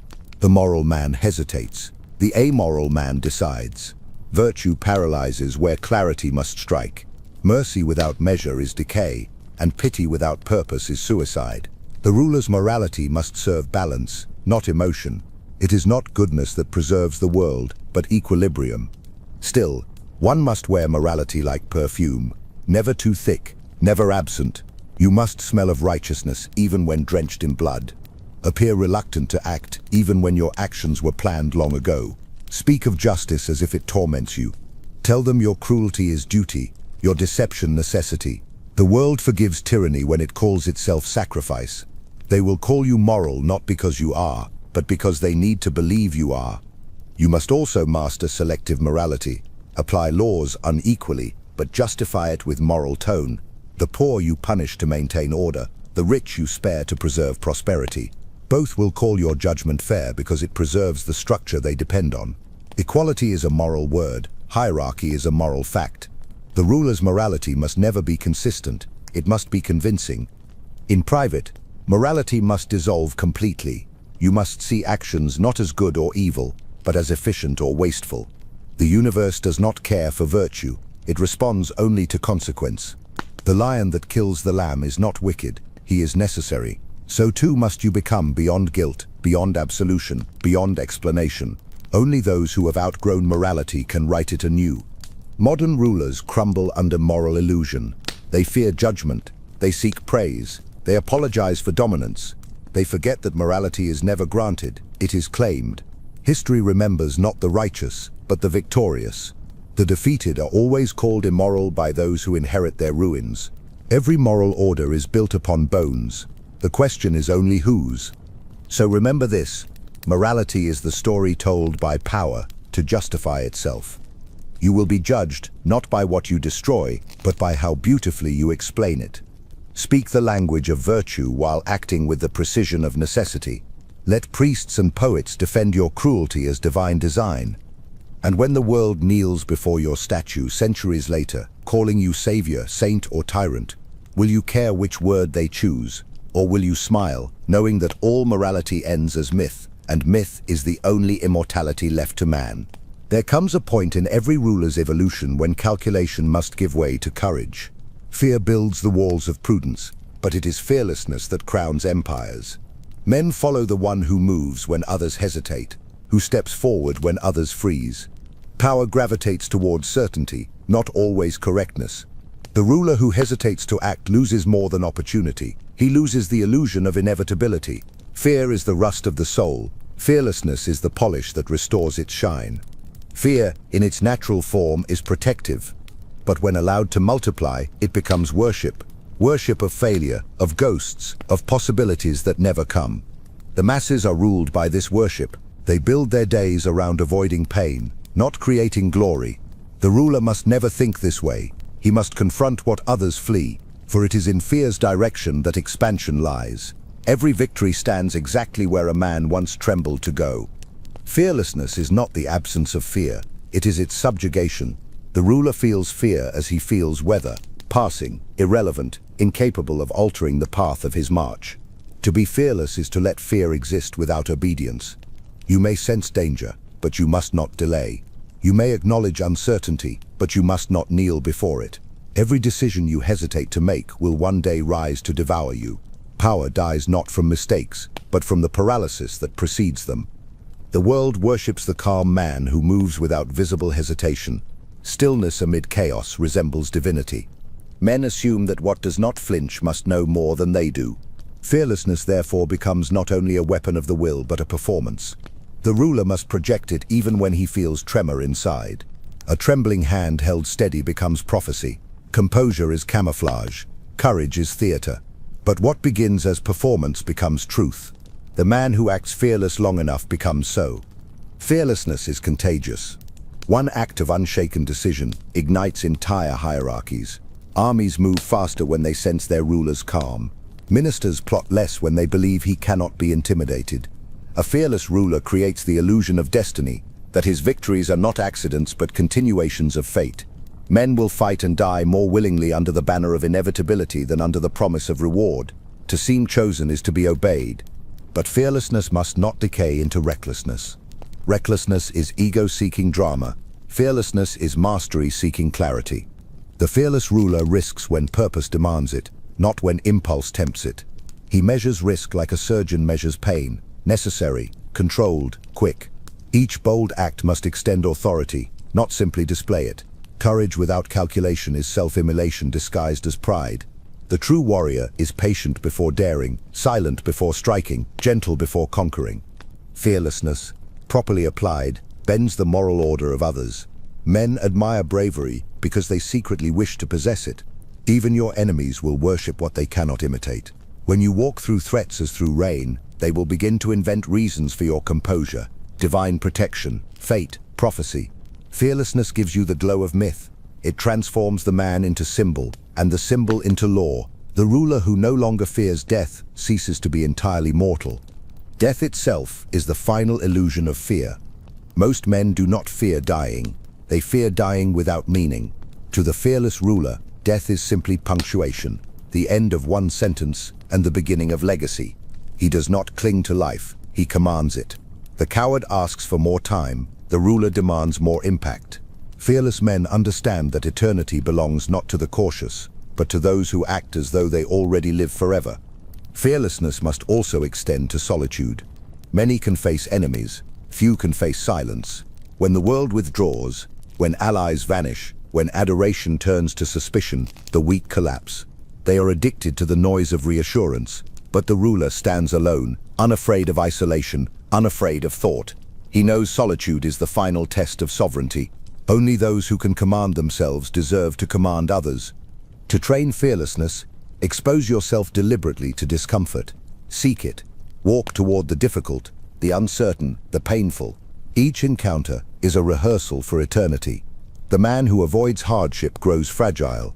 The one who seeks it becomes divine. Every night you endure suffering without collapse. You expand your domain. The throne of courage is built from the ruins of yesterday's hesitation. In politics, fearlessness manifests as decisive silence. When others rush to explain, justify, or panic, you remain still. The crowd mistakes patience for superiority. Fearless restraint often frightens more than aggression. The ruler who does not need to respond commands not only the moment but the narrative that follows. Silence, when mastered, becomes the loudest roar. The masses crave fearless leaders because they cannot bear their own uncertainty. They will surrender their judgment, their freedom, their reason to anyone who appears unshaken. This is the essence of control. The world does not belong to the intelligent, but to the certain. To command perception, you must act as though you cannot be wounded. Show no desperation, no flinch, no doubt. Even in defeat, walk as though victory followed invisibly behind you. Modern rulers misunderstand fearlessness. They mistake noise for power, aggression for dominance. They perform rage because they are terrified of silence, but anger is fear disguised as fire. True fearlessness is not loud, it is still. It does not beg to be seen. It is felt, unspoken, unshakable. The man who does not need to prove strength has already proven it. Fearlessness, at its core, is spiritual. It comes from the knowledge that all things are transient, that loss is an illusion, that destiny cannot be outrun. When you realize that nothing can truly harm you except cowardice, every obstacle becomes invitation. Life itself becomes test and triumph in one. The fearless man walks not to survive, but to demonstrate what survival truly means. So remember this. The world fears those who fear nothing. They will call you cruel, cold, dangerous, and yet they will follow you, for courage is the only wealth men cannot counterfeit. The throne does not belong to the cautious, nor to the moral, but to the unflinching. And when you stand before the abyss, its breath cold against your face, its darkness calling your name, will you step back for safety, or will you take one step forward and teach even the abyss to kneel? There are two thrones a ruler must command, the visible and the invisible. The first governs nations, armies, and men. The second governs the mind, the pulse, the unseen realm where thoughts become order. The hidden kingdom is not a place, but a discipline, the inner dominion from which all outer empires are born. Before you rule others, you must first conquer the parliament of your own impulses. Until you command the chaos within, every act of control beyond you is imitation. The hidden kingdom begins where noise ends. The ruler must retreat inward, not as escape, but as surveillance. There, in the silent corridors of self, you will find the true adversaries: doubt, vanity, resentment, lust for recognition.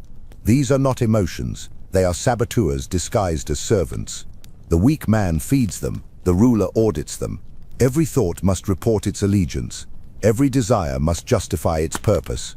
The man who cannot govern his mind will one day kneel before his own emotions. Power corrupts only those who are already enslaved to themselves. The tyrant is not one who rules men, but one who cannot rule his own hunger. The hidden kingdom exists to prevent this decay. You must build an internal council, reason as your advisor, silence as your general, patience as your spy. When fury rises, let reason speak first. When vanity whispers, let silence listen. When temptation calls, let patience delay. Control of self is not restraint, it is orchestration. You are not to kill your instincts, only to direct them like instruments. The ruler who lives only outwardly is easily overthrown. His empire depends on applause, his mood on praise, his worth on victory. But the ruler of the hidden kingdom has no such dependencies. He draws power from stillness. His value does not rise or fall with the tides of perception. He walks through both defeat and triumph as if both were the same season. The man who cannot be flattered, cannot be frightened. His composure is his fortress, his detachment his crown. The hidden kingdom is maintained through ritual, not ceremony for the crowd, but for the soul. Each morning, the ruler must return to himself, as a priest returns to the altar. Sit in silence until your heartbeat slows to command.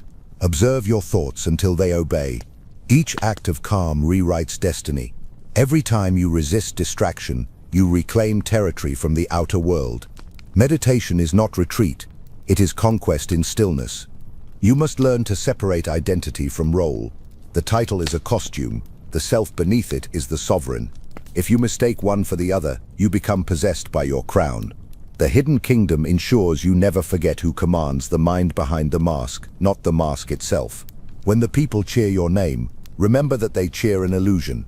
The man inside must remain indifferent. Pride feeds the costume, not the king. In solitude, you must speak to yourself as you would to a nation. Deliver decrees to your own weaknesses. Issue punishments to your doubts. Reward your discipline. The hidden kingdom runs on law, not emotion. You are both ruler and subject within it. When anxiety rises, confront it like rebellion. When lethargy whispers, summon war councils of will. Never let your inner state form without governance. Chaos tolerated inside becomes chaos demanded outside. The outer world mirrors the inner. If your mind is cluttered, your court will be confused. If your heart is divided, your alliances will fracture. If you chase approval within, you will chase submission without. The ruler who cannot sit still will always overgovern.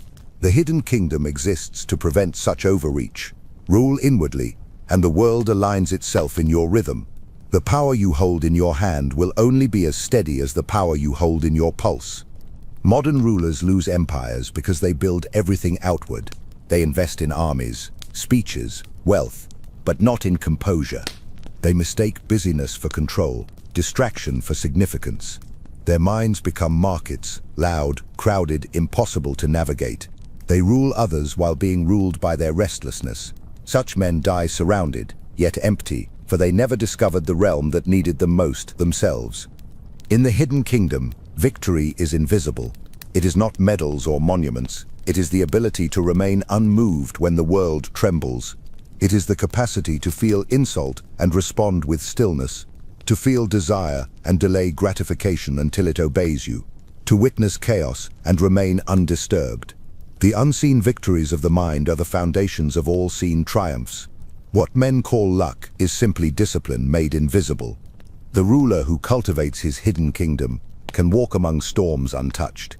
He becomes a mirror, reflecting everything, absorbing nothing. He listens to betrayal without hatred, watches loyalty without dependence, hears praise without inflation. Such neutrality is not coldness, it is divine order. When nothing can disturb your equilibrium, you have reached the summit of rule. Kings fall, gods remain. And yet, the hidden kingdom is never complete. It requires daily conquest. Each sunrise brings new rebellions, impatience, pride, distraction, fear. You must crush them quietly before they spread. Every thought ignored becomes insurgency. Every unchecked emotion becomes treason. A single day of unconsciousness can undo years of order. The throne within must never be left unguarded. So remember this, the empire you build within determines the fate of every empire without.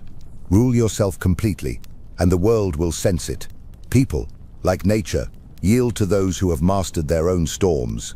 To govern without is art, to govern within is divinity.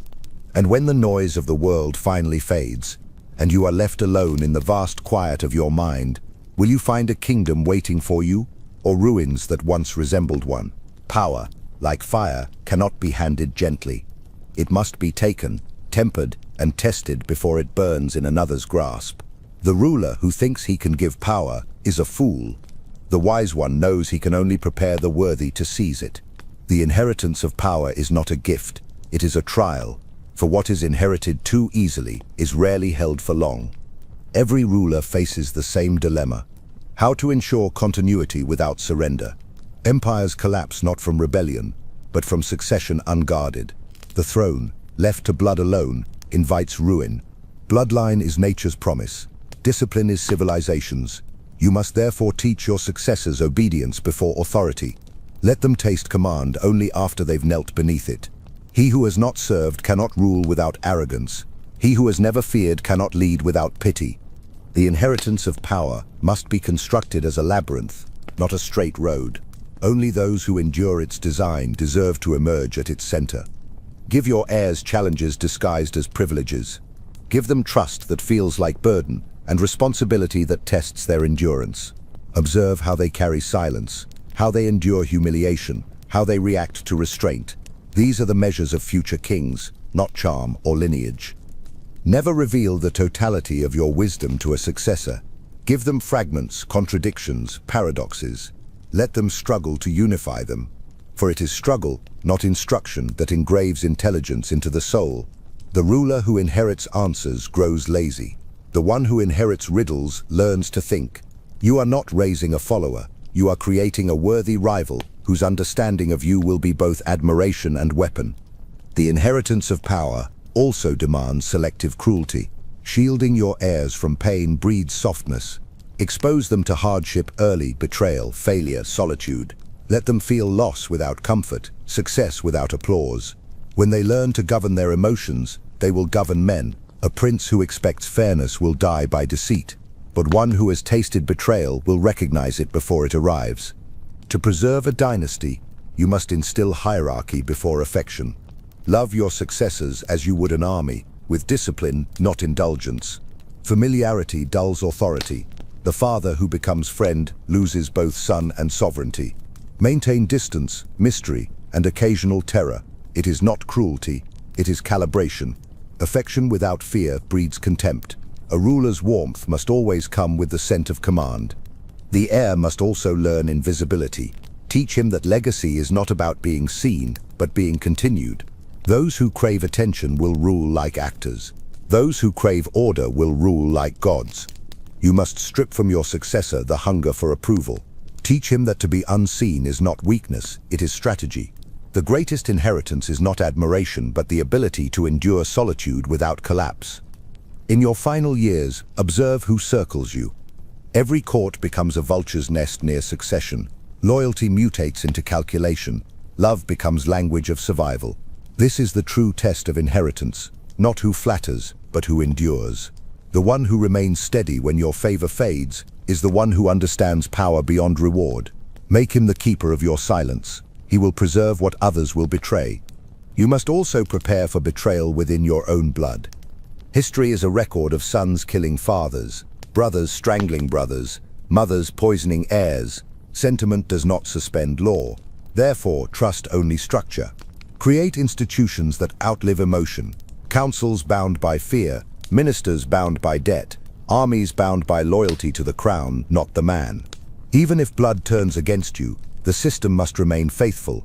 The inheritance of power is not only about survival, it is about transformation. Each successor must be both mirror and rebellion. Too similar, and he becomes shadow. Too different, and he becomes enemy. You must teach him to evolve your design without erasing it. The empire must breathe, not fossilize. Your teachings must be elastic, adaptable to time, resistant to decay. This is how empires live longer than flesh. When you sense your own decline approaching, do not announce it. Transfer authority gradually, invisibly. Allow the next ruler to believe he has earned it. Make him feel his ascension was conquest, not charity. Those who believe they've taken power will defend it fiercely. Those who believe they've been given it will waste it quickly. Reward him only with what he can hold. Every inch of freedom must be paid in discipline. But remember, no heir will ever truly replace you. Each generation is a translation, not a replication. Your role is not to preserve yourself in them, but to preserve the pattern of control. The dynasty survives when its principles become instinct. That is your true legacy. Not statues, not palaces, but a lineage of minds trained to command. Modern leaders fail because they confuse inheritance with sentiment. They give too much too soon. They mistake admiration for readiness. They build heirs who look regal but think as subjects. The true ruler must do the opposite. Raise a successor who can kill him symbolically before the world does so literally. Train the heir to overthrow you in principle, and he will preserve you in spirit. So remember this: inheritance is not the passing of power, but the continuation of purpose. To rule wisely is to build a lineage that rules itself. Power is not eternal, but the pattern of its flow can be. Teach your successor to obey first, to think second, and to conquer third, and he will one day stand where you stood, unshaken, unafraid, unforgotten. And when your crown grows heavy and your breath grows thin, when your successor kneels before you with eyes that carry both love and ambition, will you bless him or will you smile, knowing that what you built will outlive even your name? Long after the ruler dies, his shadow remains. Power leaves fingerprints on the air, a residue of command that lingers in memory and myth. This is the ghost of authority, the invisible continuation of rule that outlives the flesh. The wise ruler builds it deliberately. He governs not only for the present but for the afterlife of his image. For it is not the crown that endures, but the echo of the hand that once wore it. The ghost of authority is born the moment men begin to act in your absence. When your presence no longer needs to enforce obedience, when silence carries your command, then you have transcended rule and entered the realm of permanence. The living ruler governs by decree, the dead ruler governs by habit. The people obey not from fear but from memory. You must therefore craft not only laws but reflexes. Your voice must remain even when your breath does not. To create a lasting ghost, you must master the theater of legacy. Every gesture in life becomes ritual in death. Every phrase becomes doctrine. You must move with awareness, speak with intention, and behave as if history watches, because it does. Let no word escape without design, no silence without meaning. The way you sit, the way you pause, the way you forgive, these will be remembered longer than your victories. The people will forget your face but not your manner. That is the architecture of ghosts. A ruler's death is not the end of his authority, it is its revelation. In life, you command through fear and reward. In death, through memory and comparison. The living successors will be measured against the weight of your myth. The ghost becomes judge, arbiter, and standard. Therefore, you must die at your highest point, not in decline, not in weakness, not in decay. The ruler who lingers beyond his greatness buries his ghost with his body. To ensure your authority survives, intertwine it with structure, bind your image to the state, so that to question you becomes to question the nation itself.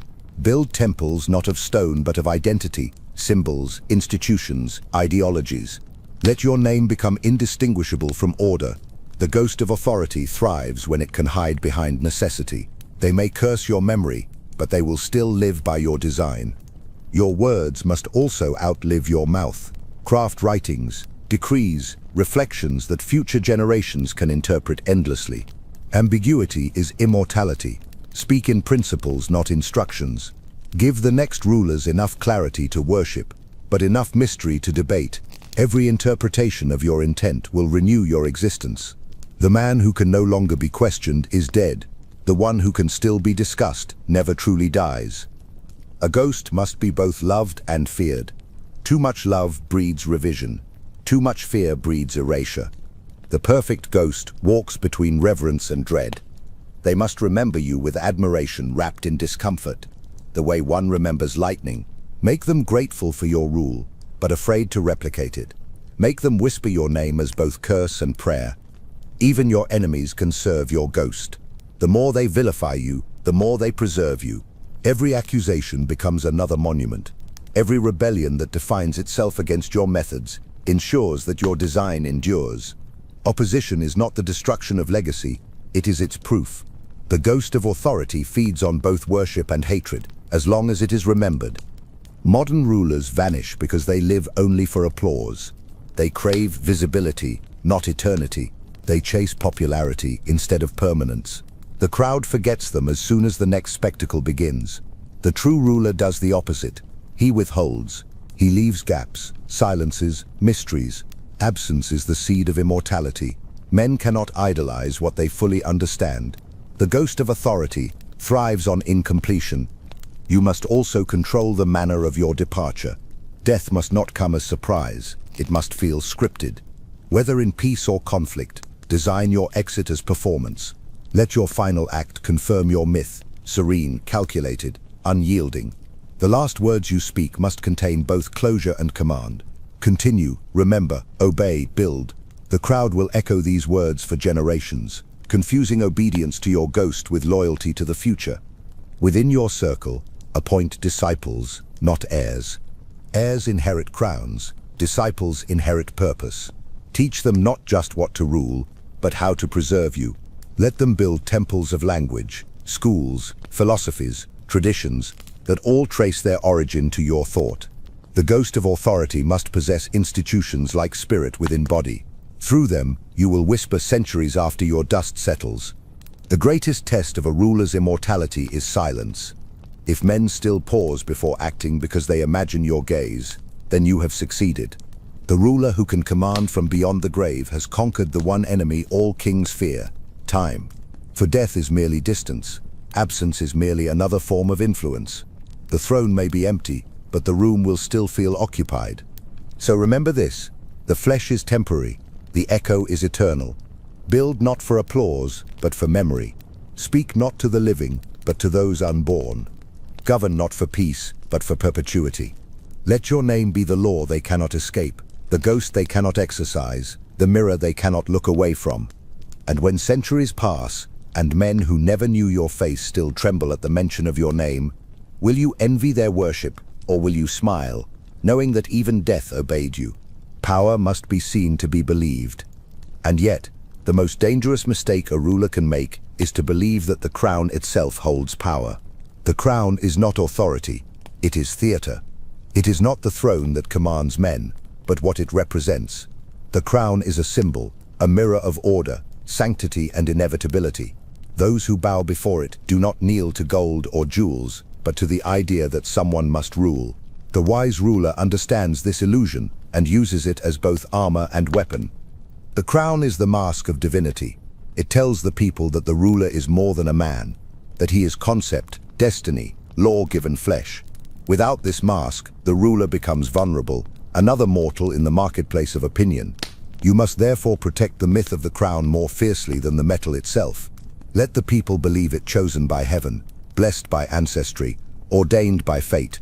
Men obey more easily when they can imagine that obedience is sacred. But the symbol must always remain larger than the person who wears it. The moment you confuse yourself with the crown, the illusion collapses. The people do not love you. They love what your image allows them to believe about themselves, safety, order, and meaning. They project onto the crown their hunger for structure. You are merely the lens through which their fear becomes faith. The ruler's greatest strength lies not in his personality, but in his impersonality.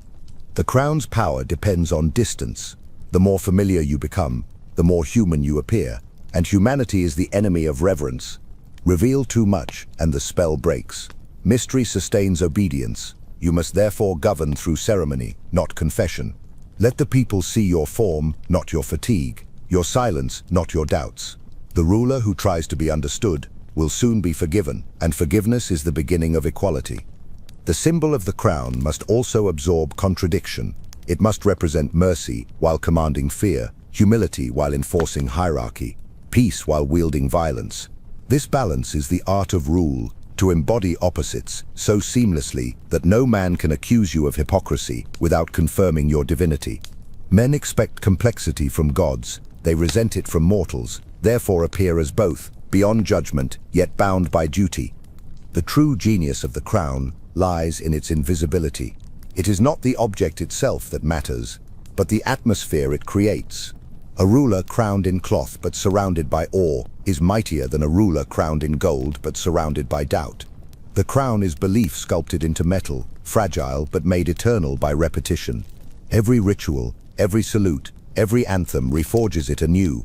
When you wear it, remember that it weighs more than it appears. It carries centuries of expectation, fear, and reverence. Yet the crown, like fire, must be contained. If it grows too radiant, it blinds even the one who wears it. Some rulers lose themselves in the performance. They begin to believe their own legend, mistaking applause for immortality. But the wise ruler sees through the symbol even as he sustains it. He wears the mask while knowing it is a mask. This double consciousness, belief and awareness, is the rarest strength of all. When crises arise, the crown must speak before the man. Personal opinions, emotions, and grievances are dust compared to the symbol's demand. The ruler must ask not, "What do I want?" but "What does the crown require?" For the crown is continuity. It is the bridge between generations, the invisible hand guiding the dead and the unborn alike. To betray it for impulse is to betray the entire fiction that makes power possible. You must also protect the crown from proximity. The closer men come to the seat of power, the more they see its mechanics. Advisors, ministers, lovers, all must be kept at distance from the illusion. If they see too much of the human behind the emblem, they will begin to act as equals. Never allow them to forget that the crown does not rest on your head alone. It hovers above it, untouchable, untamed. Even you serve it. Ritual sustains the crown's immortality. The act of coronation, the raising of banners, the bowing of heads. These are not superstitions, but psychological architecture. Each repetition engraves reverence deeper into the collective mind. 1,000 years of habit cannot be overthrown by reason. The modern man laughs at ritual and wonders why he is ruled by chaos. A civilization that ceases to kneel before symbols will soon kneel before violence. Understand this paradox. The crown protects you from men, but it also imprisons you. You can never remove it, not even in solitude. Once you wear it, every gesture becomes a message, every silence an interpretation. The ruler belongs not to himself, but to the image he maintains. Freedom is the price of sovereignty, but captivity within purpose is a nobler chain than liberty without meaning. The modern world has forgotten this. It seeks rulers who are authentic, relatable, human. It desires kings without crowns, authority without distance, and so it produces leaders who command neither fear nor faith, men too transparent to be trusted, too visible to be venerated. The true ruler must be the opposite, opaque, disciplined, unreachable. The crown must remain the sun, radiant, distant, worshipped but never touched. The symbol of the crown must also evolve with time. Its power lies in adaptation disguised as permanence. Allow its form to shift subtly, its rituals to modernize, its language to change, but the essence must remain. The crown is divine order wearing human form. So long as men crave stability, they will crave it. The symbol may outlive nations, but only if it continues to mirror man's need for meaning. So remember this, you are not the master of the crown, you are its steward. You do not own it, you protect it from decay. The people will one day forget your name, but the crown will endure, polished by time, worshipped by strangers, feared by descendants. And when the day comes that you lay it down, your hair gray, your eyes hollow from carrying its weight, will you sigh with relief as a man freed, or tremble as a god returning to dust? Gold rusts, monuments crumble, and armies fade into dust. But myth endures.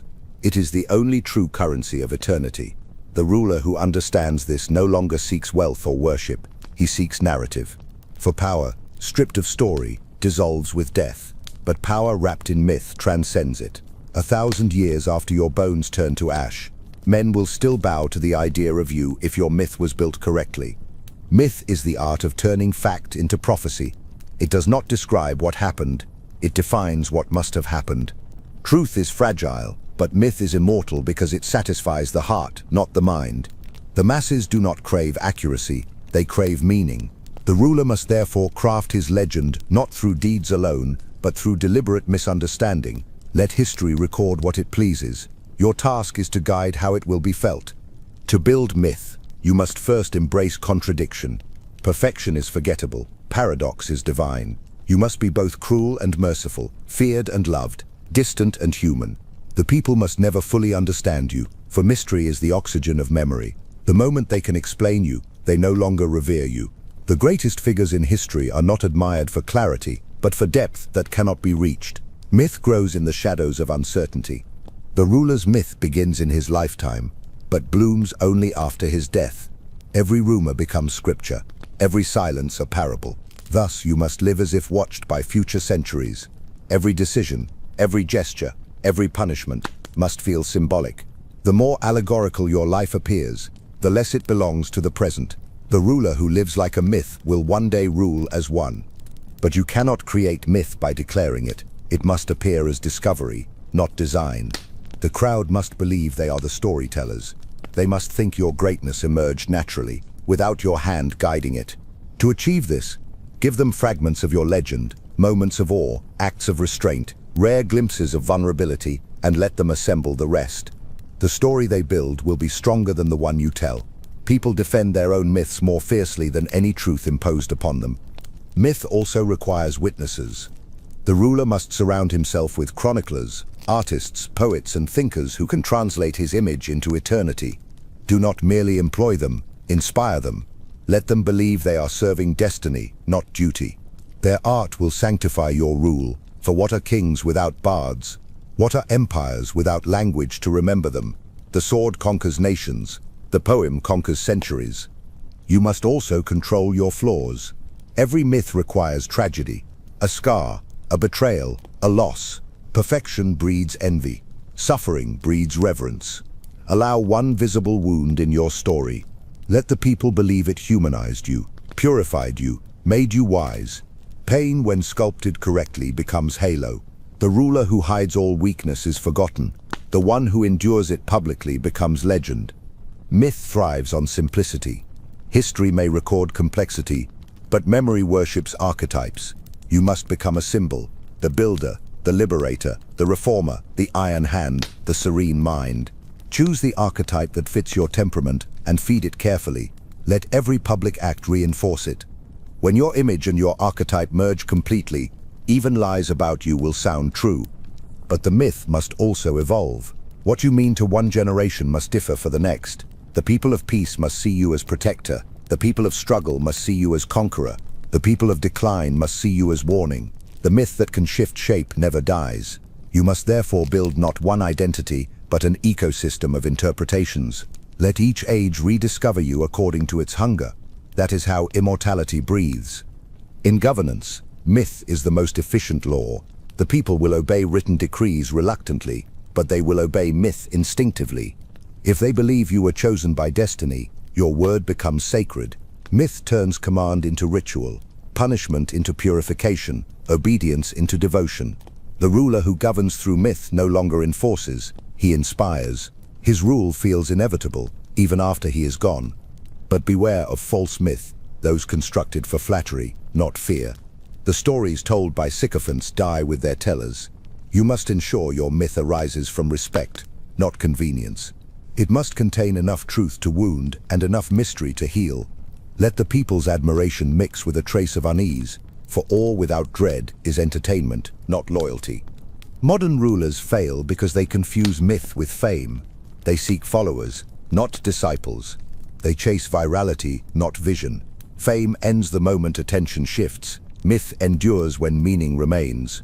The ruler who wishes to last must abandon the hunger for presence and pursue the art of absence. Let your myth grow when you are silent. Let it speak for you when the world forgets how to listen. The currency of myth also depends on silence after triumph. Speak too much of your achievements and they shrink. Leave them unspoken, and they expand in the minds of others. The less you explain yourself, the more they will believe. The wise ruler plants mystery like seed. Every unanswered question about him grows into devotion. And yet, every myth requires death. Not just the ending of life, but the ending of visibility. You must disappear at your peak. The vanishing of power is more sacred than its possession. When you withdraw into legend, your absence becomes proof of transcendence. Men will say, "He was too great for this world," and in that sentence, your spirit will reign forever. So remember this. The ruler who dies remembered rules longer than the one who lives obeyed. Wealth fades, lineage dissolves, conquest erodes, but myth endures because it does not need to be real to be true. And when centuries pass, and your name becomes whisper and warning, and strangers kneel before statues whose origins they've forgotten, will you mourn that you are no longer seen, or will you smile, knowing that your ghost has become God? Silence is the final language of rulers. Words persuade, gestures impress, but silence dominates. It is the atmosphere of command, the invisible crown that settles over a room before power speaks. The weak man explains himself. The ruler does not need to. When silence surrounds him, men begin to supply the meaning themselves, each one projecting his own fear, reverence or guilt. That is the true mastery of rule, to make others interpret your quiet as divinity. To wield silence is to understand tension. Words release pressure, silence stores it. Every second you withhold speech, the world tightens its gaze.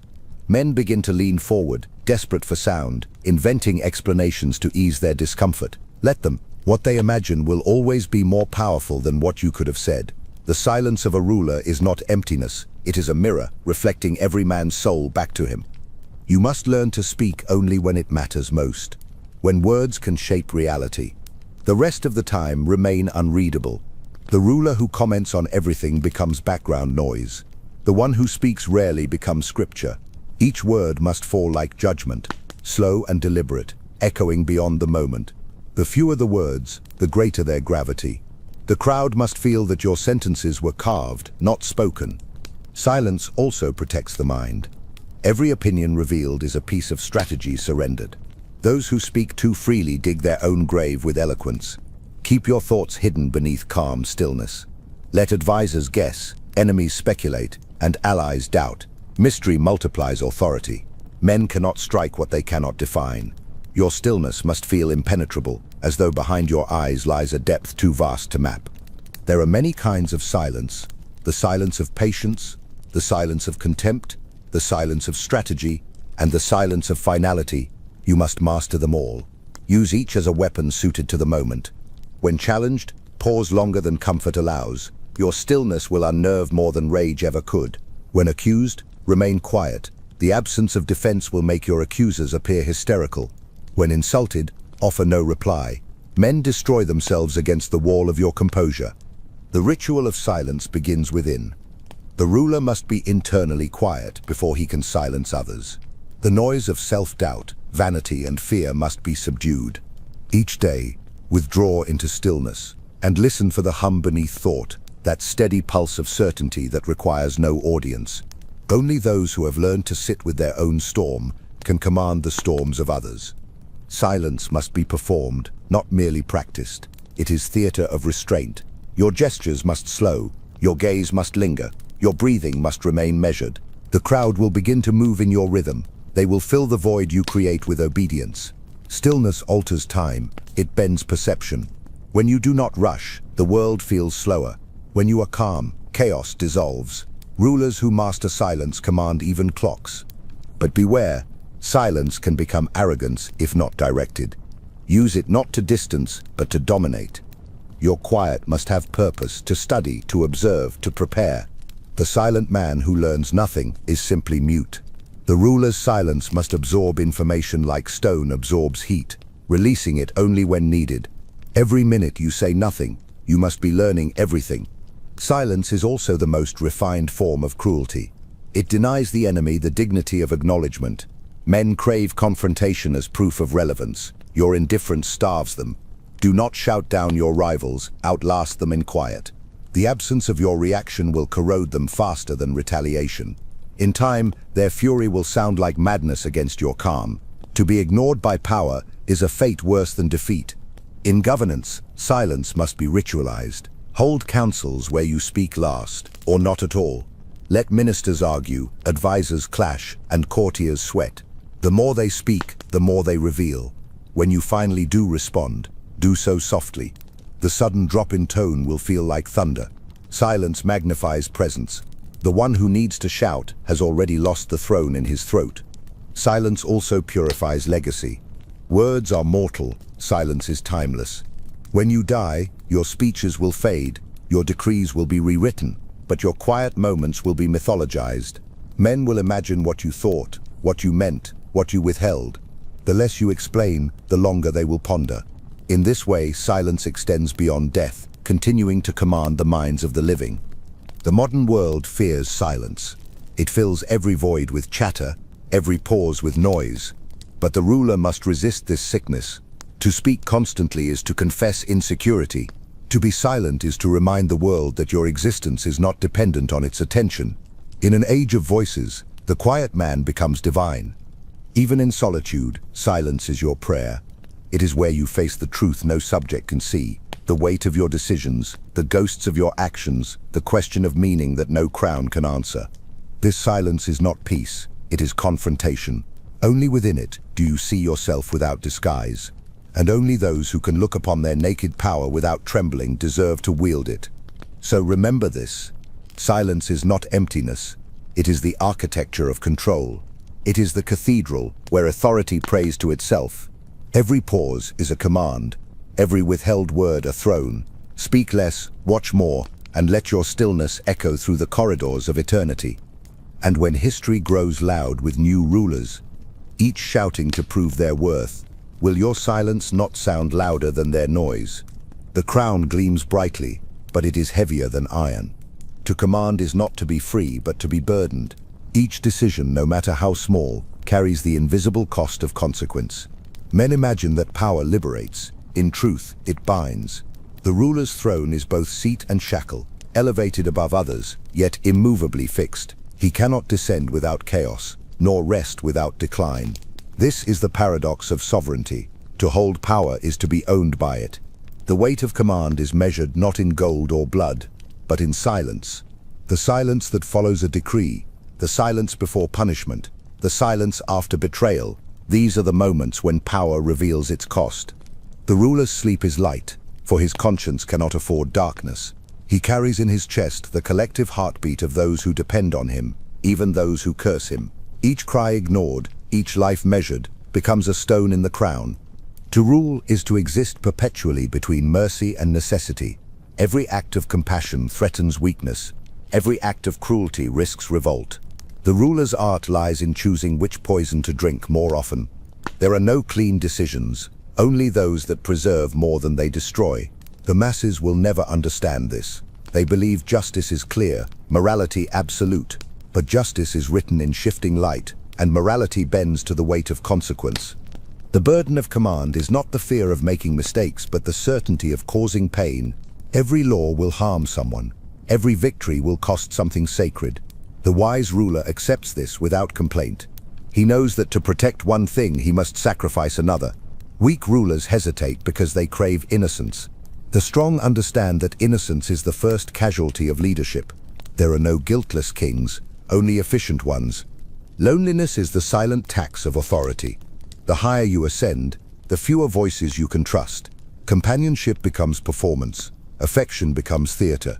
The ruler is surrounded by smiles that hide calculations. He must read loyalty as language and betrayal as dialect. There will come nights when even victory feels hollow, when triumph echoes too loudly in an empty room. It is then you will understand that leadership is not the art of being loved, but the discipline of being alone. Every command divides the world. The ruler speaks, and the line between friend and foe shifts. To lead is to stand in the crossfire of expectation.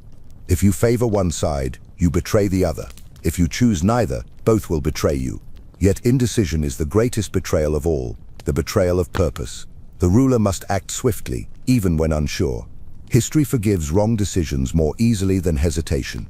Movement, not certainty, sustains authority. The weight of command also lies in the necessity of masks. You must appear composed even when bleeding, confident even when doubting. The people draw stability from your calm, not from your honesty. Reveal too much fear, and you spread it. Reveal too much truth, and they will flee from it. You must learn to lie gracefully, not out of malice, but mercy. The illusion of control is often kinder than the confession of chaos.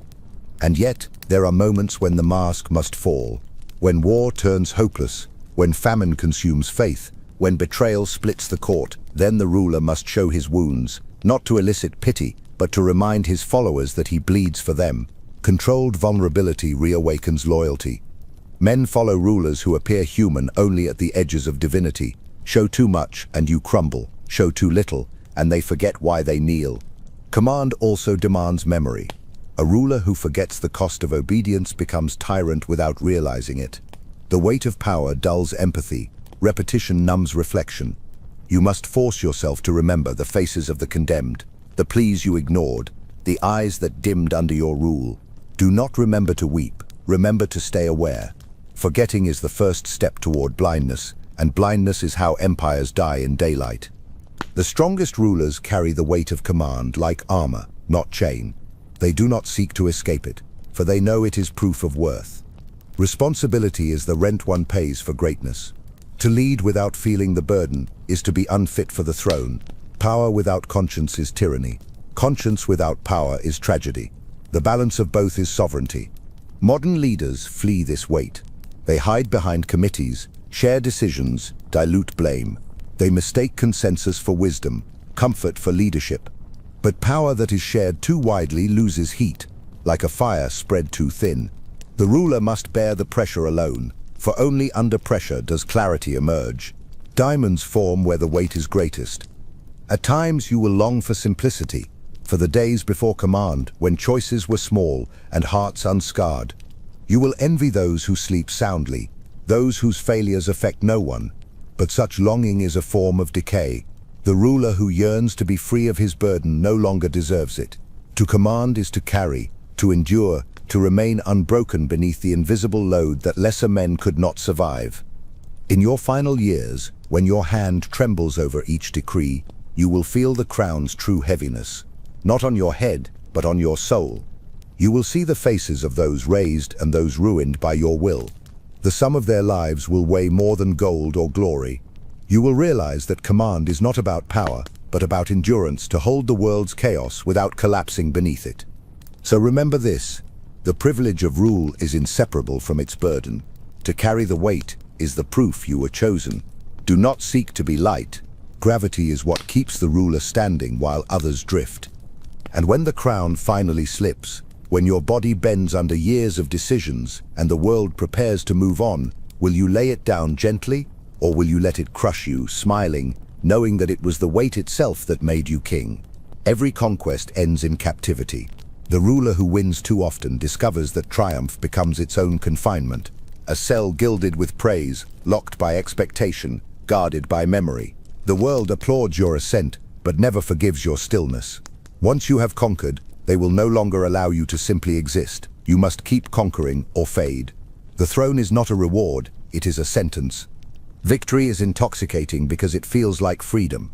But beneath its sweetness lies a poison more subtle than defeat. Defeat frees the mind to dream again. Victory binds it to its own perfection. Once you are victorious, every action becomes comparison, not to others, but to yourself. You are no longer allowed to be human. You have become symbol, expectation, standard. The higher you rise, the less you belong to yourself. The prison of victory is built from 3 walls: repetition, vanity, and fear. Repetition chains you to past success.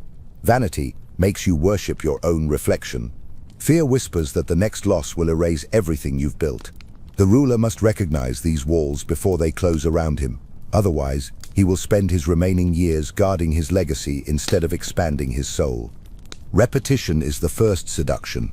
It tells you that what worked once will work again. It lulls you into imitation of your former glory.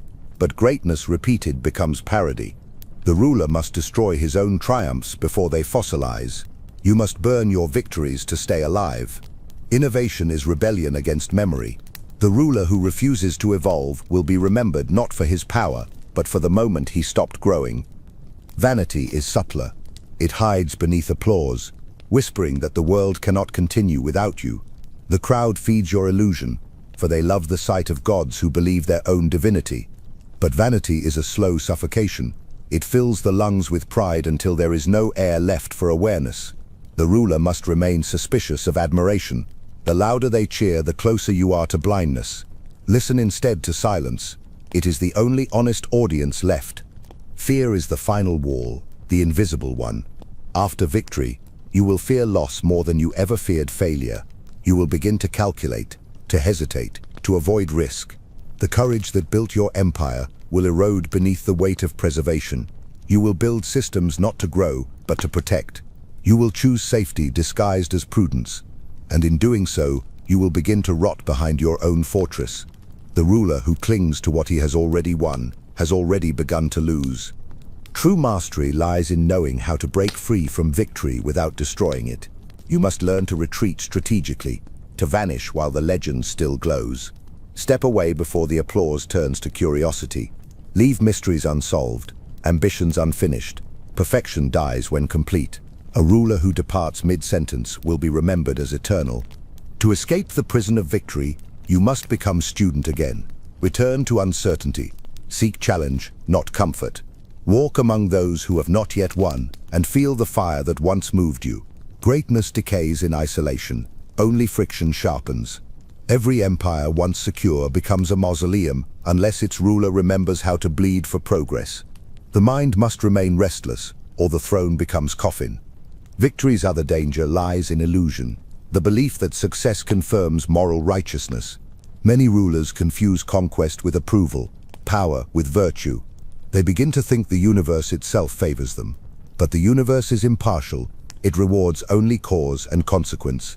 The wise ruler knows that fortune is loan, not inheritance. Every triumph must be paid for in humility, or it will collect its interest in downfall. After long victory, enemies fade, and idleness becomes the new threat. In peace, the ruler must find new wars, not against others, but against stagnation. War against comfort, against pride, against repetition. Create new challenges when the world no longer provides them. The ruler who ceases to struggle ceases to rule. You must remain dangerous, even to your own success. The prison of victory also isolates. You will find that men no longer speak truth to you. They will praise without conviction, agree without belief, smile without loyalty. The throne distorts reality. Each compliment adds a layer of fog around your perception. To escape, you must cultivate those rare voices who still dare to oppose you. Enemies disguised as allies, allies disguised as critics. They are your last mirrors in a hall of flattery. In your quietest moments, you will feel the sorrow of achievement, that strange emptiness that follows conquest. You will wonder if the struggle was the only thing that gave your power meaning. You will look upon your victories and feel no joy, only distance. This is not failure, it is awakening. It is the soul reminding you that motion, not arrival, is life. The ruler must forever walk toward horizons that recede.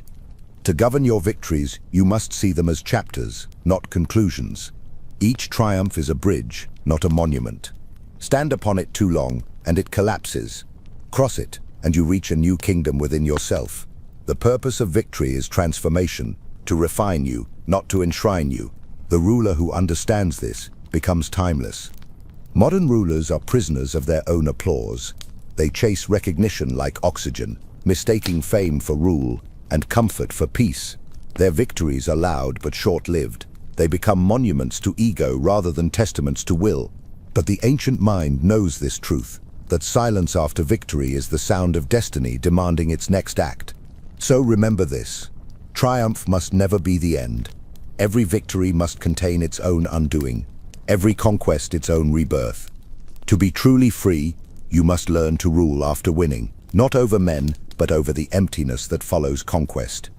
And when all your enemies are gone, when the drums of glory fade and the throne feels colder than the grave, will you remain ruler of the world, or will the weight of your victories finally make you kneel?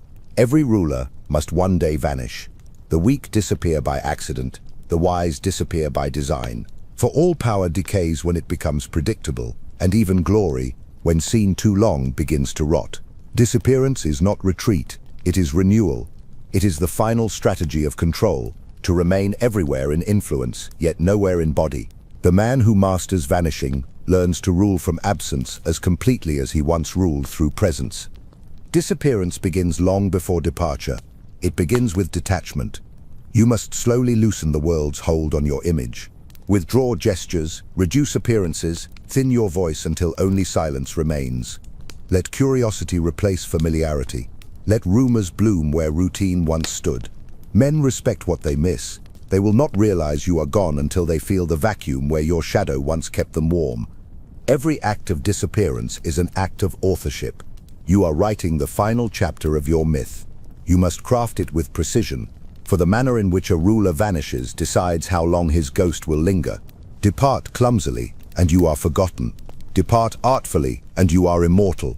A well-timed disappearance freezes perception. It ensures the world remembers you at your highest, never your decline. Men recall only the flame that burned, not the smoke that followed. There are many ways to vanish. Some rulers disappear into legend, others into rumor. Some fade behind successors, others into solitude. Choose your form according to your nature. The ambitious vanish through legacy, leaving systems, writings, or doctrines that outlive their flesh. The mystic vanishes through mystery, creating a silence so profound that it becomes scripture. The conqueror vanishes through prophecy, ensuring that his return is forever awaited, though it never comes. Before you vanish, leave unfinished works, roads unbuilt, laws half-written, questions unanswered. Perfection concludes, incompletion endures. The people will fill your silence with imagination, painting your absence with the colors of eternity. They will not mourn your leaving, they will mythologize it.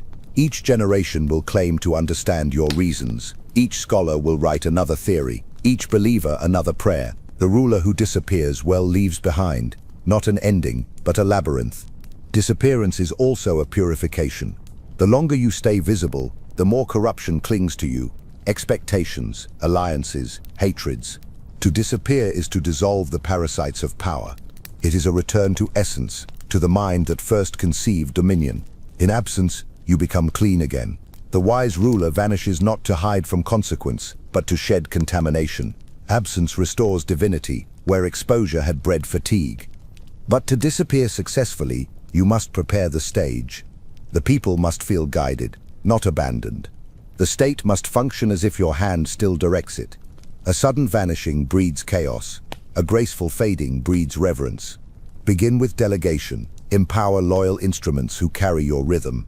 Then let them believe they are leading while unknowingly maintaining your pattern. By the time you are gone, the structure of your influence must move like an echo of your will. You must never announce departure. Announcements invite grief and rebellion. Leave quietly, leaving only signs for those wise enough to notice. Let your withdrawal feel natural, like dusk following daylight. By the time they realize you are gone, they will already be living in your design. And when they finally speak your name, it will not be as ruler or tyrant, but as something elemental, a force that once passed through the world and left it altered. The art of disappearance also requires mastery of ego. Most rulers cannot vanish because they crave audience. They need to be seen to feel alive. But the true sovereign understands that power at its peak does not need witness. He does not fear being forgotten, for he knows that absence itself is presence. The fire does not beg to be remembered. The warmth it leaves behind ensures it is. In private, disappearance is liberation. To vanish from the gaze of others is to return to the gaze of God, or to the self that preceded ambition. You will hear, perhaps for the first time in decades, the sound of your own mind uncluttered by duty. You will feel again the humility that power silences. You will discover that solitude, when chosen, is not loneliness but sovereignty distilled to its purest form. Modern rulers fail this art. They cling to visibility like drowning men to debris. They remain on stage long after their voice has grown hollow, mistaking endurance for immortality. But the true ruler knows that to be unseen is not to be irrelevant. It is to become unassailable. The invisible king cannot be dethroned. His rule continues in whispers, symbols, institutions, and habits. Power hidden is power perfected. You must also disappear from within yourself. Withdraw from the desire to be remembered.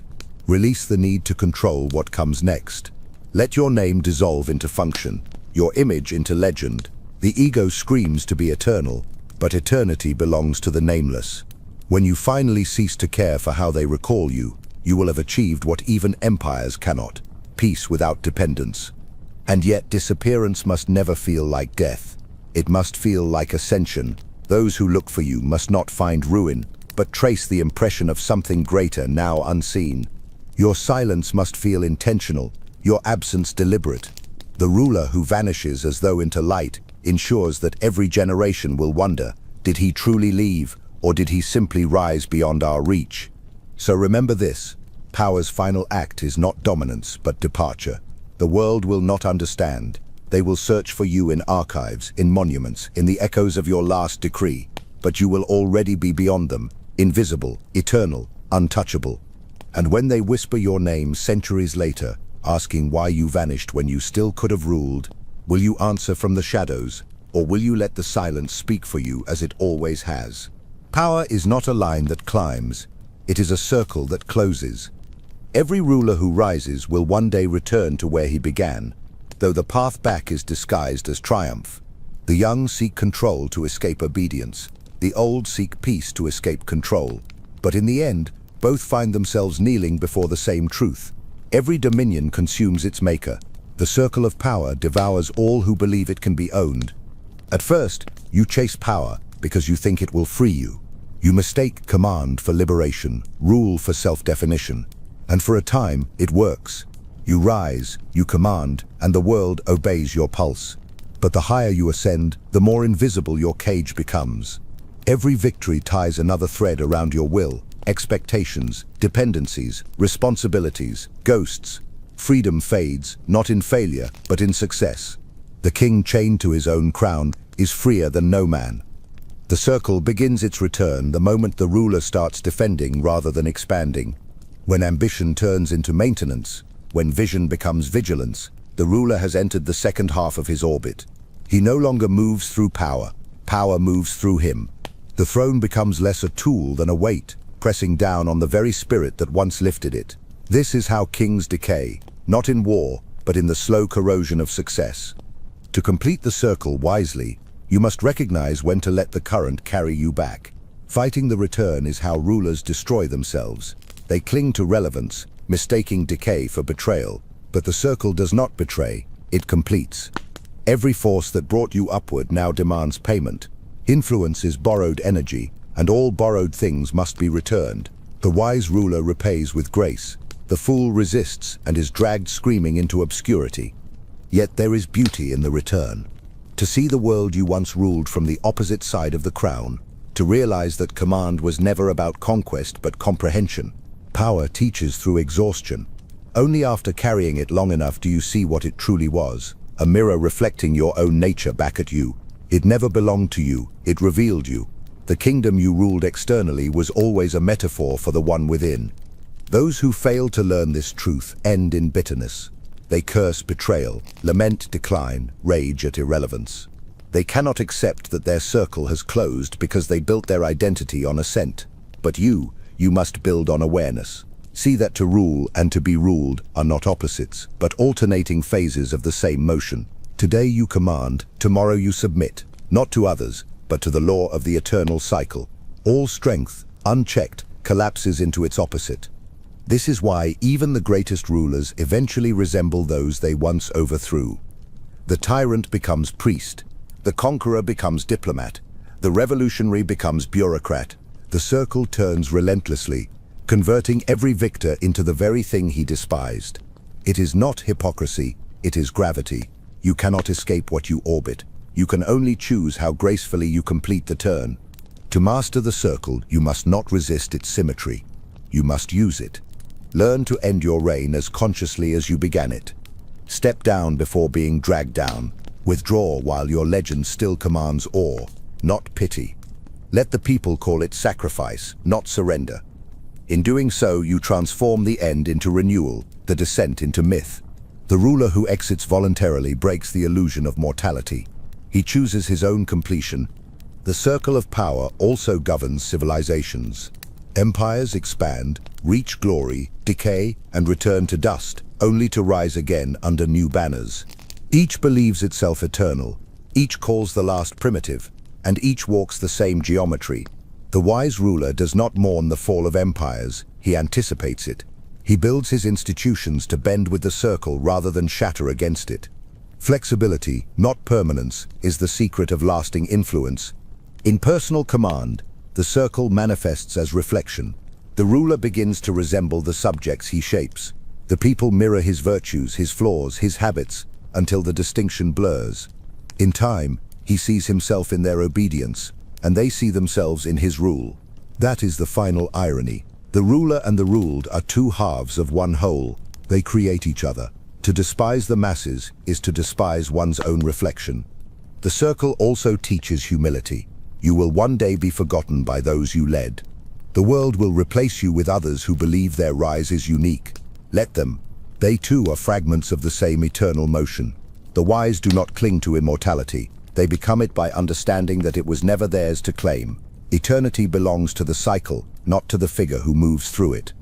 Modern rulers believe they can escape the circle through innovation, through technology, through spectacle. They think they can outpace nature itself. But progress does not abolish pattern, it only accelerates it. Every empire collapses faster now, because it burns brighter. The circle spins quicker in the age of speed, but its shape remains the same. The more man believes he has broken it, the tighter its grip becomes. When you feel the first tremor of decline, do not despair. It is not punishment, but passage. You are returning home. You are shedding power to rediscover peace, discarding control to find comprehension. The same hand that reached upward must now release. To die still clinging is to remain trapped. To let go is to ascend through surrender. So remember this, all power ends where it began, in stillness. The circle is not your enemy, it is your reflection. To fight it is to prolong agony. To embrace it is to become timeless. And when you finally reach the point from which you once began, stripped of titles, surrounded by silence, crowned only by memory, will you curse the return as loss, or recognize it as completion, the final act of sovereignty that even death must bow to? There are rulers who live, and there are rulers who remain. The former command men, the latter command time. The eternal Machiavellian is not a person, but a pattern. The undying intelligence that moves through history, changing names, faces, nations, and yet always the same. He exists wherever order is sculpted from chaos, wherever ambition learns patience, wherever control hides beneath grace. He is the whisper behind every throne, the shadow that survives every revolution. He cannot die because he never lived as a man. He lived as an idea.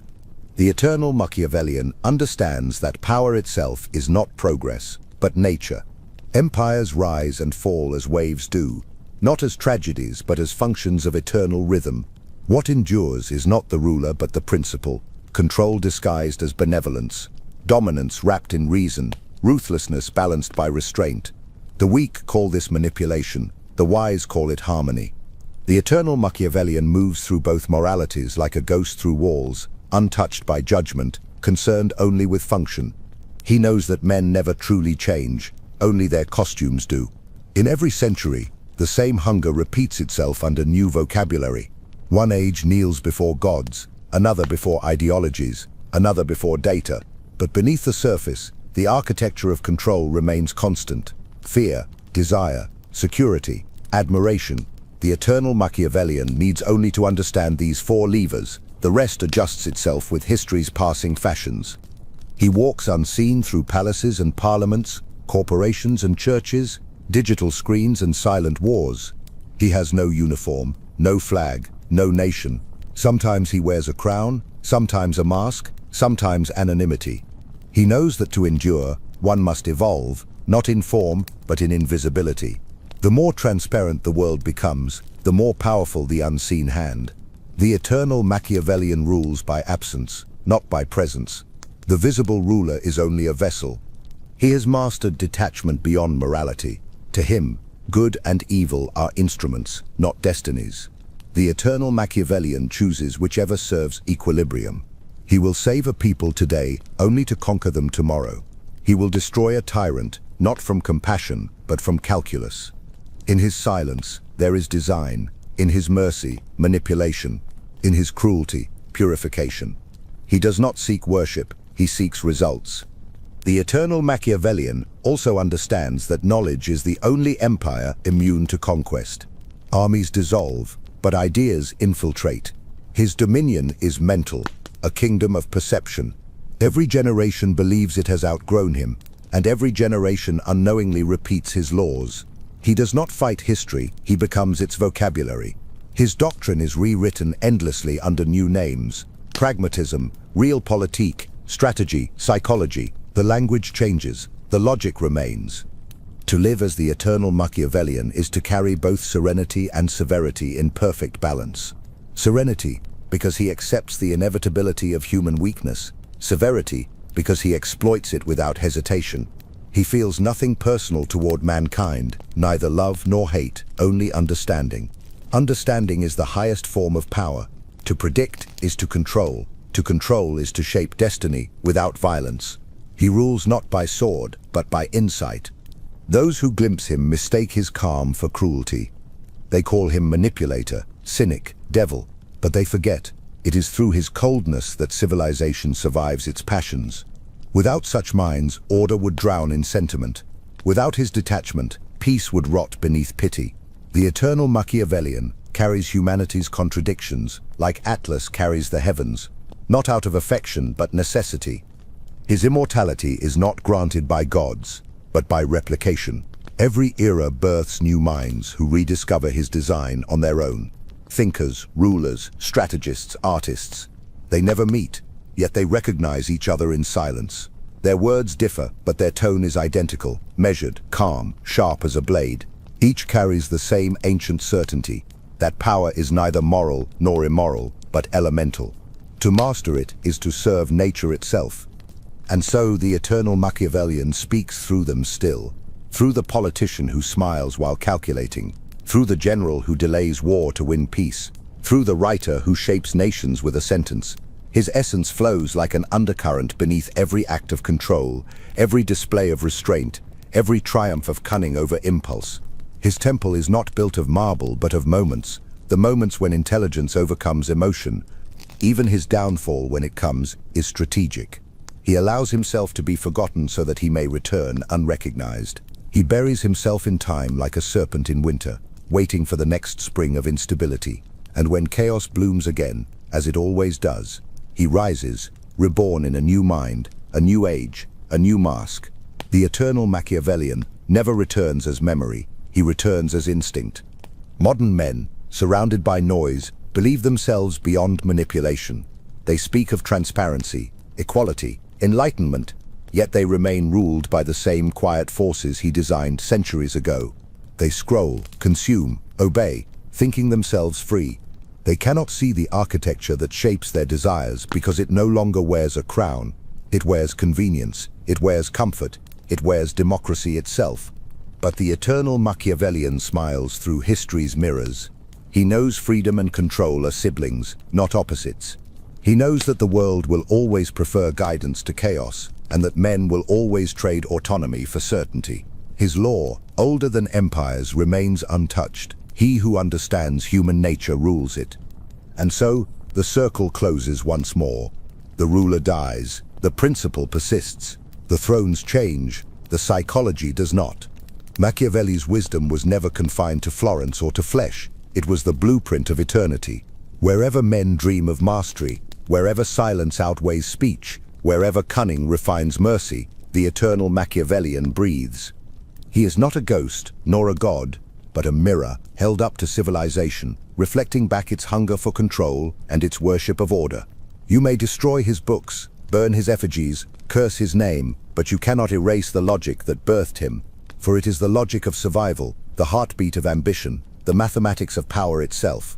So remember this: rulers will come and go, but the eternal Machiavellian endures, not as a man, but as a method.